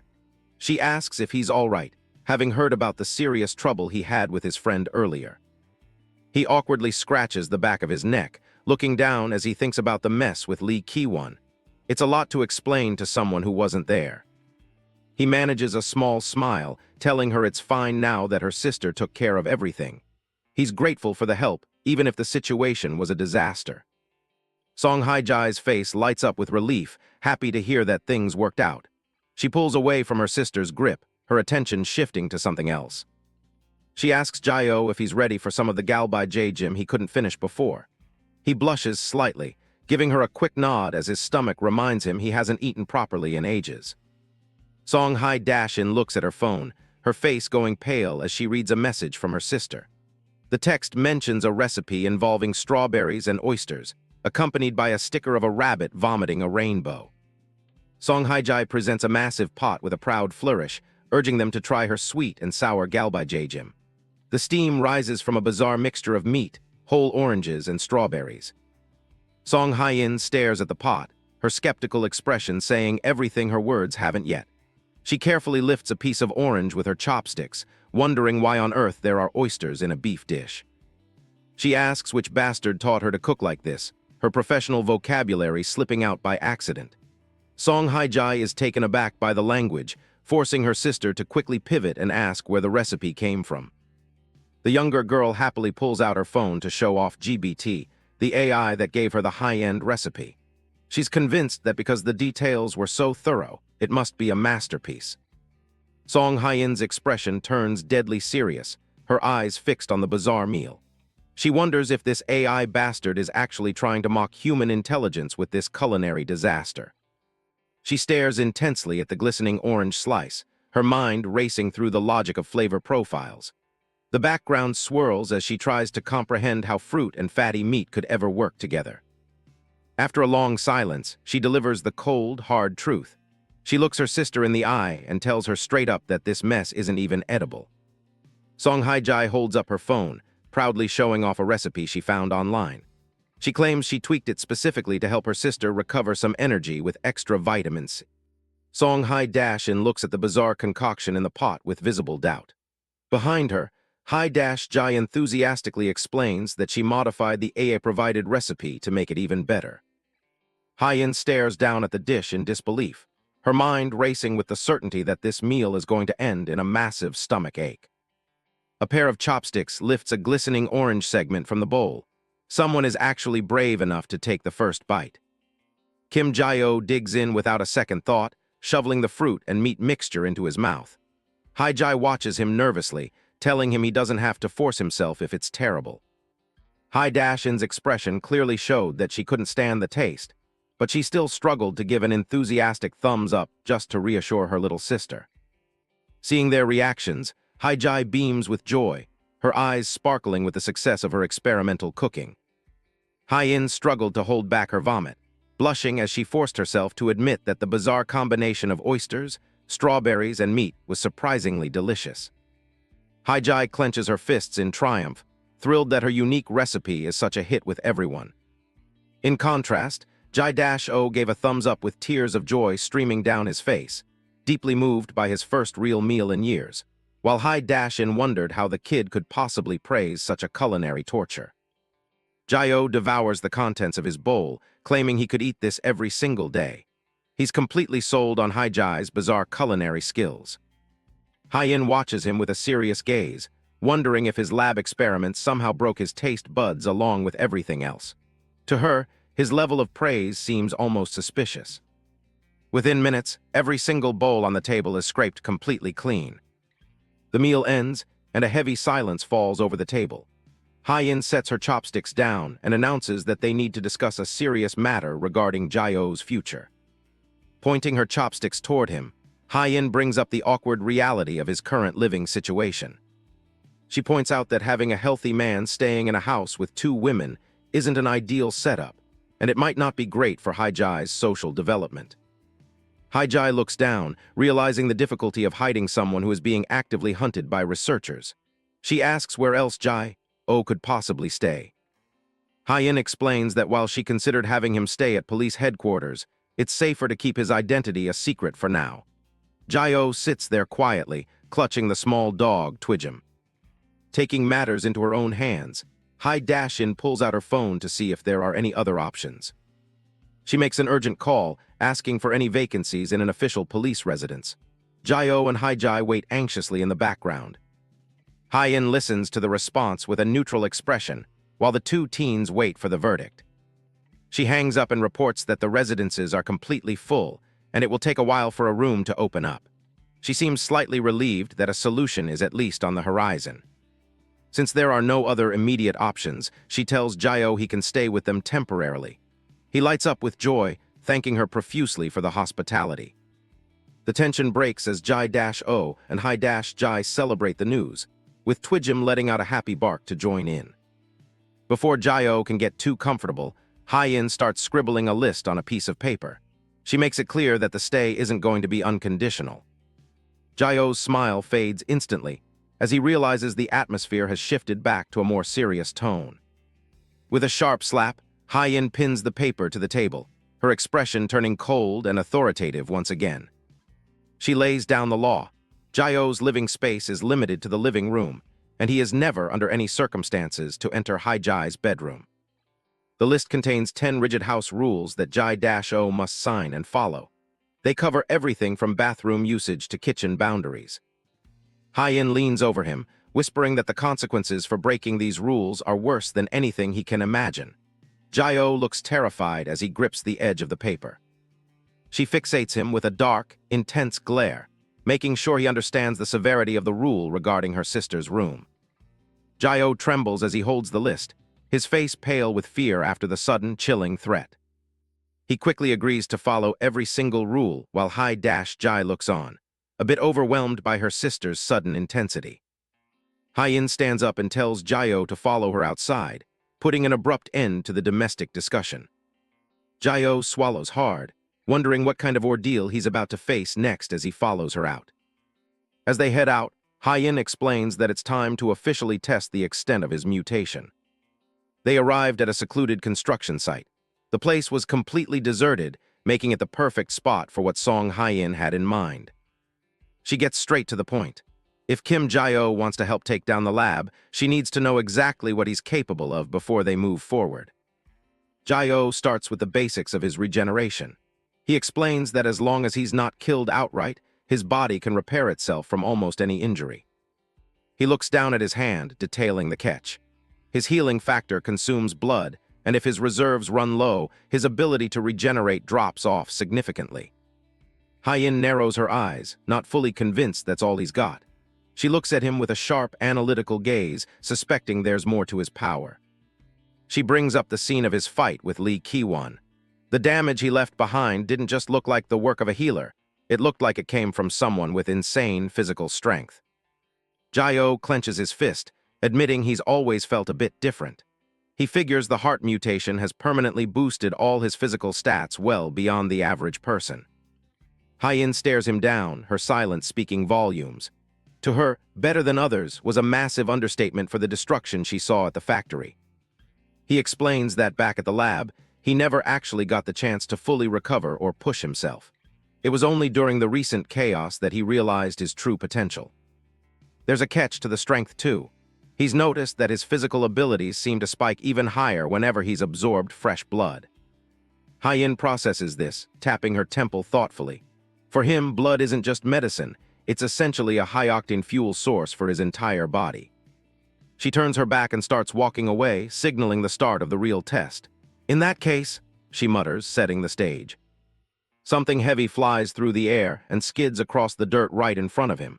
It's a piece of tech she brought specifically for this assessment. Jae-oh picks it up, looking a bit unsure as he handles the device. It's a grip dynamometer and her instructions are simple: squeeze it as hard as he can. Memories of the lab flash back as he stares at the tester. He's seen these before, usually held by people who viewed him as nothing more than a lab rat. He settles his grip on the handle, ready to see where he stands now.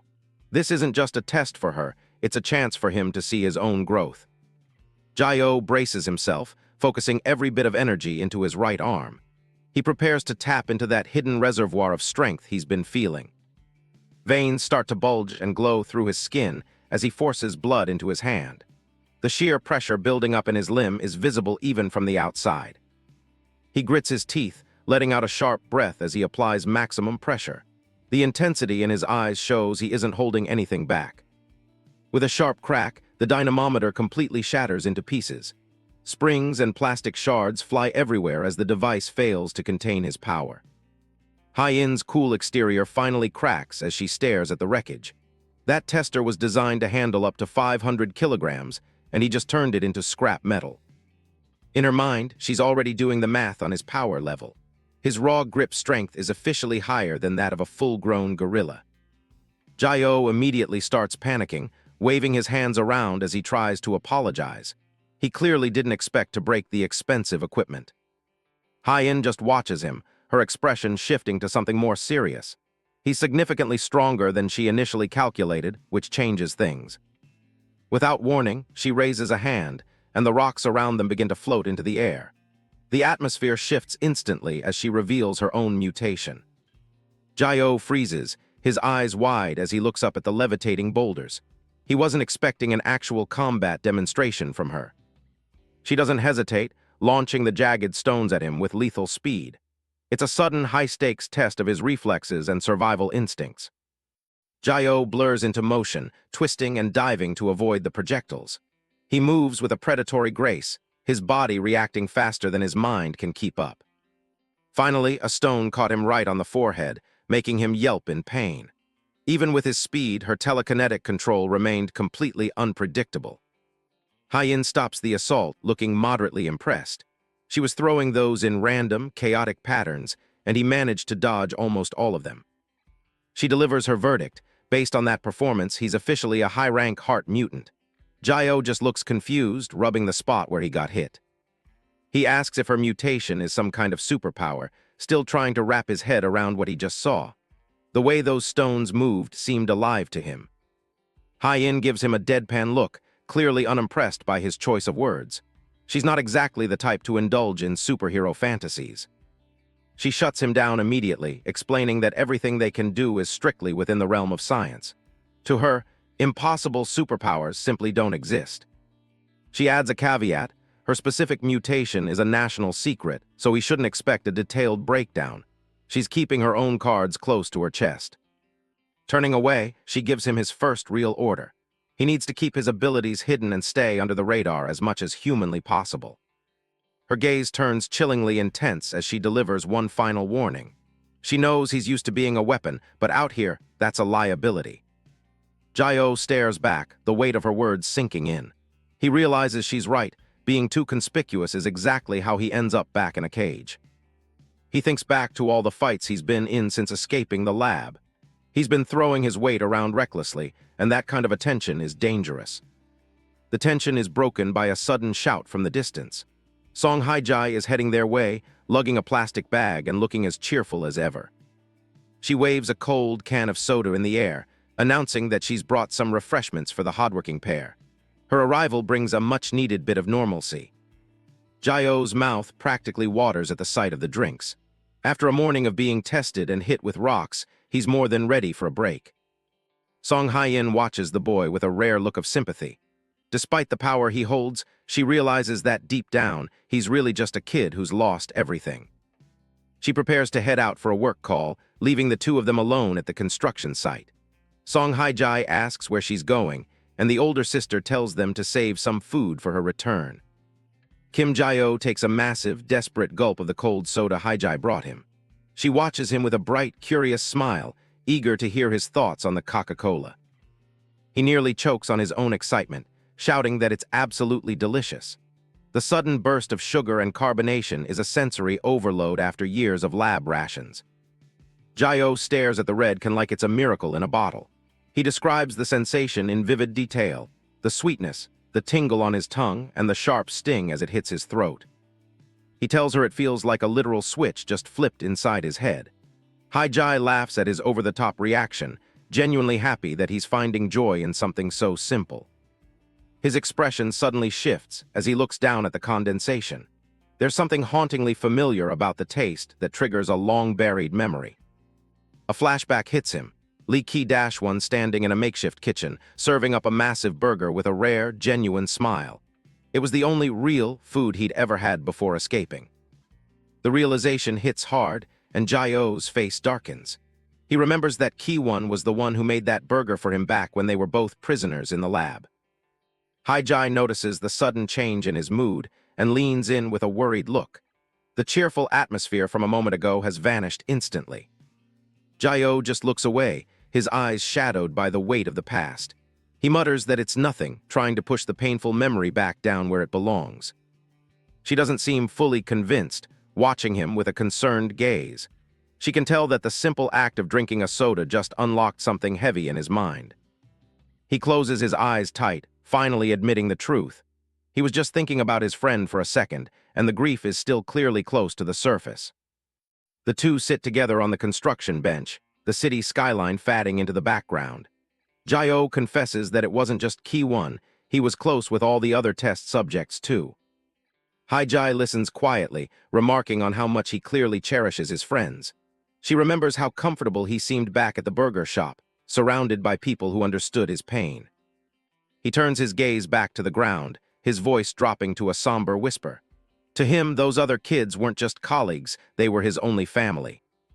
A horrific montage flashes through his mind of the experiments. He remembers being strapped to a chair as a living skeleton, while scientists in gas masks treated him like a broken toy. But even in that hellhole, they found small moments of humanity. He remembers them gathering around a tiny, makeshift cake, trying to pretend they were just normal children for a few minutes. He remembers his closest friends, the ones who gave him a reason to keep breathing through the torture.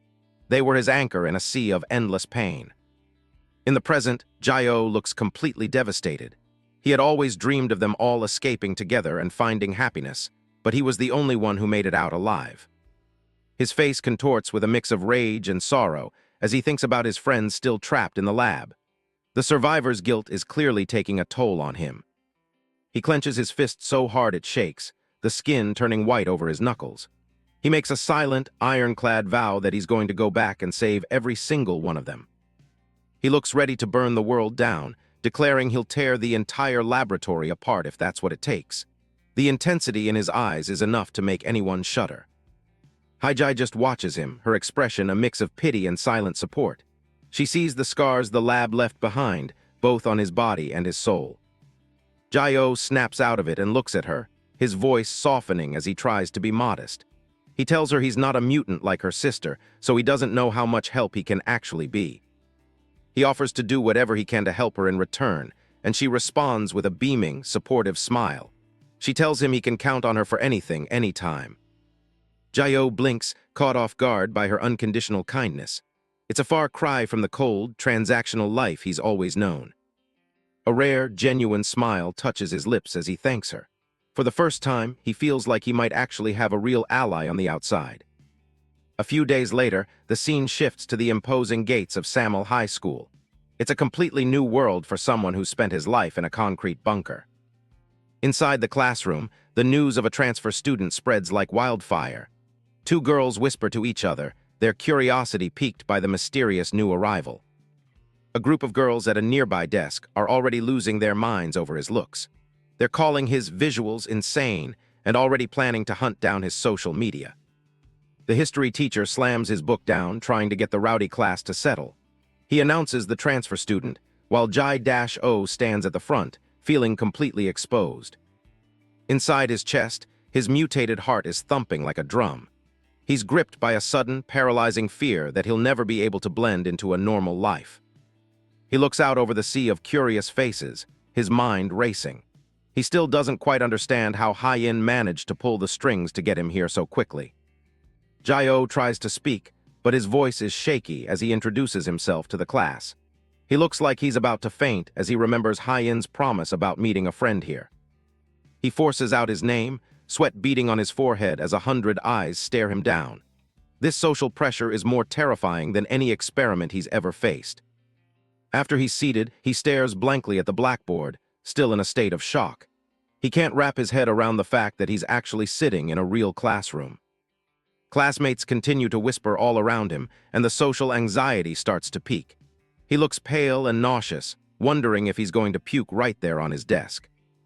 In the row behind him, the girls are already making their move, whispering about how cute he is. The unwanted attention is the last thing he needs right now.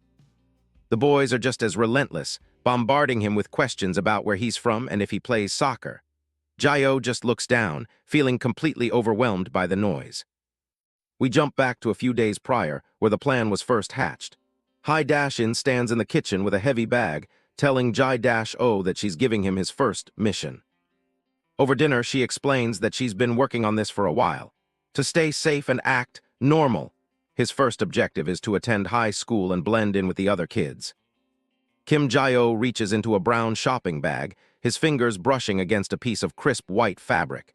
He looks down at the unexpected item, confusion clear on his face. He pulls out a neatly folded school shirt, realization hitting him as he holds it up. Beside him, Song Hae-jae is equally stunned, her eyes wide as she confirms it's her school's uniform. Song Hae-in's voice rings in his head, cold and authoritative. She informs him that starting tomorrow, he'll be attending the same school as Hae-jae, calling it his very first mission. The scene shifts to the hallways of Samil High School, where the school bell chimes with a familiar ding-dong-dang-dong. It's a sound of normality that feels completely foreign to the boy. The camera follows the frantic movement of students' feet as they rush through the tiled corridors. Slides and sneakers slap against the floor, a chaotic morning ritual in full swing. Inside the classroom, Jae-oh is instantly swarmed by his new classmates. They lean over his desk, bombarding him with questions about his social media, his workout routine, and even his favorite video games. He tries to navigate the barrage of inquiries, stumbling over his words as they ask where he transferred from.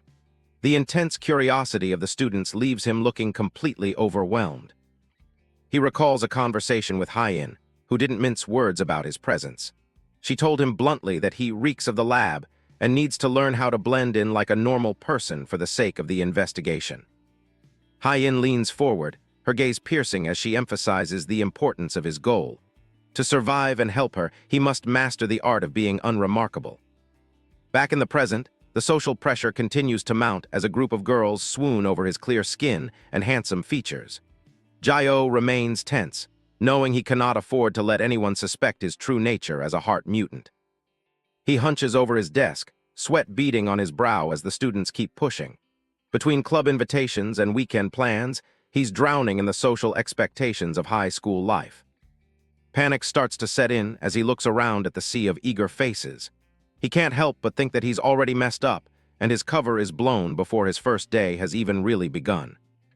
Suddenly, a loud quang echoes through the room as a massive hand slams down on Jae-oh's desk. A sharp command to stop rings out, silencing the curious crowd. Jo Tae-gu stands over the desk, his red hair and athletic build giving him an intimidating presence. He glares at the other students, calling them out for crowding the new guy and freaking him out. Tae-gu casually throws an arm around Jae-oh's shoulder, taking charge of the situation. He rattles off a fabricated backstory about Jae-oh being a local transfer who's retired from gaming but excels at every sport, especially soccer. Jae-oh stares at his unexpected savior, shocked to see Tae-gu in this setting.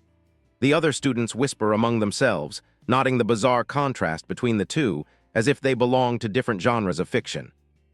With a confident thumbs up, Tae-gu doubles down on his story, claiming he and Jae-oh are childhood friends. Jae-oh can only watch in silence as Tae-gu spins a web of lies to protect his secret. Tae-gu shoos the crowd away, telling them to come back later so he and his old friend can catch up. The students finally disperse, leaving the pair alone at the back of the class. Once the coast is clear, Jae-oh looks up at Tae-gu with a genuine, relieved smile. He softly thanks the red-haired boy for stepping in when he needed it most. Tae-gu's expression turns serious as he leans in, his face shadowed. He mentions that he heard everything from Hae-jae and knows exactly what Jae-oh needs to do to pass as a normal student. Jae-oh's smile widens, feeling a surge of confidence now that he has an ally who knows the school inside and out. He realizes that having Tae-gu in his corner is going to make this mission a lot easier. Tae-gu strikes a dramatic pose, giving another thumbs up as sparkles seem to surround him. He enthusiastically tells Jae-oh to ask him anything if he finds himself stuck or confused. However, the confidence is short-lived when Tagu is called on during class. He looks completely drained, his face turning a pale blue as he stammers out that he doesn't know the answer. The history teacher at the front of the room sighs in frustration, scolding Tagu for not even memorizing the basic material with exams approaching. He tells the boy to be quiet and prepares to move on to the next victim. The teacher asks the class what bacteria caused the Black Death. Tagu tries to play it cool, resting his chin on his hand as he claims the teacher is underestimating his intelligence. With a sudden burst of misguided confidence, Tagu shouts, "COVID!" at the top of his lungs. The sheer absurdity of the answer leaves the room in a brief, stunned silence. The history teacher wastes no time whacking Tagu on the head with his pointer. The rest of the class erupts into laughter as the teacher berates him for the ridiculous response. Jai-O can't help but chuckle at the scene, his nerves finally starting to settle. Tagu sulks at his desk, rubbing the spot where he was hit. The teacher's gaze then shifts to the back of the room, pointing his finger at Jai-O. He decides to test the new transfer student to see if he's any better than his loud-mouthed friend. Tagu's eyes widen in terror for his friend, thinking that Gio is surely doomed. He knows Jai-O is physically strong, but he assumes the boy is just as much of a dummy as he is when it comes to academics. To everyone's surprise, Jai-O raises his hand and answers clearly, "It's Yersinia pestis." He delivers the complex name with a calm, confident smile. The history teacher is visibly taken aback, his eyebrows shooting up in surprise. The other students in the room are equally impressed, murmurs of "Oh tilde" spreading through the rows. A girl in the front row whispers to her friend, laughing as she notes that Jai-O is nothing like Tagu at all. The comparison only adds to Jai-O's growing popularity. The teacher adjusts his glasses, his interest piqued. He asks Jai-O if he's been studying ahead, then tosses out a follow-up question about the social hierarchy of India. Before the teacher can even finish the sentence, Jai-O correctly identifies it as the caste system. His lightning-fast response leaves the entire room stunned. The teacher begins a rapid-fire interrogation, firing off questions about the Crusades and Roman history. Jai-O doesn't miss a beat, correctly identifying Jerusalem and Diocletian as the students watch in awe. The barrage continues with the French Revolution, and the spark of World War I. Jai-O nails every single one, his knowledge seemingly limitless as he lists the Sarajevo incident and the motto of liberty. The history teacher pushes up his glasses with a trembling finger, his eyes hidden behind the glare of his lenses. He can only utter a single word, "Unbelievable." He turns to the rest of the class, declaring that in all his years of teaching, he's never seen a student answer so instantly. He leads the room in a loud round of applause for the new genius. Jai-O scratches the back of his head, blushing from the unexpected praise. His classmates whisper in excitement, convinced that they have a literal genius in their midst. Tagu's entire world seems to crumble as he stares at Jai-O with a horrified, blue-tinted expression. He can't believe he was so wrong about his friend being a dummy. Outside, the sun shines brightly over the impressive campus of Samil High School. The academic mission has gotten off to a much more explosive start than anyone could have predicted. Joe Tagu is losing his mind over Kim Jai-O's sudden history genius. Jai-O just looks confused while he continues packing his bag. Tagu specifically brings up the Sarajevo incident. He's completely baffled by how the new guy knows such obscure details from a textbook. Jai-O calmly corrects the pronunciation, looking at his friend with a blank stare. To him, it's just information he's picked up. He flashes a bright smile while zipping up his school tracksuit. He admits he doesn't actually know what the incident was about, just that he's heard of it. Tagu is left standing there with a face full of question marks. The logic of someone knowing the name, but not the context, is just not computing for him. He follows after Jai-O, demanding to know how he got every answer right on the test if he doesn't know the subject. Jai-O just gives a vague response as they head out. We get a glimpse into Jai-O's past as a skeleton trapped in a padded lab cell. He explains that the scientists let him read textbooks just to have something to do. It's a heartbreaking sight, a little skeleton monster finding solace in study. He tells Tagu that he stayed happy by imagining he'd have things to talk about if he ever made friends. Back in the present, Tagu is dead silent. The grim reality of Jai-O's upbringing is starting to sink in for him. Tears start streaming down Tagu's face as he processes the story.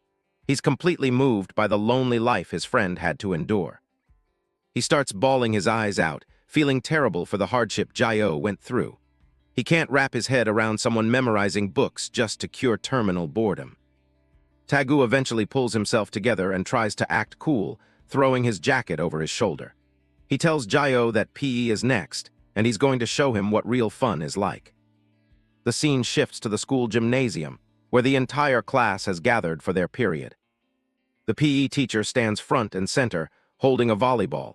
He announces that today's class is a joint dodgeball match between two different sections. The students are immediately fired up, trading competitive trash talk between the teams. Jae-oh leans in to whisper to Taegu, asking what dodgeball actually is. Taegu is hit with another reminder of just how much of a normal life Jae-oh has missed out on. We get a quick visual breakdown of the game's simple rules. You stay in your zone, throw the ball, and try not to get hit. Jae-oh looks a bit nervous about his first real game. Taegu gives him a confident thumbs up and tells him to just trust his lead this time. That confidence lasts about 5 seconds before a ball slams directly into Tagu's face. He goes down hard with a loud shout, completely blindsided.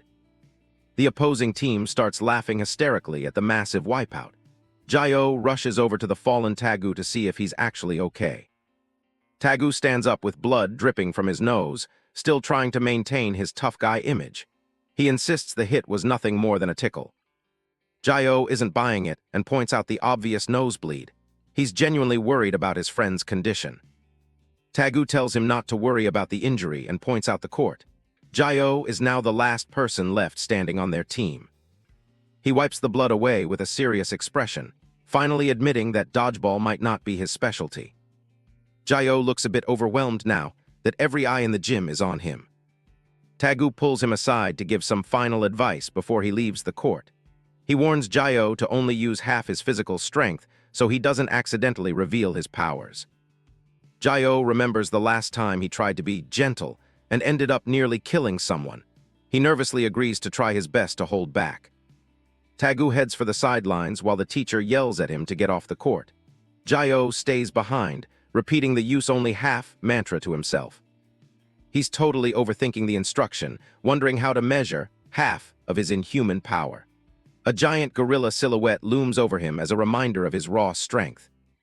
An opponent winds up for a massive throw, mocking the transfer student for spacing out in the middle of a game.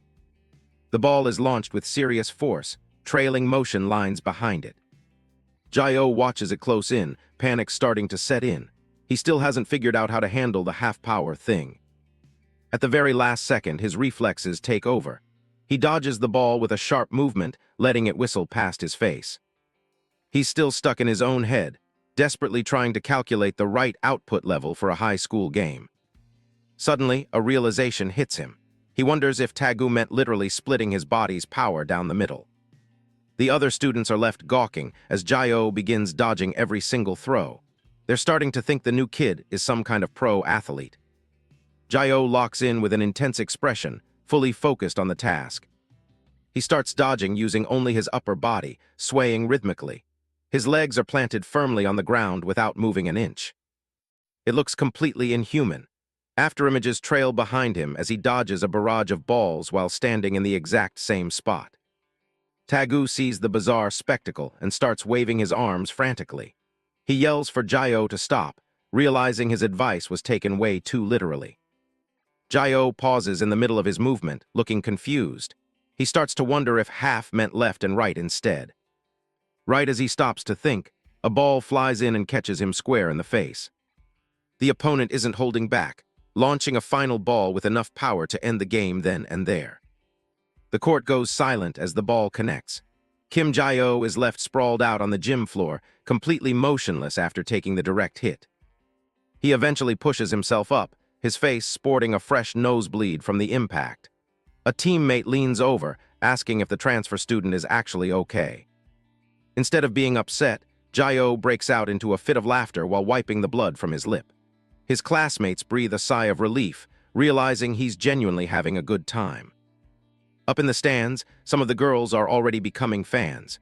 They whisper to each other about how the new guy is not only handsome, but surprisingly good at sports. Song Hae-jae watches from the sidelines, her chin resting on her palms.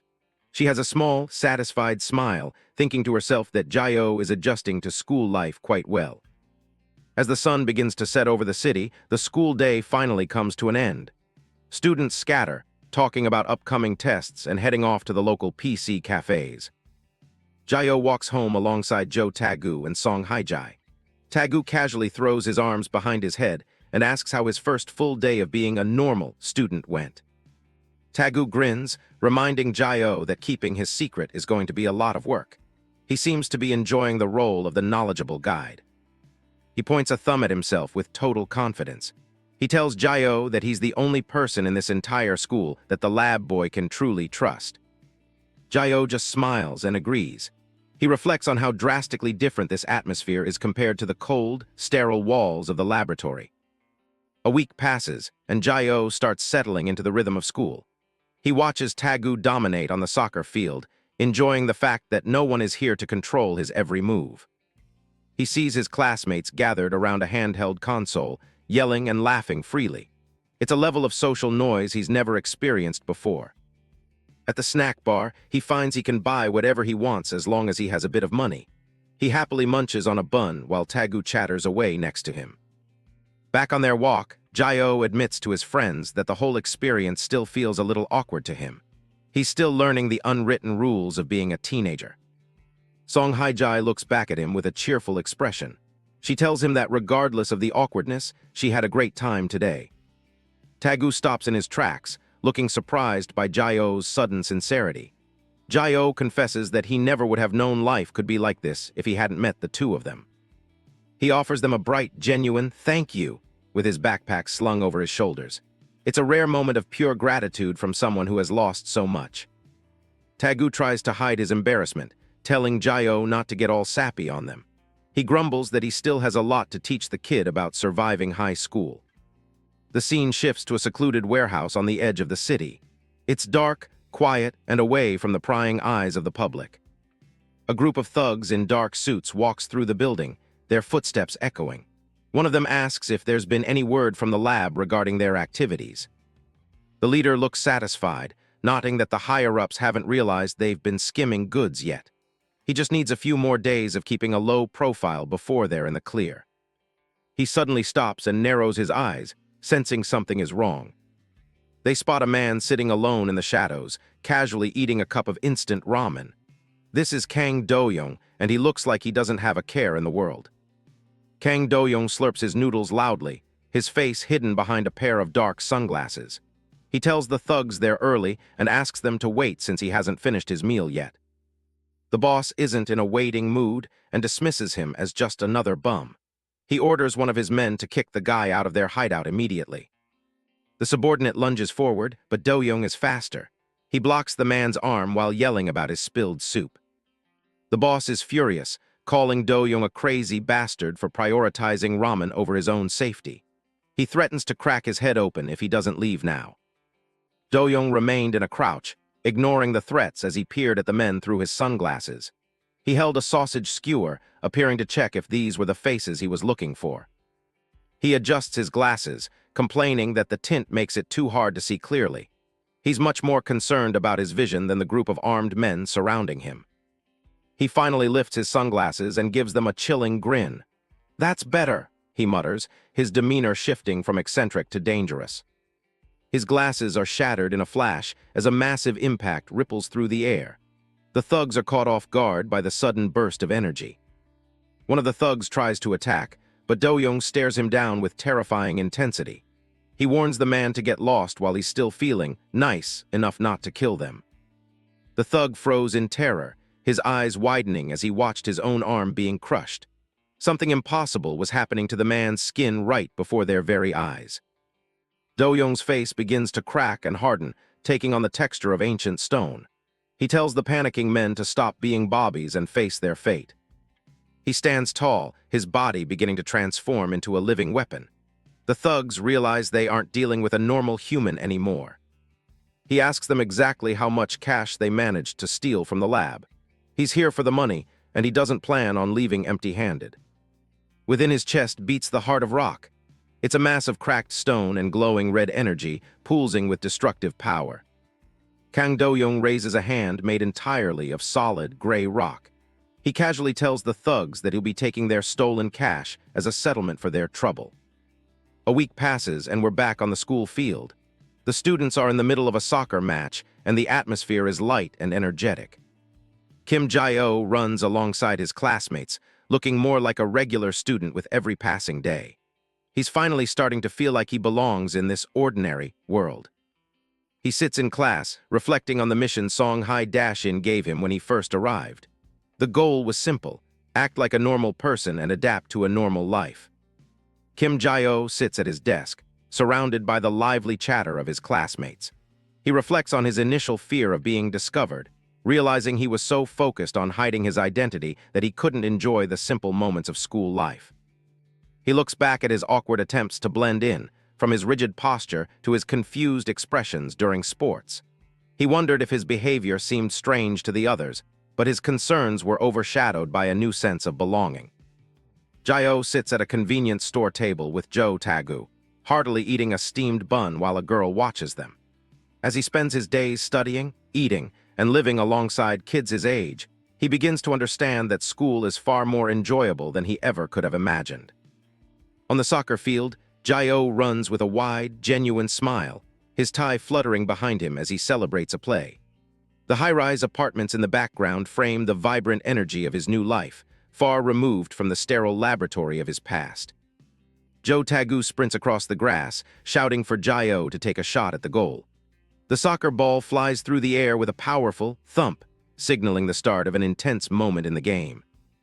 Jae-oh looks up at the approaching ball, his expression focused and determined. He marvels at the simple joy of being able to run and play again, a freedom he once thought was lost forever. With a sharp grunt, Jae-oh takes the ball directly to his chest, his eyes narrowed in concentration. He expertly controls the impact, ready to transition into his next move. His legs moved like a blur of afterimages as he dribbled across the field. He executed a turn to gain momentum for a finish that was straight out of a textbook. But funnily enough, while the form was perfect, the shot was a total whiff. Jae-oh lost his balance and fell flat on his back with a loud thud.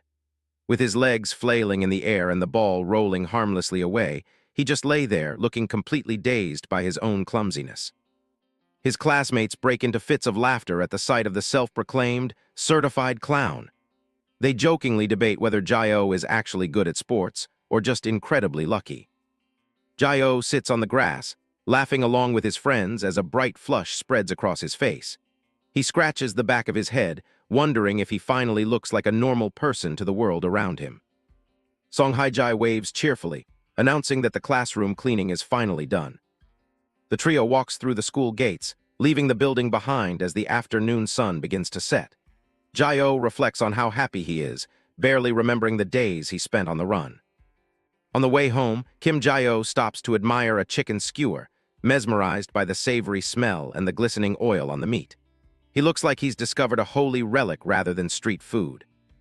Jo Taegu and Song Hae-jae watch him with amused expressions as he continues to stare at his food. Taegu notes that Jae-oh does this every time they buy him something. Taegu leans in with a mischievous grin, teasing Jae-oh that he'll eat the skewer himself if Jae-oh just keeps staring at it. Jae-oh flinches, holding the snack closer to his chest. Jae-oh insists he's going to share it with Twijum later, but Hae-jae quickly warns him that seasoned food isn't good for dogs. Their light-hearted walk is interrupted by a pained groan echoing from a nearby flower bed. They find a man in a navy tracksuit lying face down on the concrete, groaning about extreme hunger. This is Kang Do-young, and he looks like he's at his limit. A flashback reveals that Do-young was fighting a large group of thugs earlier that night, and the battle has left him completely drained. Back in the present, he desperately scans his surroundings for anything that could provide energy. His eyes land on a nearby flower bed filled with white daisies. He reaches out a trembling hand toward the dirt, thinking he can at least absorb some minerals through his heart to keep himself going. Before he can touch the soil, Jae-oh suddenly grabs his arm, stopping him mid-reach. Do-young looks up, startled by the sudden intervention of a high school student. Jae-oh warns him with a dead serious expression that eating dirt will only make his stomach hurt. He points toward the greenery, suggesting that the dandelion leaves and clovers are actually edible if he's that desperate for a snack. From a distance, Haijai and Tagu watch in bewilderment as Jayo gives survival tips to someone they assume is a homeless man. Do-young waves his hands frantically, trying to clear up the misunderstanding and explain that he isn't actually a vagrant. The trio stares at him in silence, clearly not convinced by his denial. Suddenly, Do-young's nose twitches as he catches a powerful scent in the air. He points a trembling finger at the chicken skewer in Jayo's hand, asking if he can have it. Jayo looks down at his precious snack, realizing he hasn't even taken a single bite of it yet. Looking at the man's desperate expression, Jayo sees a reflection of his own past self when he was starving and alone. Remembering how Haijai once helped him, Jayo decides to pay it forward and offers the skewer to the man. Do-young doesn't hesitate for a second, opening his mouth wide and snatching the skewer. He devours the entire thing in a single aggressive gulp, leaving Jayo and the others staring in pure shock. A loud, satisfied burp escapes him as he pulls the clean wooden stick from his mouth. He sprawls out on the ground, feeling the energy from the calories revitalizing his body instantly. Do-young thanks them profusely, praising the perfect blend of chicken and seasoning. While the man celebrates his meal, Jayo stares mournfully at the empty stick, lamenting that he didn't get even one bite. Haijai tries to comfort him, promising to buy another one. Do-young sits up with a smirk, digging into his black duffel bag and promising to pay them back for the favor. He unzips the bag to reveal stacks upon stacks of 50,000 won bills, leaving the students completely speechless. He pulls out a thick wad of cash, offering it to them as a token of gratitude. Tagu and Haijai are frozen in disbelief, realizing this man definitely isn't the homeless person they thought he was. Jai-O and Tagu stare at the money, unsure if it's really okay to accept such a huge reward for a simple skewer. Suddenly, a blur of motion cuts through the air as a hand reaches in and snatches the cash. Two thieves on a motorcycle zoom past, successfully grabbing the entire bag of money from Do-young's hand. The pickpockets speed away through the crowd as bystanders yell for someone to catch them. Haijai quickly pulls out her phone, intending to report the theft to the police immediately. When she looks up a second later, she's shocked to find that the guys have already vanished from the spot. Jayo and Do-young are already in a full sprint after the motorcycle, with Tagu trailing closely behind them. The thieves look back and laugh, mockingly asking if the morons really think they can catch a motorcycle on foot. Kim Jayo tells Joe Tagu to stay back, insisting he'll handle the chase alone. Tagu is left stunned, realizing that Jayo needs privacy to use his true powers without being seen by the public. With that thought, Tagu immediately grabbed Do-young's shirt to slow him down, pretending to be exhausted and losing his balance. Hilariously, Tagu's tug ended up ripping the seat of Do-young's pants right at the butt. Do-young lost his patience and snapped at Tagu, who just chuckled and apologized for his clumsiness. Jayo sprints down the street, his mind focused on getting the stolen bag back while no one is watching. Inside his chest, the resurrection heart pulses with an intense red glow, fueling his inhuman speed. He pushes off the pavement with explosive force, his feet barely touching the ground. Jayo becomes a blur of motion, leaving afterimages in his wake as he closes the gap with the motorcycle. One of the thieves glances back through his visor, his eyes widening in pure disbelief. He can't wrap his head around how a student on foot is actually gaining on their speeding bike. The driver looks over his shoulder, sweating as he sees Jayo looming closer like a shadow. Jayo's silhouette darkens and his eyes glow a menacing red as he reaches out for the bike. The thieves panic, screaming at each other to go faster and shake him off. The motorcycle swerves sharply around a corner, its tires skidding across the asphalt. Jayo matches their maneuver perfectly, his shoes scraping the ground as he maintains his relentless pursuit. The thieves are absolutely baffled by the kid's impossible physical strength and stamina. The driver grits his teeth, looking completely terrified as he realizes their top speed isn't enough to lose him. They realize the distance isn't widening at all. This kid is definitely not a normal human. It finally dawns on them that they're being hunted by a variant. Spotting a construction site ahead, the thieves come up with a desperate plan to stop their pursuer. One of them grabs a metal pole and strikes the support of a scaffolding, shouting for Jae-o to get lost. A massive stack of heavy cinder blocks is dislodged, beginning to tumble toward the street below. Jae-o looks up just as the mountain of concrete blocks rains down on top of him.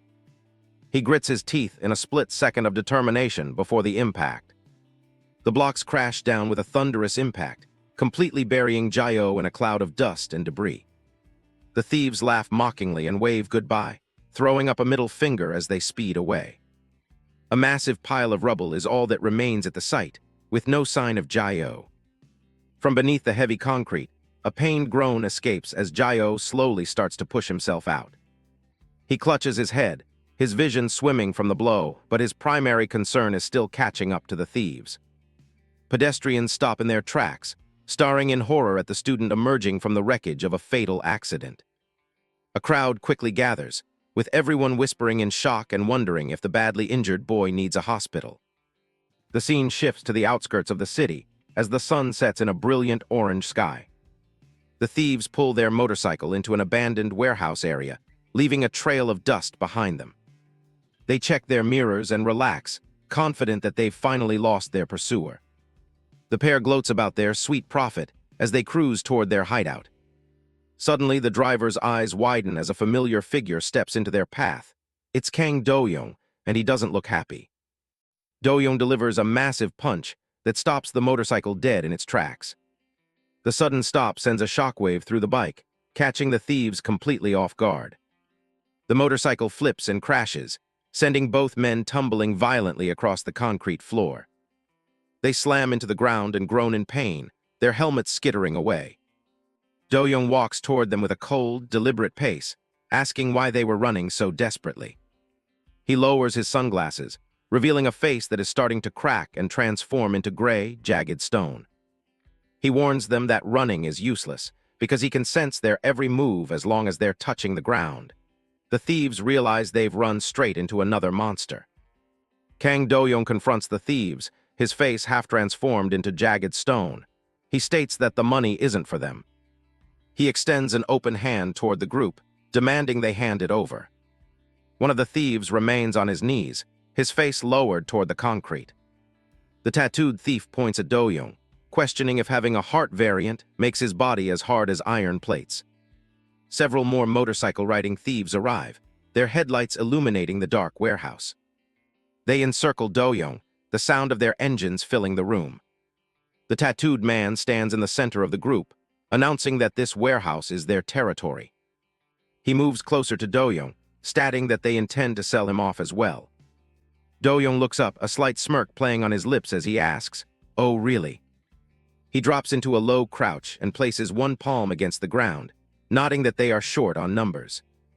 A visualization reveals a stone-like heart deep within his chest, pulsating with a red internal glow. Do-young slams his hand down, causing a visible shockwave to spread across the concrete floor. A thief on a bike shouts for the others to ram into him before he can activate his powers. One motorcycle accelerates directly toward the crouching man, weaving between piles of dirt. The entire floor begins to crack and heave, making the ground beneath the motorcycles unstable.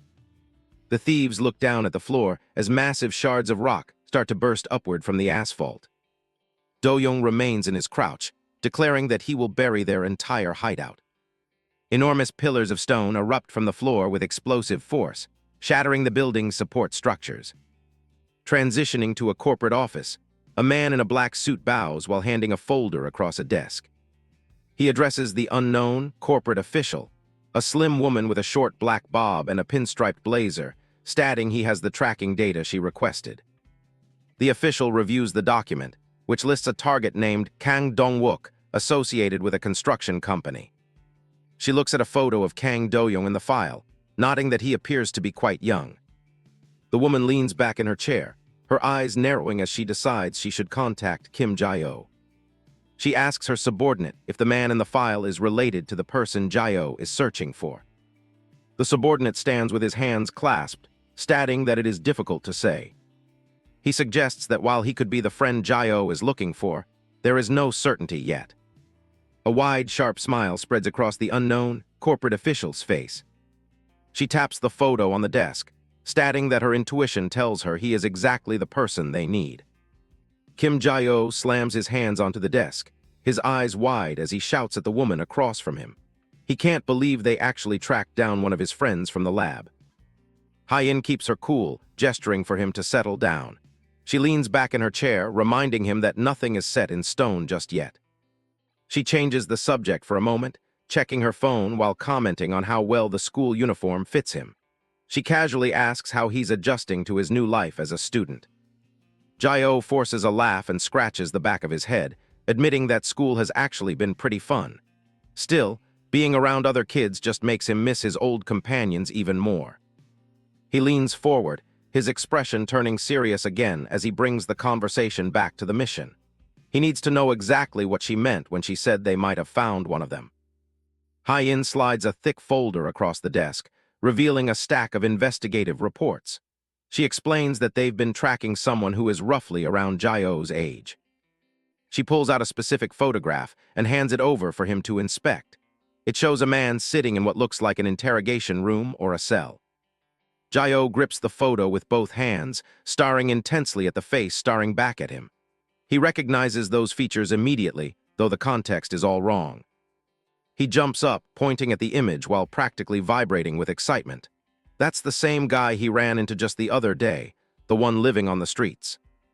He starts rambling about how the guy ate his entire chicken skewer and was even seen trying to eat dirt before that. Hye-in looks at him like he's lost his mind, completely bewildered by such bizarre details.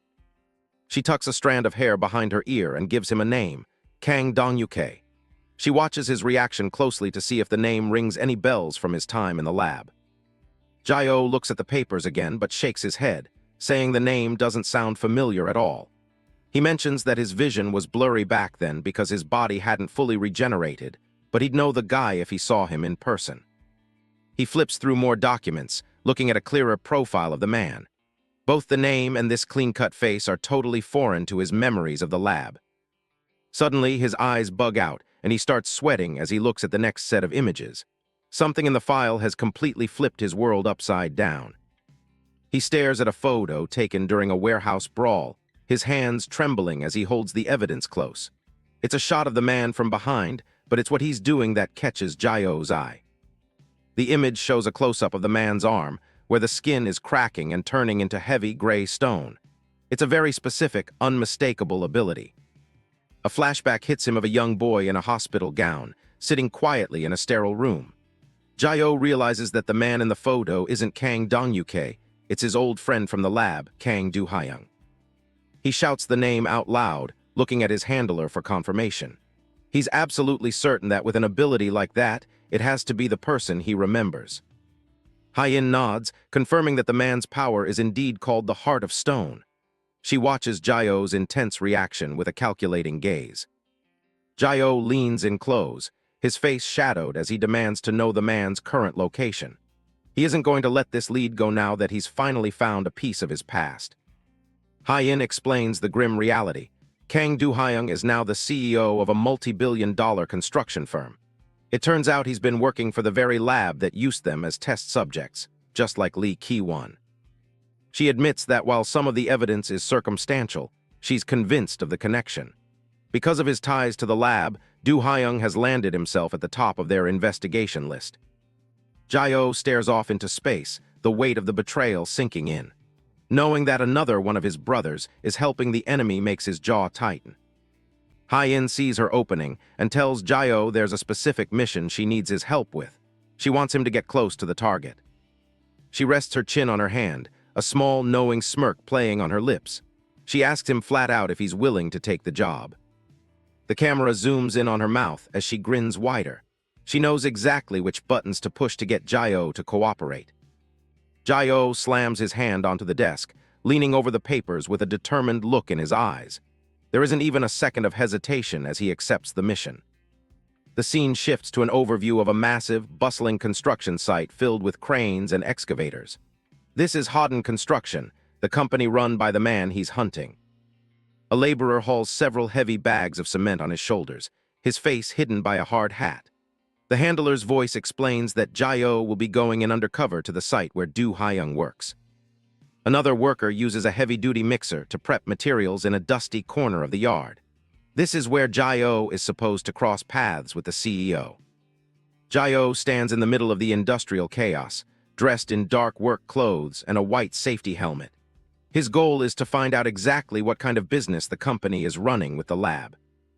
He looks down, his face partially obscured as he listens to a final warning. His handler reminds him that the friends he once knew might not be the same people anymore. An image of a man in a hoodie holding a metal pipe flashes in his mind, looking cold and dangerous. She warns him that Do Hyung is much more deeply involved with the lab than their previous targets. Jai-O walks toward the construction buildings, a heavy wooden frame strapped to his back. He has to be extremely cautious and suspicious of every move his former friend makes. He stops for a moment, looking over his shoulder as the dust swirls around him. The plan is to use Do Hyung to drag the lab's puppet masters out into the light. A close-up of Jai-O's eye shows his intense focus behind his messy bangs. He's ready to expose the people who have been hiding in the shadows and using his friends for their own ends. Joe Tagu grunts and strains, his face turning bright red under his hard hat as he struggles with a heavy load. He looks like he's about to collapse after only a few minutes of work. He stumbles along behind Jai-O, sweating buckets and complaining about the intense labor. He admits he didn't think the mission would involve this much actual hard labor. Jai-O stops and looks back at his friend, noticing how exhausted he is. He tells Tagu that he really appreciates the help, but he doesn't need to go this far to support him. Tagu immediately snaps back, giving a shaky thumbs up despite the sweat dripping down his face. He tells Jai-O not to worry and claims this kind of work is actually nothing for a guy like him. He starts imagining the two of them as high-stakes secret agents in suits and sunglasses, complete with guns and stylish hats. To him, this isn't just manual labor, it's a full-on spy mission. Jai-O just smiles at his friend's enthusiasm, looking a lot more relaxed in his gear. He thanks Tagu for having his back as they head deeper into the construction site. Joe Tagu leans in, whispering to Jai-O about when they're actually going to see his friend. He's clearly getting anxious being out in the open like this. Jai-O admits he doesn't actually know where Do Hyung is yet. Tagu nearly bites his tongue off, screaming about how crazy it is to just wander around a massive construction site with no plan. Jai-O adjusts his hard hat, wondering if it's really that big of a deal. Tagu points out the obvious. The place is crawling with people, and since his friend is the CEO, they might never even catch a glimpse of him from down here at the bottom. Tagu gestures toward a group of veteran workers, suggesting they start by asking the old guys for info. Jai-O is skeptical, doubting they'll get any straight answers out of them. Tagu acts like he's got it all figured out, claiming he's a pro at sucking up to people to get what he wants. He's ready to turn on the charm to climb the ladder. Suddenly, a massive, gruff worker towers over them, crushing a juice box in his fist. He barks at them, wanting to know what two punks are doing stinking up his job site instead of working. The older crew looks down from their resting spot, telling the brats that the adults are busy. They tell them to stop asking questions and use their heads to figure things out for once. They continue their rant, complaining about how kids these days start whining the second things don't go their way. They're convinced the younger generation is just a bunch of noisemakers.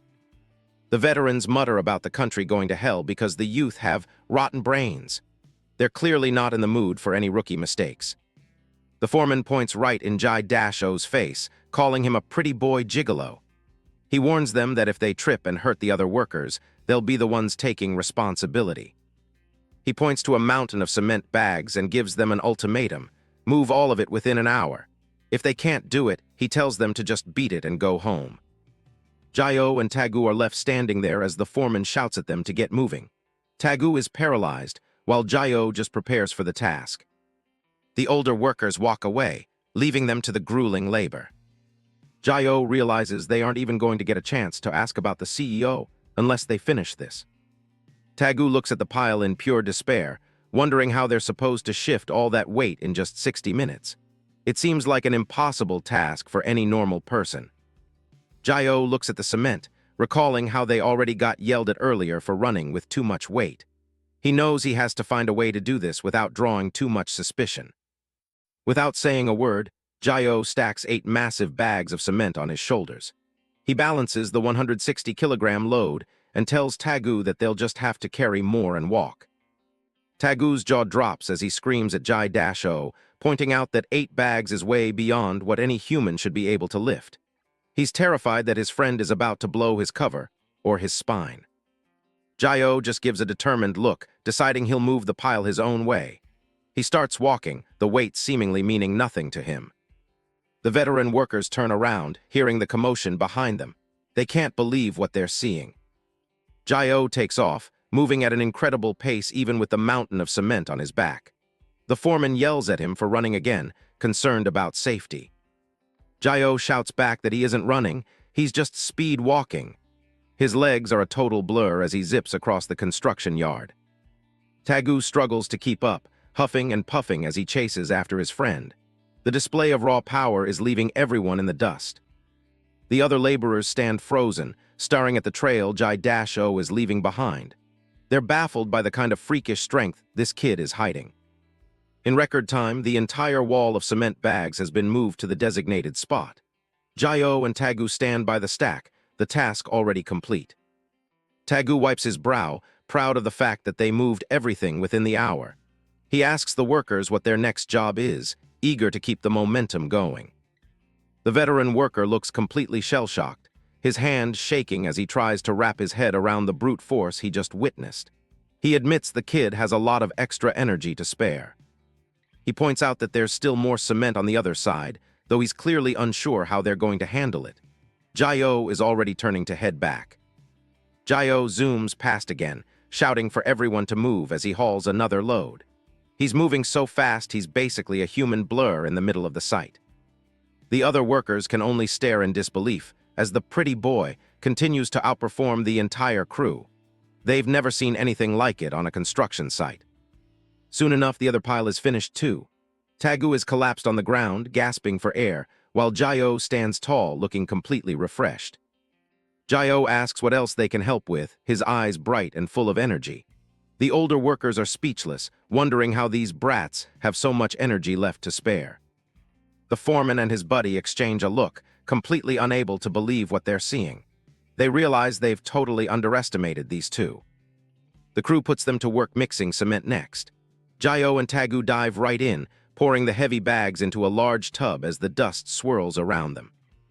Tagu hauls over a toolkit with a big grin, finally feeling like he's pulling his weight.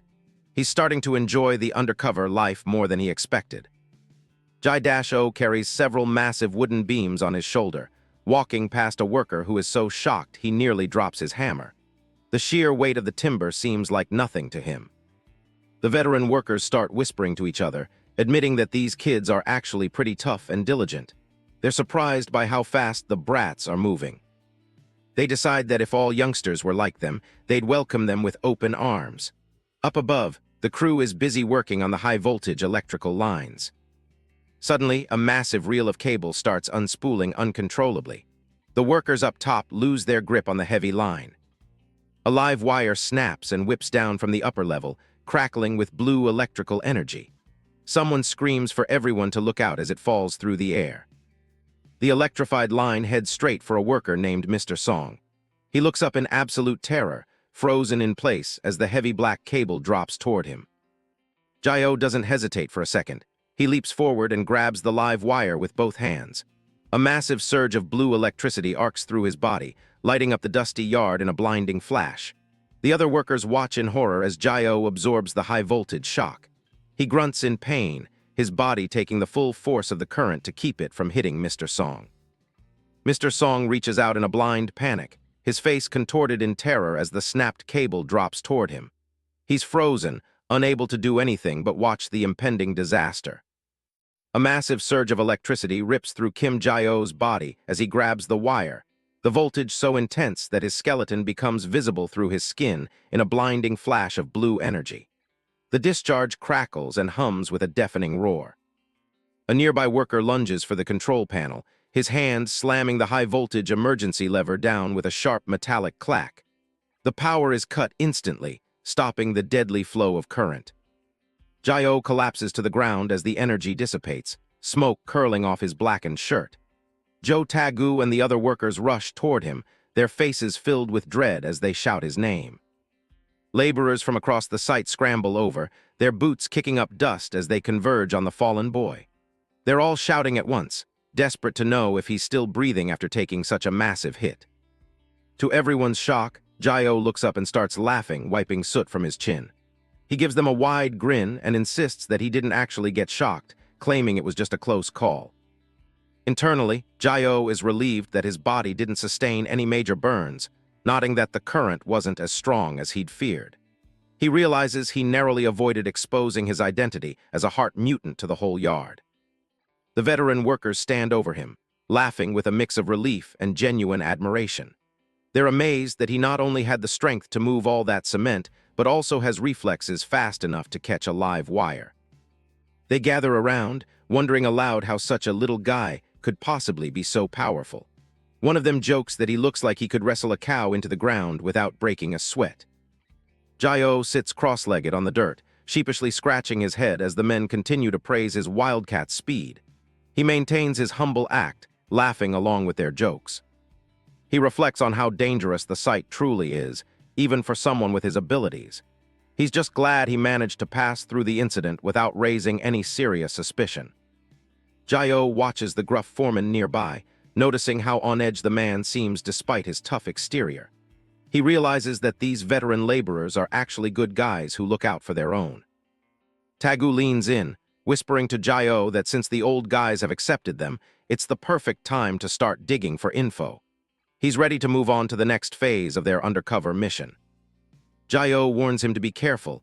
If they ask too directly, it might tip off the lab's collaborators. He suggests they try a more roundabout approach to avoid getting noticed. Tagu steps up with a bright smile, asking the workers if there's a place on the site where people around their age tend to gather. He's trying to sound casual, but his nerves are showing. The foreman's face darkens, his expression turning to one of pure annoyance. He gestures to his crew, claiming that they are the ones around Tagu's age, meaning men in their early 40s.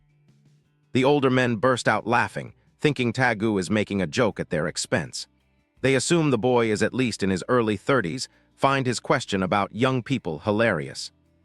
Jayo immediately clamps his hand over Tagu's mouth when his friend tries to scream that he's only 17. He laughs along with the veterans to keep the conversation going smoothly. One of the workers mentions that Hodden Construction is the firm that employs all the young folks. He's clearly unimpressed by them, despite their energy. Jai-O ignores Tagu's muffled protests and asks where exactly they can find the Hodden crew. He's focused on the mission now that they have a solid lead.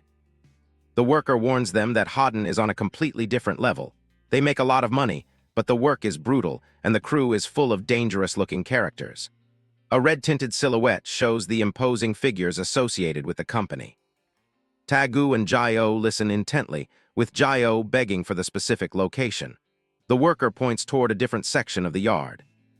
The older man points a finger toward a clearing, telling them to speak of the devil as a vehicle approaches. Something big is about to happen. A sleek white van rolls up to the area, its tires crunching on the gravel. It stands out significantly from the muddy trucks and heavy machinery nearby. A foot in a pristine designer sneaker, complete with high-end green and red stripes, steps out of the van onto the dusty construction ground. It's an incredibly out-of-place site for a manual labor site. Tagu and Jayo stare in disbelief, their eyes wide as they take in the newcomer's expensive attire. They can't understand why a construction worker would be dressed like a luxury model. A whole squad of young men descends from the van, every single one of them draped in designer labels. They walk with an air of immense wealth and arrogance, completely ignoring the grime around them. Tagu is baffled by the display, pointing out the Gucci, Louis Vuitton, and Burberry logos covering the workers from head to toe. He wonders aloud just how much money these people are actually making. Tagu lets out a shout of pure shock as the luxury-clad crew parades past them. Even Jayo is taken aback by the sheer absurdity of the scene. The leader of the group steps forward, his heavy boots making a distinct sound on the concrete. He moves with a deliberate, confident stride toward Jayo. The man steps out of the light, revealing a tall frame and hair pulled back in a sharp bun. He leans against the van's frame, looking down at the rookies with an intense, unreadable gaze. He pulls his sunglasses down, revealing sharp, calculating eyes as he looks directly at Jayo. He seems to be searching for something in the boy's face. The man points at Jae-o, a smug grin spreading across his face. He asks if he's the same chicken skewer kid he ran into recently, his voice dripping with condescension. He leans in closer, his expression hardening as he demands to know if he's right. The tension in the air is palpable as the two lock eyes. The man pulls his sunglasses up, his eyes narrow and dangerous as he repeats that they've definitely met before. He's clearly trying to intimidate Jae-o. A flashback shows the two of them years ago in a clinical setting, both wearing identical hospital gowns and holding snacks. They were both subjects in the same horrific experiments. Jae-o doesn't back down, his gaze just as intense as he addresses the man by his name, Kang Do-hyung. He knows exactly who he's dealing with. With a cold smile, Jae-o confirms that they have indeed met, noting that it has been over 10 years since they were last together. The two former brothers are finally reunited. Kang Do-hyung adjusts his sunglasses, squinting as if he's finally recognizing the face in front of him. Memories from 10 years ago came flooding back to Jae-o, back when they were both nothing more than test subjects at the Hermes lab. Kim Jae-o gives a sharp smile, confirming it's been a decade since they last crossed paths. The CEO laughed, remembering the kid as nothing more than someone who used to give him chicken skewers back when he was mistaken for a homeless person.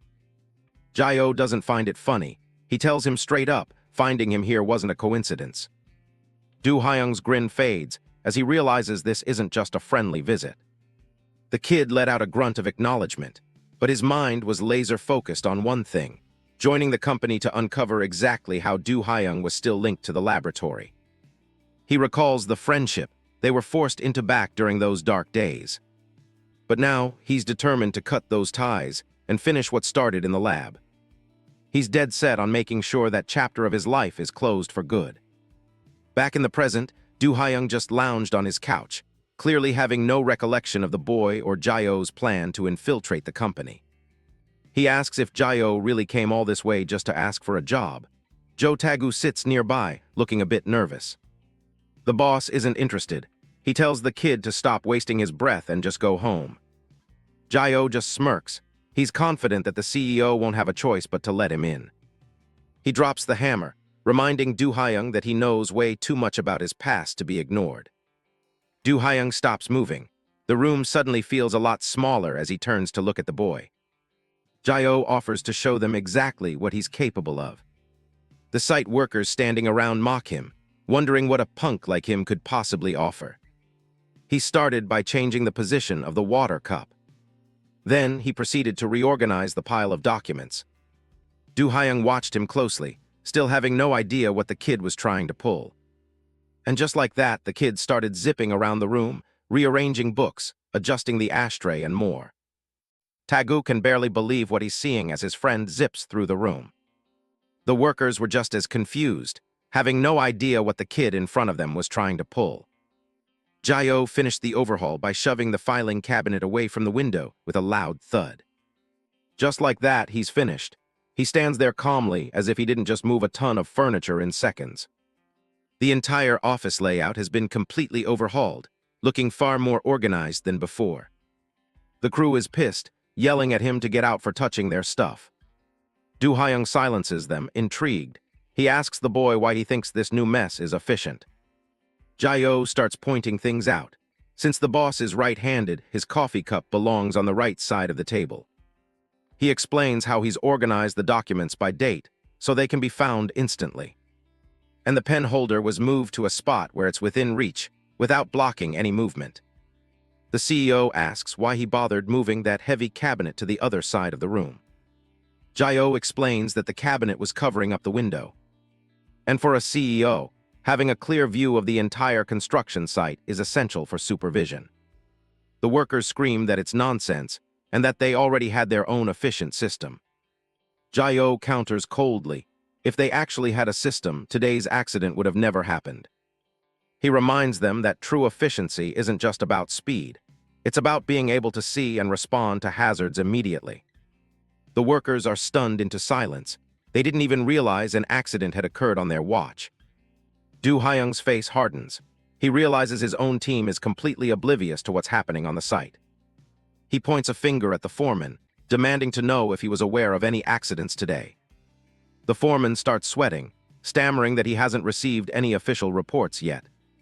Kang Do-hyung doesn't hold back, ripping into the crew for the massive mess and the missing workers.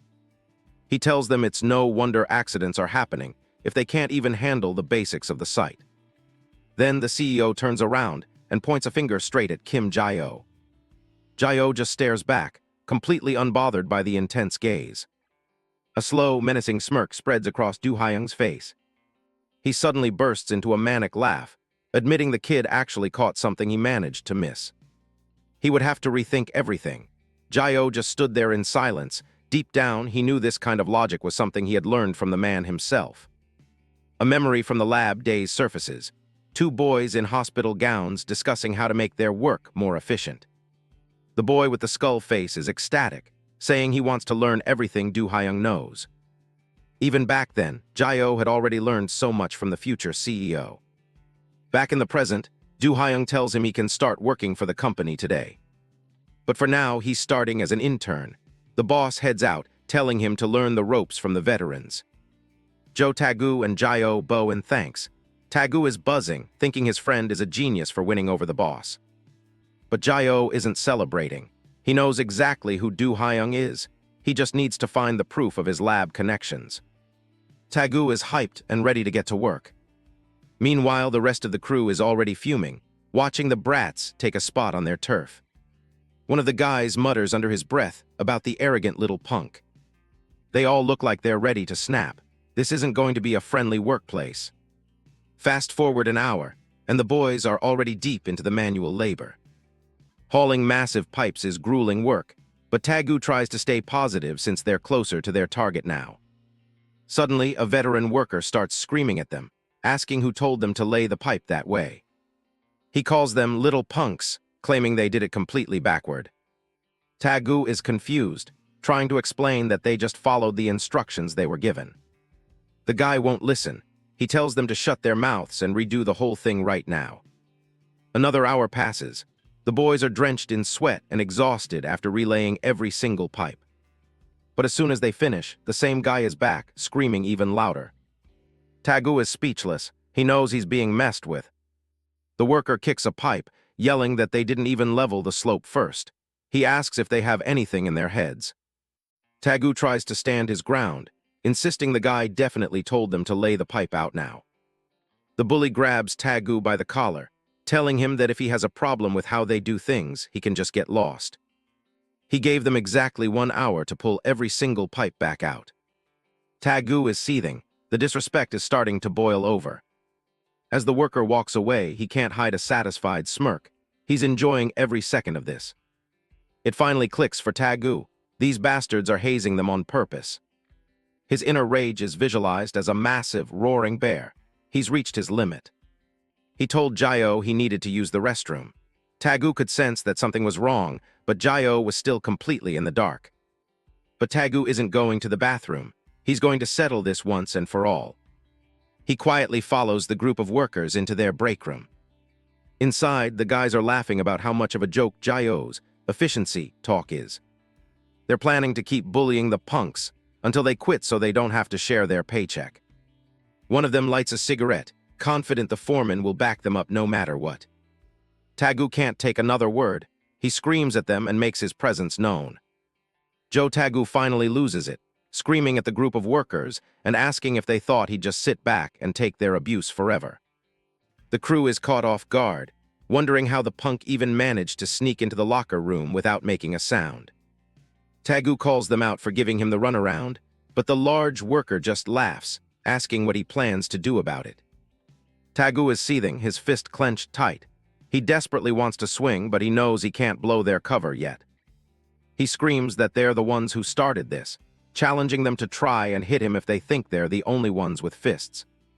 Another worker steps in, trying to play peacemaker but clearly just mocking Taegu for trying to fight with grown men. The lead bully mocks Taegu, saying he's useless and only got the job because of his friend, so he should just shut up and work. Tagu's blood boils. He can't stand being called a tagalong who can't do anything for himself. He stands in the middle of them all, declaring that he's actually way stronger than any of these old guys. The bully worker, Park, gives him a sinister smirk, asking if he's really that confident in his strength. Park slams his elbow onto the table, proposing a simple round of arm wrestling to settle their differences. He promises that if Tagu wins, they'll actually acknowledge him and stop the constant hazing. Tagu thinks it's a bit childish, but he's confident. He was the undisputed king of arm wrestling back in school. He smirks back, thinking these guys have no idea who they're messing with. Park grips his hand with a terrifyingly calm expression. He's planning to turn that confident smirk into tears. The match starts with an explosive burst of force as they both pour everything they have into their arms.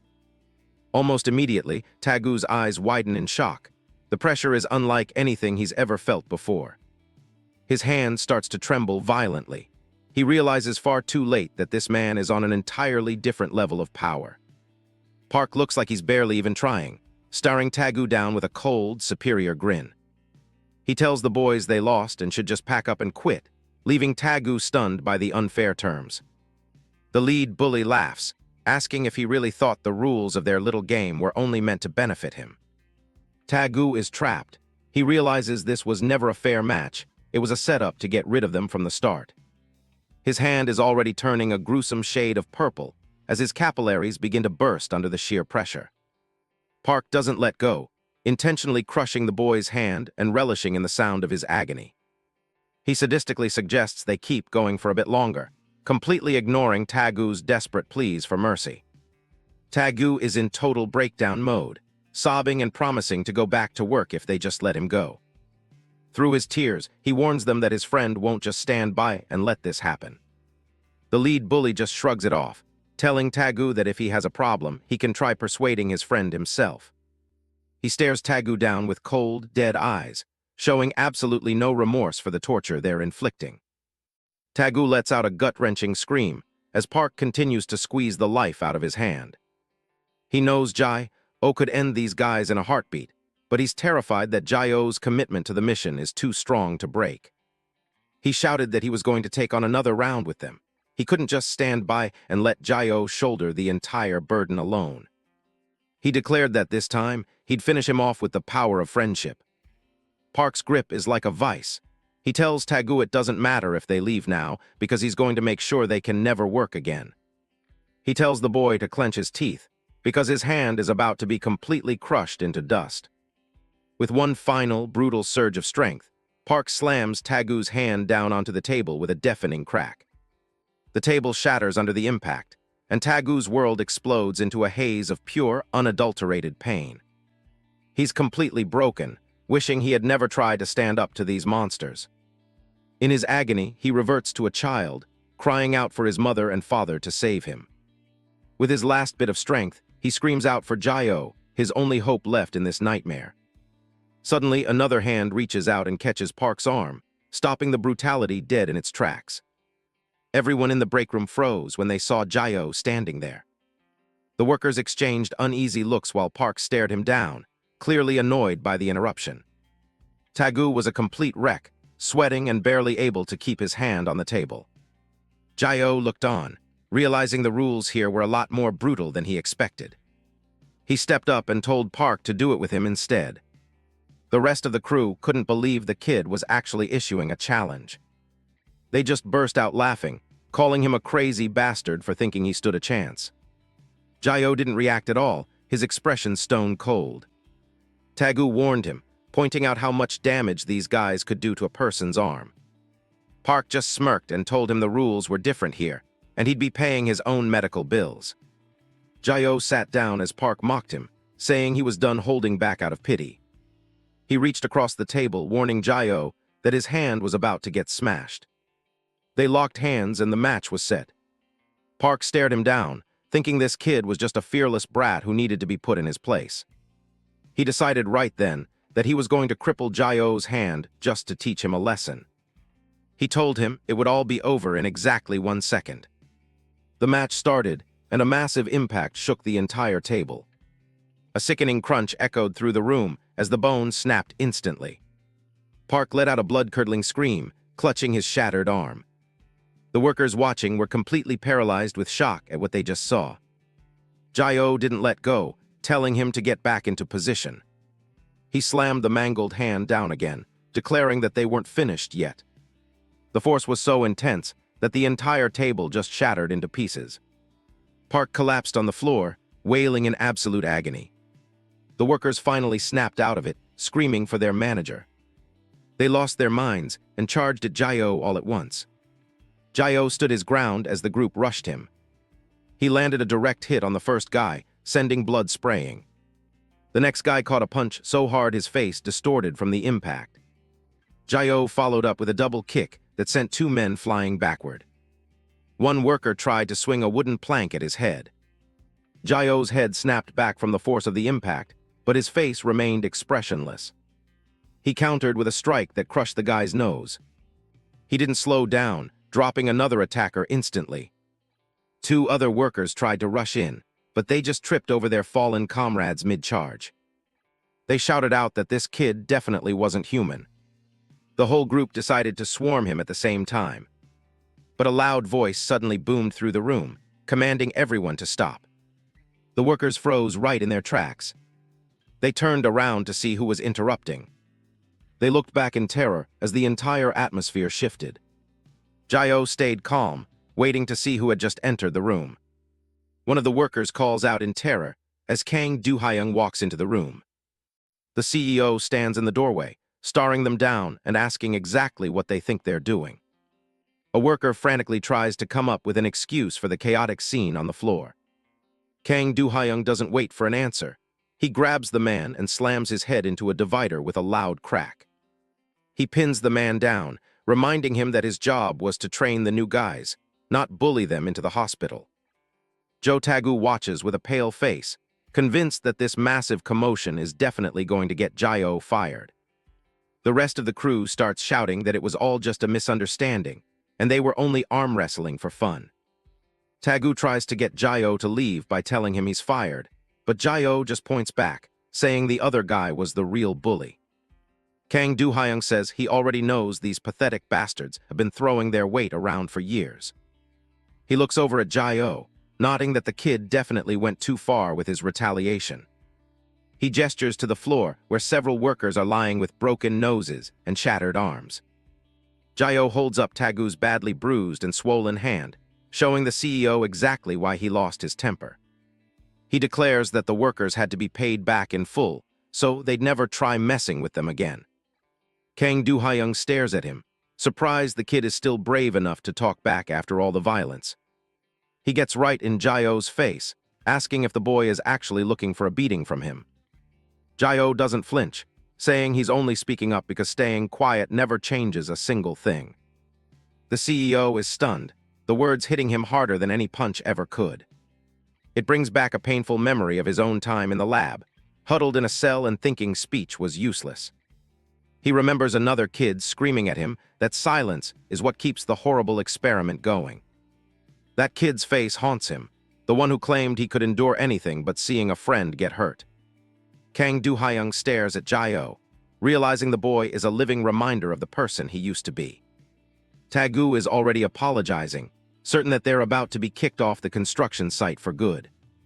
Kang Do-hyung just smirks, asking why they would think they're getting fired after causing such a glorious mess.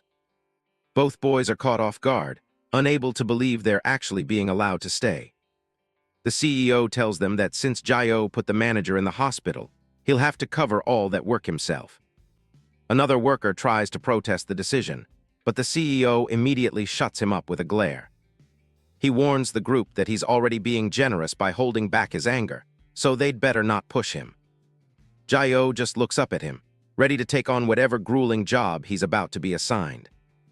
Do-hyung doesn't give any details. He just tells Jae-oh to show up at 5 a.m. sharp. The next morning, the construction site is still dark and empty as Jae-oh arrives. He's already suspicious, thinking this early call means the job is a secret. Do-hyung is already there waiting, taking one last drag of his cigarette. He tells Jae-oh to keep up because they're going deep. He hits the button on the control panel. The old freight elevator starts its long, rattling descent. It goes so deep the surface becomes a memory, making Jae-oh wonder what's really being hidden. Do-hyung notices the silence and asks if he's getting nervous. He mocks him, saying Jayo was talking a big game in front of the CEO yesterday. He mentions how Jayo paid those bullies back in kind for messing with his friend. To his surprise, Do Hyung actually seems to respect it. But then the mood shifts. He warns Jayo to stay in line. If he causes any more trouble down here, Do Hyung is going to kill him. The elevator finally reaches the bottom. They step out into the darkness. Jayo's eyes widen as he sees what's actually under the site. It's a massive tunnel that seems to have no end in sight. He can't believe the scale of this place or what it took to build it. Do Hyung tells him everything he sees here is strictly confidential. The job is simple. Move all these industrial drums to their designated spots. Jayo tries to ask what's inside, but he gets shut down immediately. Do Hyung tells him to get it done today and not to worry about the money. With that, he turns around and walks away, leaving Jayo alone. Jayo watches him go, glad he didn't blow his cover. He needs to find out what Do Hyung and the lab are up to before he makes his move. He turns his attention to the stacks of drums. They're completely sealed, meant to be impossible to open. But Jayo isn't a normal worker. He digs his fingers into the metal. With a sharp snap, he rips the lid right off. The moment it's open, he freezes. There's a glowing green liquid inside with a scent he knows all too well. To be sure, he decides to check it the only way he can.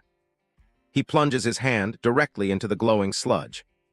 The reaction is instant and brutal. The acid is so strong it starts melting his flesh and muscle down to the bone. He jerks his hand back as the liquid splashes. There's no doubt now, it's the poison they used to experiment on his body. He looks at his ruined hand, wondering what Do Hyung is really trying to do. He realizes he finally has solid evidence and decides to contact Hyun. What he doesn't realize is that Do Hyung is watching the entire thing on camera. Do Hyung clenches his hands together as his skin begins to crack like stone. Do Hyung confirms his suspicions. Jayo definitely isn't just some ordinary human worker. He's realized he's finally found another heart variant.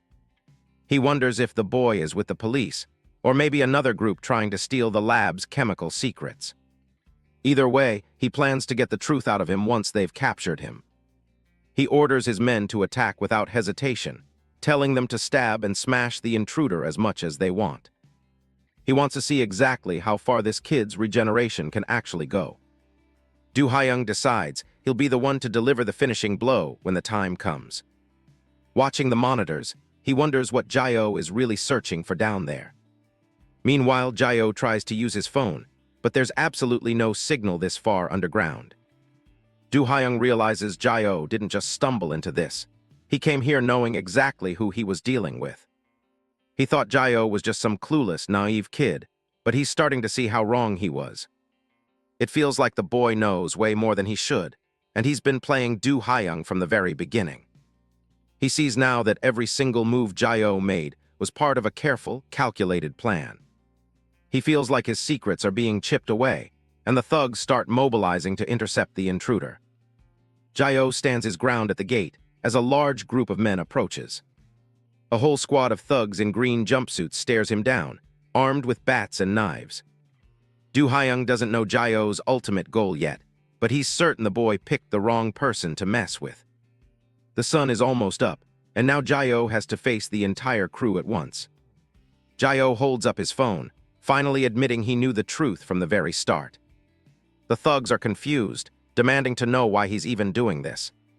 One of them pulls a knife, telling him to stop playing dumb because the cameras caught everything. They charge at him in a frenzy, calling him a freak of a variant. Jayo doesn't waste time. He lands a massive kick right on the lead thug's face.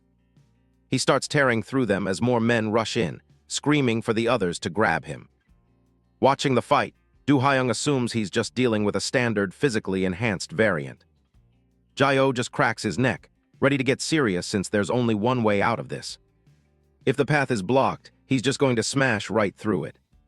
He sends two guys flying with a double kick that clears the space around him. The impact is so brutal it sends them spinning through the air. He moves like a blur, landing a heavy punch that leaves the next guy gasping for air. Another thug takes a fist straight to the jaw, losing teeth as he's knocked back. But the numbers are starting to catch up to him as three guys manage to grab him from behind. A blonde thug with a bat steps forward with a nasty grin. They hold Jayo in place, and the blonde thug tells him to stay on the ground. He starts raining down blows with the bat, striking Jayo's head over and over. He taunts him, saying his bat can shatter bones regardless of any regeneration ability. Despite the beating, Jayo manages to land a solid punch right in the middle of the blonde guy's face. A follow-up kick sends the blonde thug flying across the yard. Do Hyung notes the boy's raw strength, but he can tell he's still holding something back. He leans in closer to the screen, waiting for Jayo to finally show his true power. One of the thugs yells for the whole group to rush him at once. They pile onto him, trying to pin him down with pure weight and numbers. The thugs pile on, using heavy chains to bind Kim Jayo's limbs and keep him grounded. They scream at each other to hold him tight, exerting every ounce of their strength to keep the boy pinned. Despite the weight of multiple men and the heavy metal, Kim Jayo begins to force himself back upright. Losing patience, one of the henchmen draws a knife, authorized to rip the boy apart if he continues to resist. He ruthlessly stabs Kim Jayo's arm, aiming for the tendons to disable his inhuman strength. A chorus of blades finds their mark as Kim Jayo lets out a guttural scream of agony. The lead attacker stares in disbelief, his hands trembling as he realizes the boy still isn't staying down. From the safety of the control room, Kang Do-hyung is equally stunned. They've stabbed him dozens of times, yet he hasn't faltered. Despite the blood dripping from his mouth, Kim Jayo's eyes remain cold, focused, and terrifyingly calm. Kang Do-hyung breaks into a cold sweat, realizing this situation is spiraling far beyond his expectations.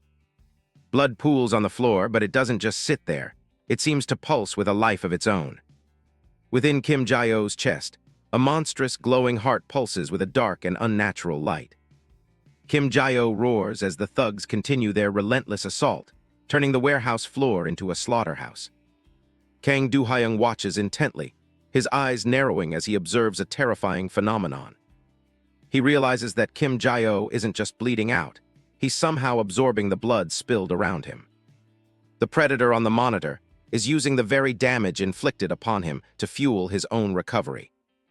Under the layer of fresh wounds, muscle and skin knit together at an impossible visible speed.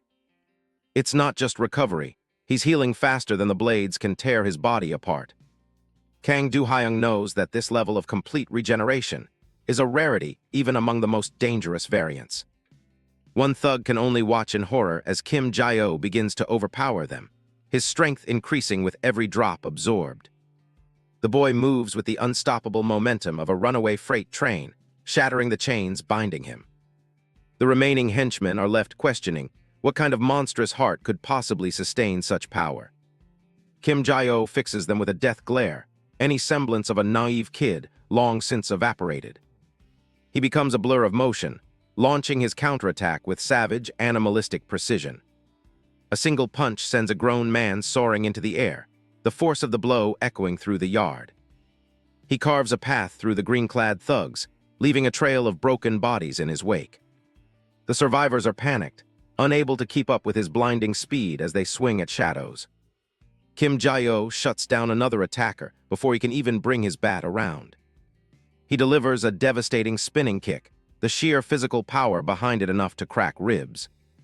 Another thug collapses, coughing up blood as his breath is violently stolen from his lungs. Kim Jayo stands in the eye of the storm, fending off multiple attackers simultaneously without breaking a sweat. He narrowly ducks under a massive construction beam swung by one of the larger henchmen. He drops low to the ground, planting his hands firmly against the cracked concrete floor. His fingers dig deep into the tiles, his grip like iron as he prepares his next devastating move. With a display of raw, terrifying strength, he begins to pry a massive slab of concrete from the foundation. The thugs can only stare in mute shock as the boy lifts the enormous floor tile high above his head. With one final, explosive burst of strength, he hurled the heavy concrete slab away. The concrete block flew directly into the middle of the standing thugs. Frozen in place and sensing their doom, they screamed in terror as the concrete slab slammed right into them. A deep, thundering crash echoed out as the concrete slab shattered into pieces. The dust finally begins to settle around the construction site as the chaos pauses for a second. The thugs look like they've just seen a ghost, completely shaken by what they're witnessing. They scramble back in a panic, realizing they've picked a fight with a literal monster. Kim Jae-ho just stares them down through the haze, looking like he hasn't even broken a sweat. All eyes were now fixed on a pair of hands encased in stone. Kang Do-hyung stepped forward, revealing his own variant power as his hardened arm smashed the massive concrete slab into pieces of rubble. He points a rocky finger right at the kid, his voice cold and demanding answers. Jae-ho doesn't back down, keeping his guard up as the pressure in the courtyard builds. Do-hyung admits he's seen more heart variants than he can count over the years. But even for him, seeing someone heal completely in under a second is a first. He figures that level of regeneration alone puts Jae-ho at the absolute top tier of variants. Combined with his physical enhancements, he's a total enigma that doesn't make any sense. The boss's mind goes back to someone he used to know, a lab specimen who was strong, but nowhere near this level. He remembers a time when those experiments were just beginning to show results. But that person is supposed to be dead, blown to bits in a massive explosion a long time ago. Jae-ho stays silent, letting the man's confusion grow as he keeps his secrets locked tight. Since the kid isn't talking, Do-hyung clenches his stone fist, ready to beat the truth out of him. He decides it's time to teach the intruder some manners and lunges back into the fight. A blur of high-speed movement follows as they clash once again in the middle of the yard. Jae-ho knows he has to be careful. Revealing who he really is would blow his chance to find the lab connection. Do-hyung swings a heavy punch that looks like it could crush a car into scrap metal. But Jae-ho is too quick, weaving through the attacks and looking for a way past that stone armor. He lands a counter, but the boss's defense is like hitting a brick wall. Do-hyung slams his hand onto the concrete, sending shockwaves through the pavement. Jae-ho looks up, sensing the ground beneath his feet is about to turn into a weapon. The boss sneers, telling him he's making a huge mistake relying on his healing card. Massive shards of jagged rock explode out of the earth like teeth. Jae-ho is caught in the middle of the eruption, the pillars surrounding him instantly. The stone traps him, locking his movement down and leaving him wide open. Do-hyung wins up another hit, determined to leave nothing left to heal this time. More rock crawls over his hand, building into a massive, heavy boulder. It's a literal mountain of a fist, ready to deliver a catastrophic blow. He demands to know who's pulling the strings before he finishes this. Jae-ho realizes his leg is pinned deep in the stone. He's completely stuck. He looks up at the massive strike incoming, knowing there's no way to dodge it. Do-hyung tells him that if he's dead set on staying quiet, he can just die. The punch connects with a devastating force, shattering the ground and everything else. The entire construction site shakes as a massive crater is carved into the floor. The thugs look on in total shock, sure that nobody could have survived that. They've never seen their boss go this hard, and the aftermath is pure destruction. Do-hyung stands over the mess, breathing hard and assuming the job is done. Everyone thought it was all over, as right before them was Jae-ho's crushed, blood-soaked head, still swirling and hovering in midair.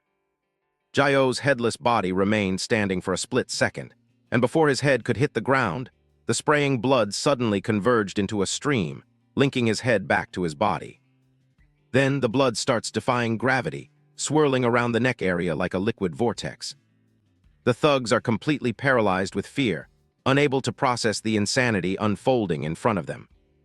In the center of that bloody storm, Jae-ho's eyes snap open, glowing with a dangerous red light. His skull and skin knit back together in a mess of gore and high-speed healing. Within seconds, his face is perfectly reformed, staring back at his attacker with zero emotion. Kang Do-hyung is frozen, his mind racing as he tries to wrap his head around what he's seeing. He can't believe that even blowing the kid's head clean off wasn't enough to stop him.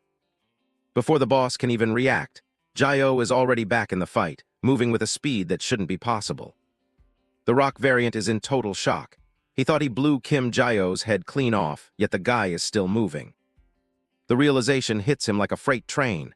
Jae-ho is actually regenerating right in front of him. A massive shockwave erupts as their powers collide in the middle of the construction site. The force sends one of them skidding back across the concrete. His shoes dig into the pavement, struggling to find any sort of friction. They square off again, the air thick with dust and the smell of blood. Jae-oh stares him down, completely unfazed by the damage he's already taken. The long-haired guy isn't worried, though. He reinforces his skin with jagged rock patches, claiming human bones and flesh stand no chance against him. He taunts his opponent, saying he'll only end up shattering his own arm if he keeps this up. Kim Jae-oh's limb is a mangled mess of shredded muscle and exposed bone. The variant watches through his sunglasses, waiting for the inevitable collapse. But look at that. Tendrils of blood are already weaving new tissue back over the wound at an impossible speed. The antagonist can't believe his eyes. The recovery is way too fast. He starts flashing back to a younger, skeletal version of the boy in a lab gown. Back then, it took hours for him to grow back a single limb. The Jae-oh he's facing now is something completely different. He remembers the kid having the ultimate recovery ability, but this version is a monster. He focuses in, trying to make sense of the sudden evolution. The rock variant assumes Jae-oh must be working for some rival organization, looking for dirt on the lab. Standing amidst the industrial wreckage, he decides he's done playing around. He slams his palm into the ground, shouting that he won't let anyone lay a finger on his business. Huge, jagged rock spikes erupt from the concrete, chasing after Jae-oh like a trail of landmines. The spikes surround him, closing in from every direction as the ground itself turns into a weapon. A massive pillar of stone slams down, kicking up a huge cloud of debris. Through the dust, Jae-oh somehow manages to close the gap and land a punch. The impact is so hard, it actually shatters the stone mask right off the variant's face. The long-haired guy just wipes his face and tells him to give up, saying it's useless to keep fighting. Jae-oh's hand is once again a bloody mess from hitting that stone skin, but he doesn't seem to care. The antagonist tells him that once he's handed over to the lab, his identity will be found out anyway. The boy looks down at his mangled fingers as they twitch and crack back into place.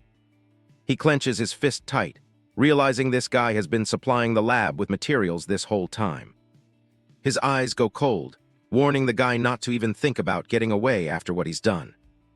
The rock variant is confused, asking what he means by supplying the lab too. With a sudden burst of speed, Jae-oh lunges forward. He delivers a brutal blow that sends the antagonist reeling back. He tells the man to start reflecting on all the sins he's committed. The variant just laughs off the idea of sins, saying he's about to be sitting on billions of dollars. He looks Jae-oh in the eye and says he's going to sell him for the highest price he can get. The protagonist's expression darkens further as he decides he'll just have to beat some sense into him.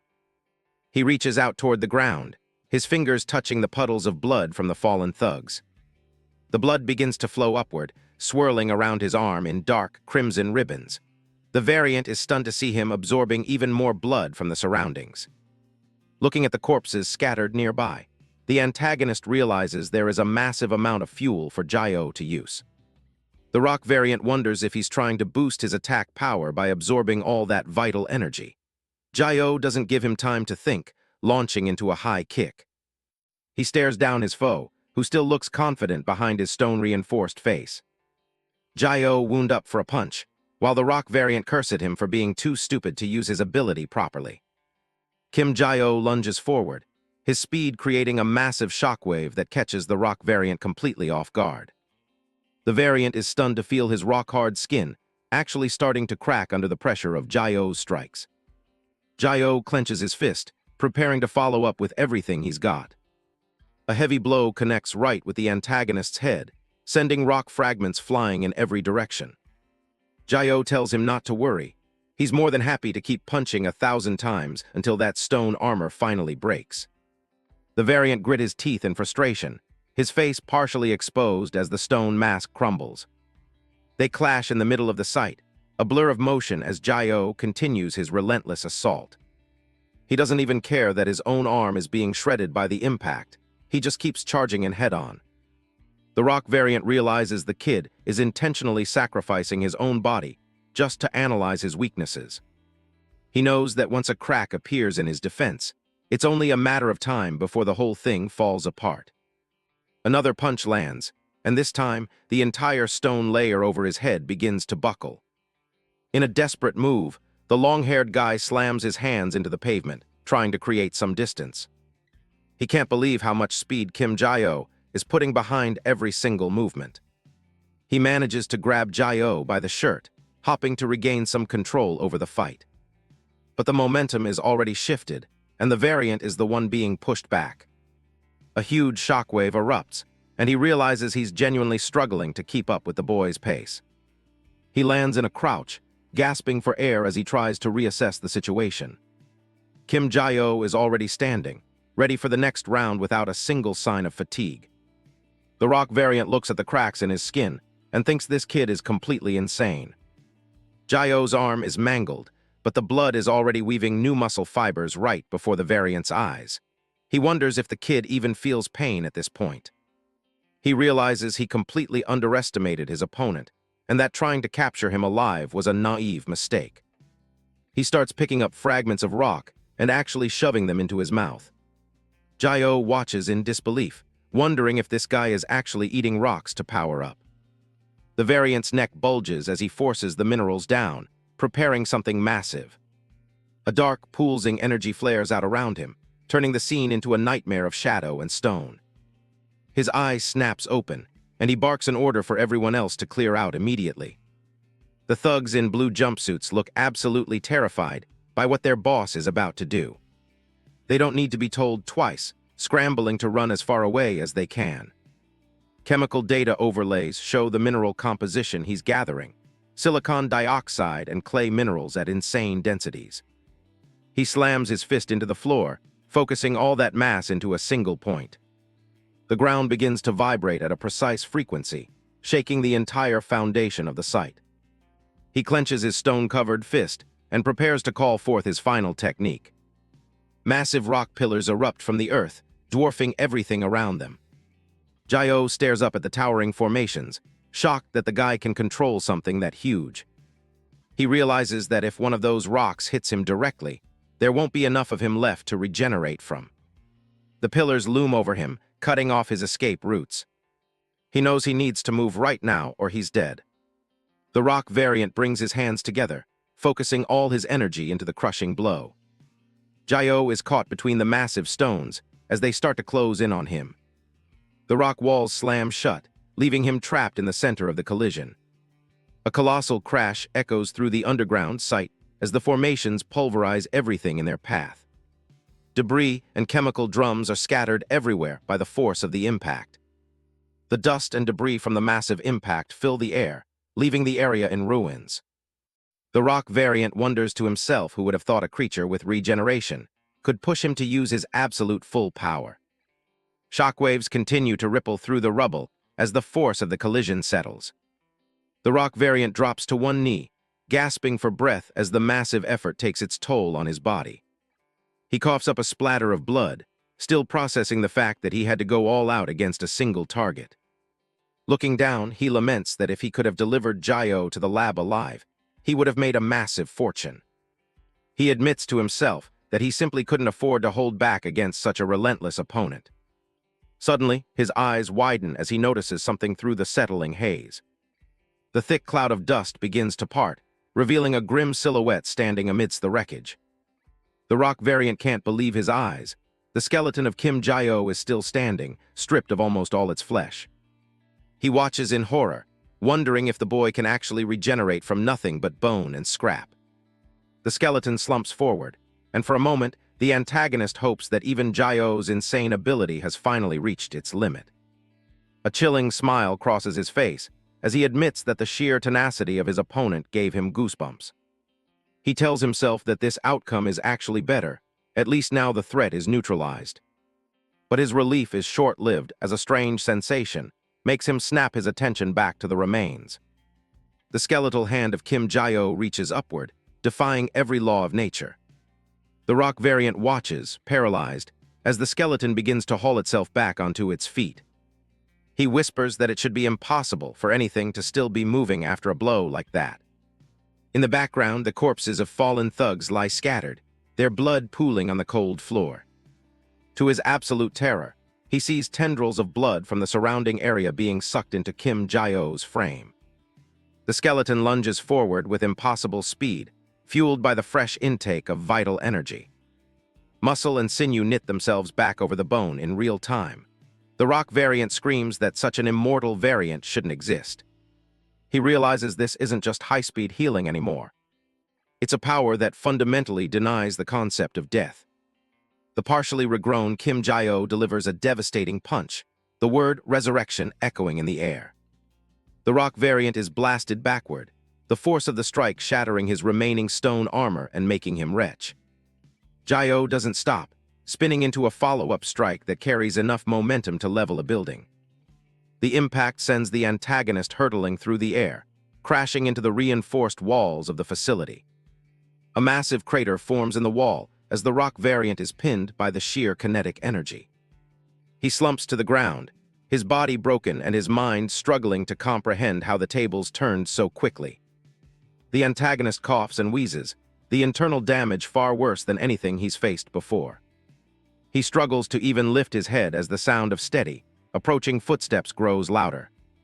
Looking up from the dirt, he trembles, asking what kind of unholy power he's actually dealing with. The shadow of the protagonist falls over him, cold and merciless. The Rock variant looks up into the hollow, regenerating face of his foe and asks, "Who the hell are you?"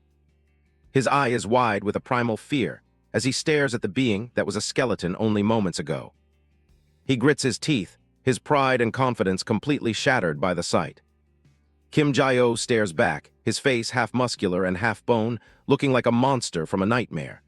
The variant thinks back to a past encounter, the image of a certain skeleton flashing in his mind. He remembers a skeleton in a hospital gown, something he thought was a mere hallucination or a dead thing. A realization hits him like a lightning bolt. That being didn't die back then, and it's standing right in front of him now. He asks in a trembling voice if it's really the same person. Kim Jae-o's face is almost fully restored now, and the Rock variant can only whisper his name in total shock. Kim Jae-o's face is a grotesque mask of half-restored flesh and exposed skull as he stares down his opponent. The Rock variant, trembling with disbelief, asks if it is really him. The protagonist's features continue to knit together, the muscle fibers weaving over the white of his bone. The antagonist can only utter his name in a whisper, Kim Jae-o. Backing away in fear, the Rock variant demands to know why he hid his identity and what his true reason was for joining the company. A mass of dark, bloody energy begins to coalesce around Jae-o's arm, the sheer power of it causing the air to vibrate. The variant curses under his breath, realizing the scale of the threat. The antagonist watches in horror, sweat dripping down his face. He can sense the boy focusing his power again for another strike. Kim Jae-o lowers his head, his eyes hidden in shadow as he prepares his next move, radiating a cold, murderous intent. With a sudden burst of speed, Jae-o launches himself forward, his fist cocked back for a killing blow. He's going for the kill, the antagonist thinks in panic. The Rock variant freezes, his eyes wide as the massive fist looms in his vision. He knows with terrifying certainty that he won't survive this attack. At the very last second, the antagonist screams out Kim Jae-o's name, hopping to halt the fatal impact. Jae-o's fist stops inches from the man's face, the shockwave of the aborted punch blowing the antagonist's hair back. "Are you seriously trying to kill your friend?" the variant shouts, desperately trying to play on their history. The Rock variant lets out a shaky breath, his expression shifting from terror to a grim smirk as he tells Jae-o to stop hitting him. Kim Jae-o remains silent, his expression unreadable, as the antagonist states with finality that he knows who the boy is now. The battle ends on a tense, uncertain note. The dust finally settles over the construction site as the sun dips below the horizon. Back in his office, the unknown Rock variant stirs a drink, still trying to process what he just saw. He brought Kim Jae-o here to talk things out, but the guy is just sitting on the couch in total silence. Looking at him now, the variant realizes this isn't the same kid he used to know, not his personality, and definitely not his skills. He's still picturing that bloody skeleton regenerating out of thin air after being blown to bits. Human flesh shouldn't have been able to smash through his rock skin like that. It was more than just healing. He wonders if Jayo's heart is completely different from what the old lab records said. He slides a cup over, figuring he can worry about the details later. As far as he's concerned, this whole situation is a massive win for him. He thinks Jayo is still just a naive softy he can keep under his thumb to help him move forward. He figures he knows exactly how his old friend's head works. He plays it off with a smirk, saying how surprised he was to see him alive after all this time. Then he asks why a guy with Jayo's power was slumming it as a bottom-tier laborer, pretending to be hurt by the secret. Jayo finally speaks up, but he just tells the man to give him his hand. The variant is confused, but reaches out anyway. The protagonist grabs it tight, claiming he got a bit scraped up during the earlier fight. As he holds on, Jayo's mind drifts back to a night from his past. Song Hye-in was standing over him while he laid in the grass, asking if Lee Ki-won was the one bothering him. Jayo admitted he had a lot on his mind.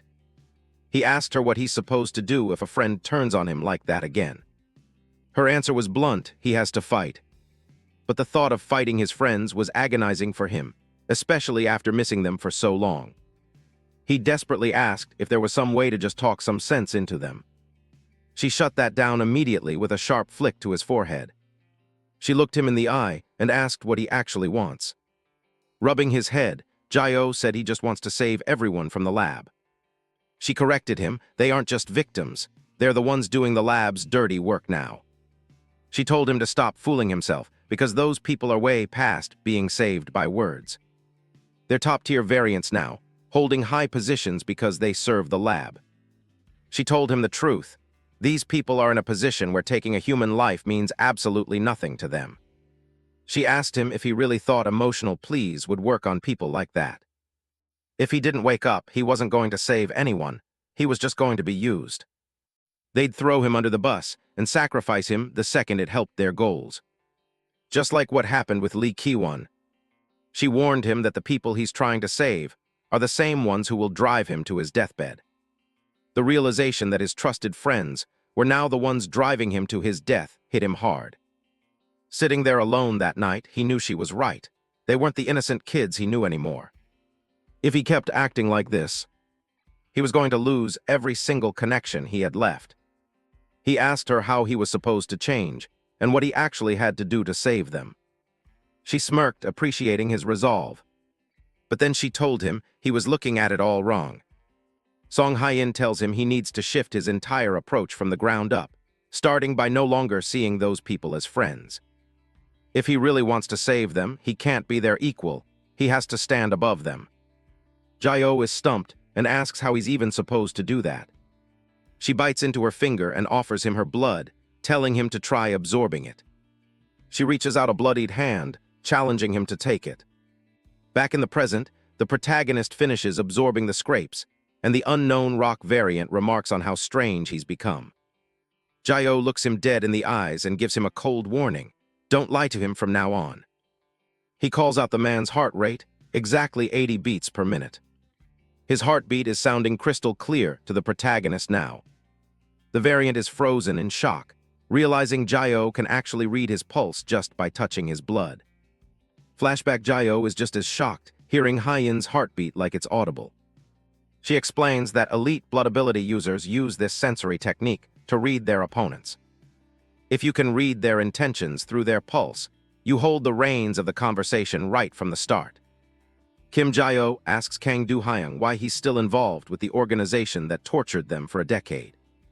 He demands a straight answer. Do-hyung sips his drink, wondering if Jae-oh can really track his lies through a pulse. He looks at the boy, thinking he's returned as a complete psycho. Do-hyung says fine, but he wants to ask a question of his own first. He leans in and asks Jae-oh what his actual motive is. Jae-oh doesn't hesitate, saying he's going to tear the lab down. The statement is so blunt that Do-hyung chokes, spitting coffee all over himself. Jae-oh keeps going, asking exactly how deep Do-hyung's involvement goes. Do-hyung tells him not to be crazy, saying the lab isn't some place you just take down on a whim. He asks if Jae-oh really plans to take on the entire group by himself. Jae-oh confirms it, saying he's going to dismantle the lab and pull all their friends out of there. Do-hyung raises his hands, telling Jae-oh to count him out since he has no desire to stand against them. Jae-oh says he'll just take the intel then, threatening to flip the place over if he doesn't get it. Do Hyung is visibly shaken, stunned by the boy's aggression. Jae-oh gives him a cold, focused look. Do Hyung gives in and reaches for a stack of papers on the table. He reveals that these are files he secretly gathered from the facility. Jae-oh looks at a document as Do Hyung lists what he's found: facility blueprints, code names, and lists of the vanished. The CEO explains that it's a nearly complete log of their research and logs. After handing over the files, Do Hyung makes it clear he's staying far away from any attack. Jae-oh looks up, finding the whole thing a bit strange. He points out that Do Hyung has way too much inside intel for someone claiming to be neutral. Jae-oh leans in, saying there'd be no reason to compile all this data if he didn't truly see them as enemies. He continues listing the detailed maps and security tiers Do Hyung has kept on hand. Then he points out that Do Hyung's heart started pounding the second he mentioned fighting back. He tells the man he looks like he's been waiting for someone to finally suggest taking them down. Jae-oh asks bluntly if he actually wants to see the lab destroyed too. A mental image of a test subject screaming in chains underscores their shared trauma. Do Hyung stares back, realizing his own body gave him away. He slumps back into the seat, admitting that he really can't hide anything because of his pulse. He rubs his face and sighs, finally dropping the act. He admits he wants them gone too, but still insists it's a suicide mission. Do Hyung explains that the lab is massive, entangled in politics, corporations, and the underworld. He describes their core facilities as being hidden deep underground or in places no one could imagine. He taps on a document, explaining that their level of influence is ridiculous. The foundation of that power was built on the lives of their friends. They string the whole nation along by using high-tier heart variants as their puppets. He shows how they bait former subjects with rewards or leverage their weaknesses. Do Hyung asks if Jae-oh still plans to go through with it knowing the odds. Jae-oh stays firm, saying he's going to save their friends so they can't be used as tools anymore. He looked the CEO straight in the eye, asserting that no matter how massive the lab was, his mind was made up. Kim Jae-oh tells Kang Do Hyung that he needs his help for the upcoming fight. Do Hyung is skeptical. He's tried it alone before and knows that even with their strength, 2 people aren't enough to take down the lab.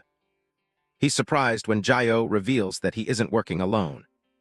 Jae-oh looks him dead in the eye and asks if he recognizes the name Song Hye-in. The name clearly carries a lot of weight for the CEO. He knows her as the legendary task force leader, the strongest heart variant in history that even the lab goes out of its way to avoid. He can't believe a monster of her caliber is actually working with Jae-oh. Jae-oh confirms it and offers an introduction if Do Hyung agrees to cooperate. Do Hyung starts to reconsider, thinking that with her backing, they might actually have a shot. He thinks back to their time in the facility, where Jae-oh was close with every single subject there. He's still unsure if he can really put his trust in the kid's plan.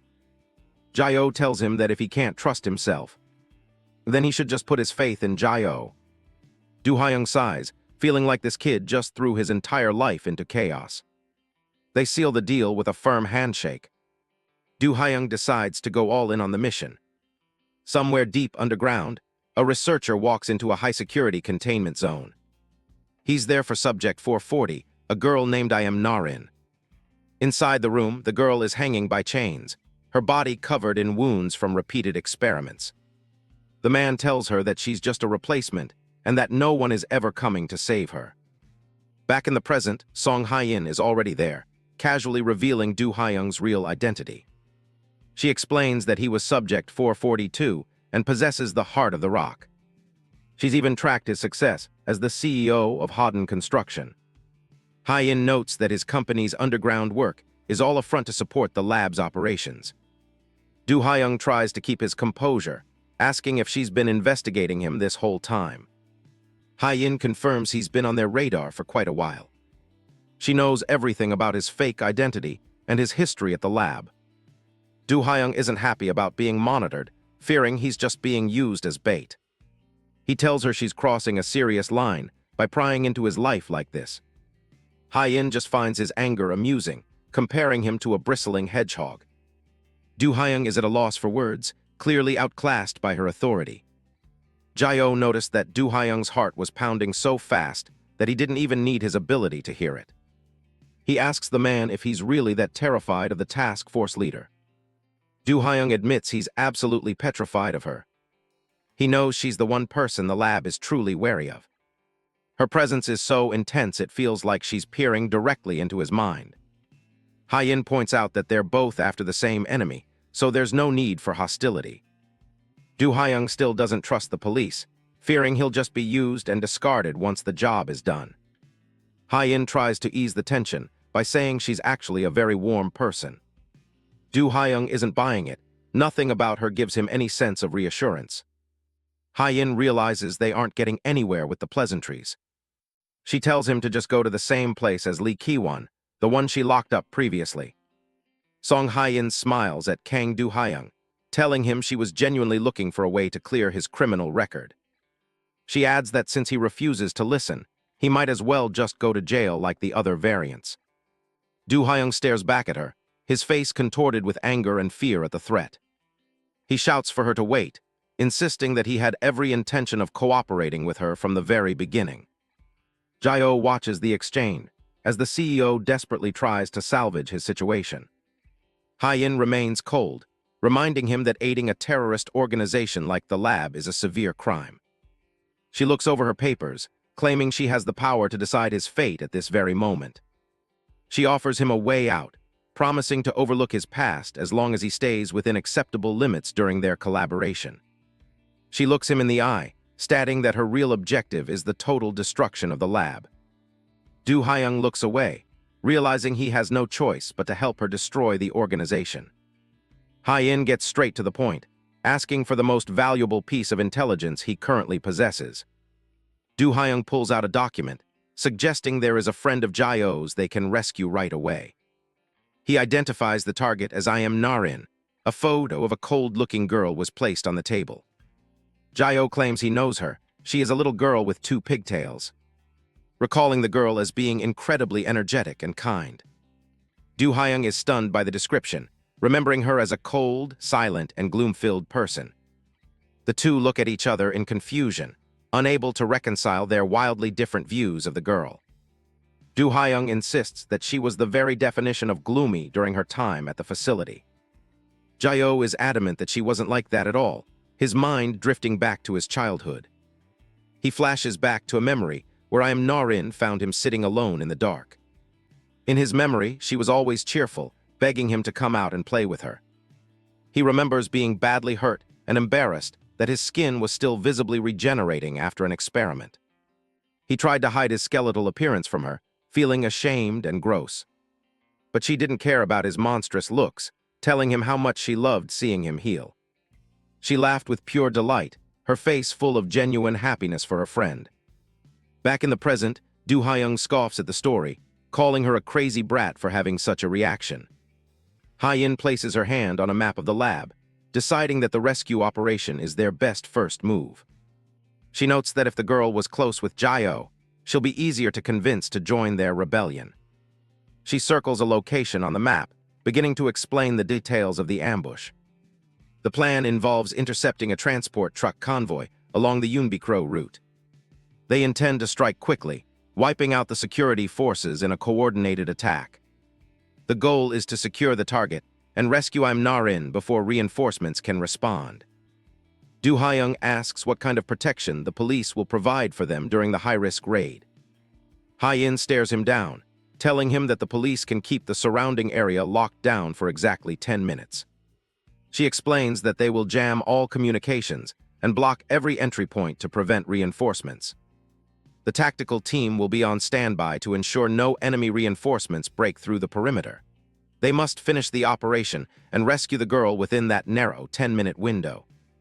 Du Hyung realizes that having such a high-ranking official backing them makes the mission much more viable. He looks at Jae-oh and agrees to the mission, signaling their new alliance is official. Later that night, the scene shifts to the dark of a wooded ridge overlooking a highway. From their vantage point, Jae-oh and Du Hyung watch the road, waiting for the convoy to appear.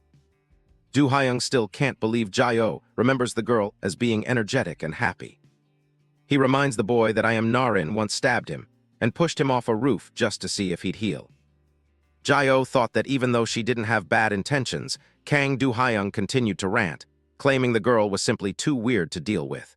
He admitted that if her abilities weren't so useful, he would have abandoned her long ago. Kim Jae-oh listens silently, his expression unreadable as the CEO talks about the girl's strange behavior. Du-hyung mentions that Im Narin eventually ended up in prison, a fate he seems to think was inevitable. Jae-oh looks down, nodding that with her extensive criminal record, the authorities couldn't just let her off the hook. Du-hyung stares ahead, agreeing that he understands why she was locked up given the rumors of her erratic behavior.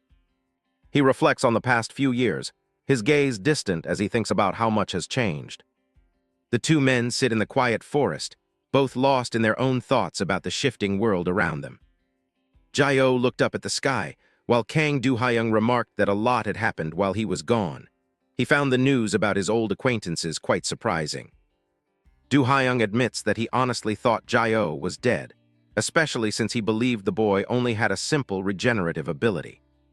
Jae-oh stares at his hands, admitting that even he didn't expect to recover to this extent, especially since his regeneration was so slow when they were children. Du-hyung leans his hand against a tree, telling Jae-oh that he's just glad the boy is safe after all this time. He notes that they've lost touch with so many of their other friends from the facility. The sound of his hand scraping against the rough bark brings back memories of the stun guns, armed forces, and capture equipment used by the lab. He remembers the haunting sound of their friends being dragged away. Du-hyung hangs his head, confessing that he still remembers those days vividly. Just hearing the name of the organization makes his body react with instinctive dread.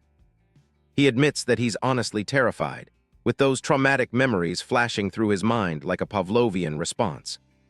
The CEO's voice trembles as he confesses that he feels like he's going crazy from the sheer nervousness of facing his former captors again. He looks at Jae-oh with a mixture of fear and awe, asking the younger man if he isn't scared of the lab at all. Jae-oh remains silent for a long moment, the shadows of the forest playing across his face. He finally speaks, admitting that he is scared too, but there is a different kind of pain that outweighs his fear. Jae-oh reflects on the trauma of losing a friend right in front of his eyes, an experience that cut deeper than any physical wound. He recalls the sight of his own body being torn to shreds, a skeletal version of himself standing amidst a pile of bones. To him, the emotional agony of loss was far worse. Jae-oh states his firm resolve to tear the lab out by its roots, no matter what it takes. He grips a handful of grass, his knuckles turning white as he declares that he's felt enough fear and is sick and tired of running. His eyes burn with a cold, focused rage, as he vows that it is now the lab's turn to pay for everything they've done. Du-hyung watches him, stunned by the intensity of the boy's resolve. Jae-oh promises that this time he will become the lab's ultimate nightmare. Song Hye-in tracks the convoy through her binoculars as they approach the ambush point. The target vehicles speed down the road, completely unaware they're driving into a trap. She radios the team, ordering them to block the road immediately. The blockade snaps shut, and the signal jammers go live, isolating the convoy. On the ridge above, Jae-oh ties his shoes while Kang Du-hyung stands by for the drop. Hye-in warns them she's cutting all comms to prevent the lab from listening in. She tells Jae-oh to move according to his own judgment from here on out. He gives a sharp nod, eyes fixed on the trucks below. Down on the highway, the asphalt starts to buckle right in front of the lead vehicle. The driver looks out in confusion as the ground begins to heave under his tires. Appearing out of nowhere on the road, Du-hyung slammed his fist into the ground, activating his Heart of the Rock ability. He admits he's terrified of the lab, but he's determined to overcome that fear today. Massive cracks race across the road as jagged stone pillars begin to erupt from below. The driver screams as he realizes they're being attacked by a Heart variant. Huge rock walls burst through the pavement, bringing the entire convoy to a grinding halt. The lead truck swerves hard, trying to avoid the sudden wall of stone. One of the SUVs slams straight into the rock formation, sending debris flying into the air. Du-hyung watches the chaos, nodding that these transport trucks are as tough as they expected. The main vehicle is pinned between the rocks, without a single scratch on its armored hull. The driver tries to call for backup, but the signal jammer is already working. Orders bark over the internal comms to secure the test subject and keep the doors locked at all costs. That's when Jayo drops from the sky, hurtling toward the roof of the transport truck. He lands with a bone-jarring thud, pinning the armored vehicle down. The soldiers inside scramble in a panic, desperate to keep the intruder out. Jayo doesn't bother with the doors. He reaches down and grabs the edge of the armored plating. He starts slamming his fists into the metal, using his inhuman strength to force his way in. The impact is so brutal it tears the skin from his fingers, leaving the bone exposed. He doesn't even flinch at the sight of his mangled hand, staring down into the hole he just ripped open. With a screech of tearing metal, he begins to peel the thick armor back like it's paper. He uses both hands to yank the roof open, revealing the dark interior of the truck. He peers inside, his eyes searching for the one person he came here to save. There she is, Narin, huddled in the shadows of the transport hold. The sound of heavy boots echoes through the vehicle as the tactical guards rush toward the breach. A squad of armed soldiers levels their rifles at him, desperate to take down the intruders. Jayo just gives them a cold look and says he's finishing this in 5 minutes.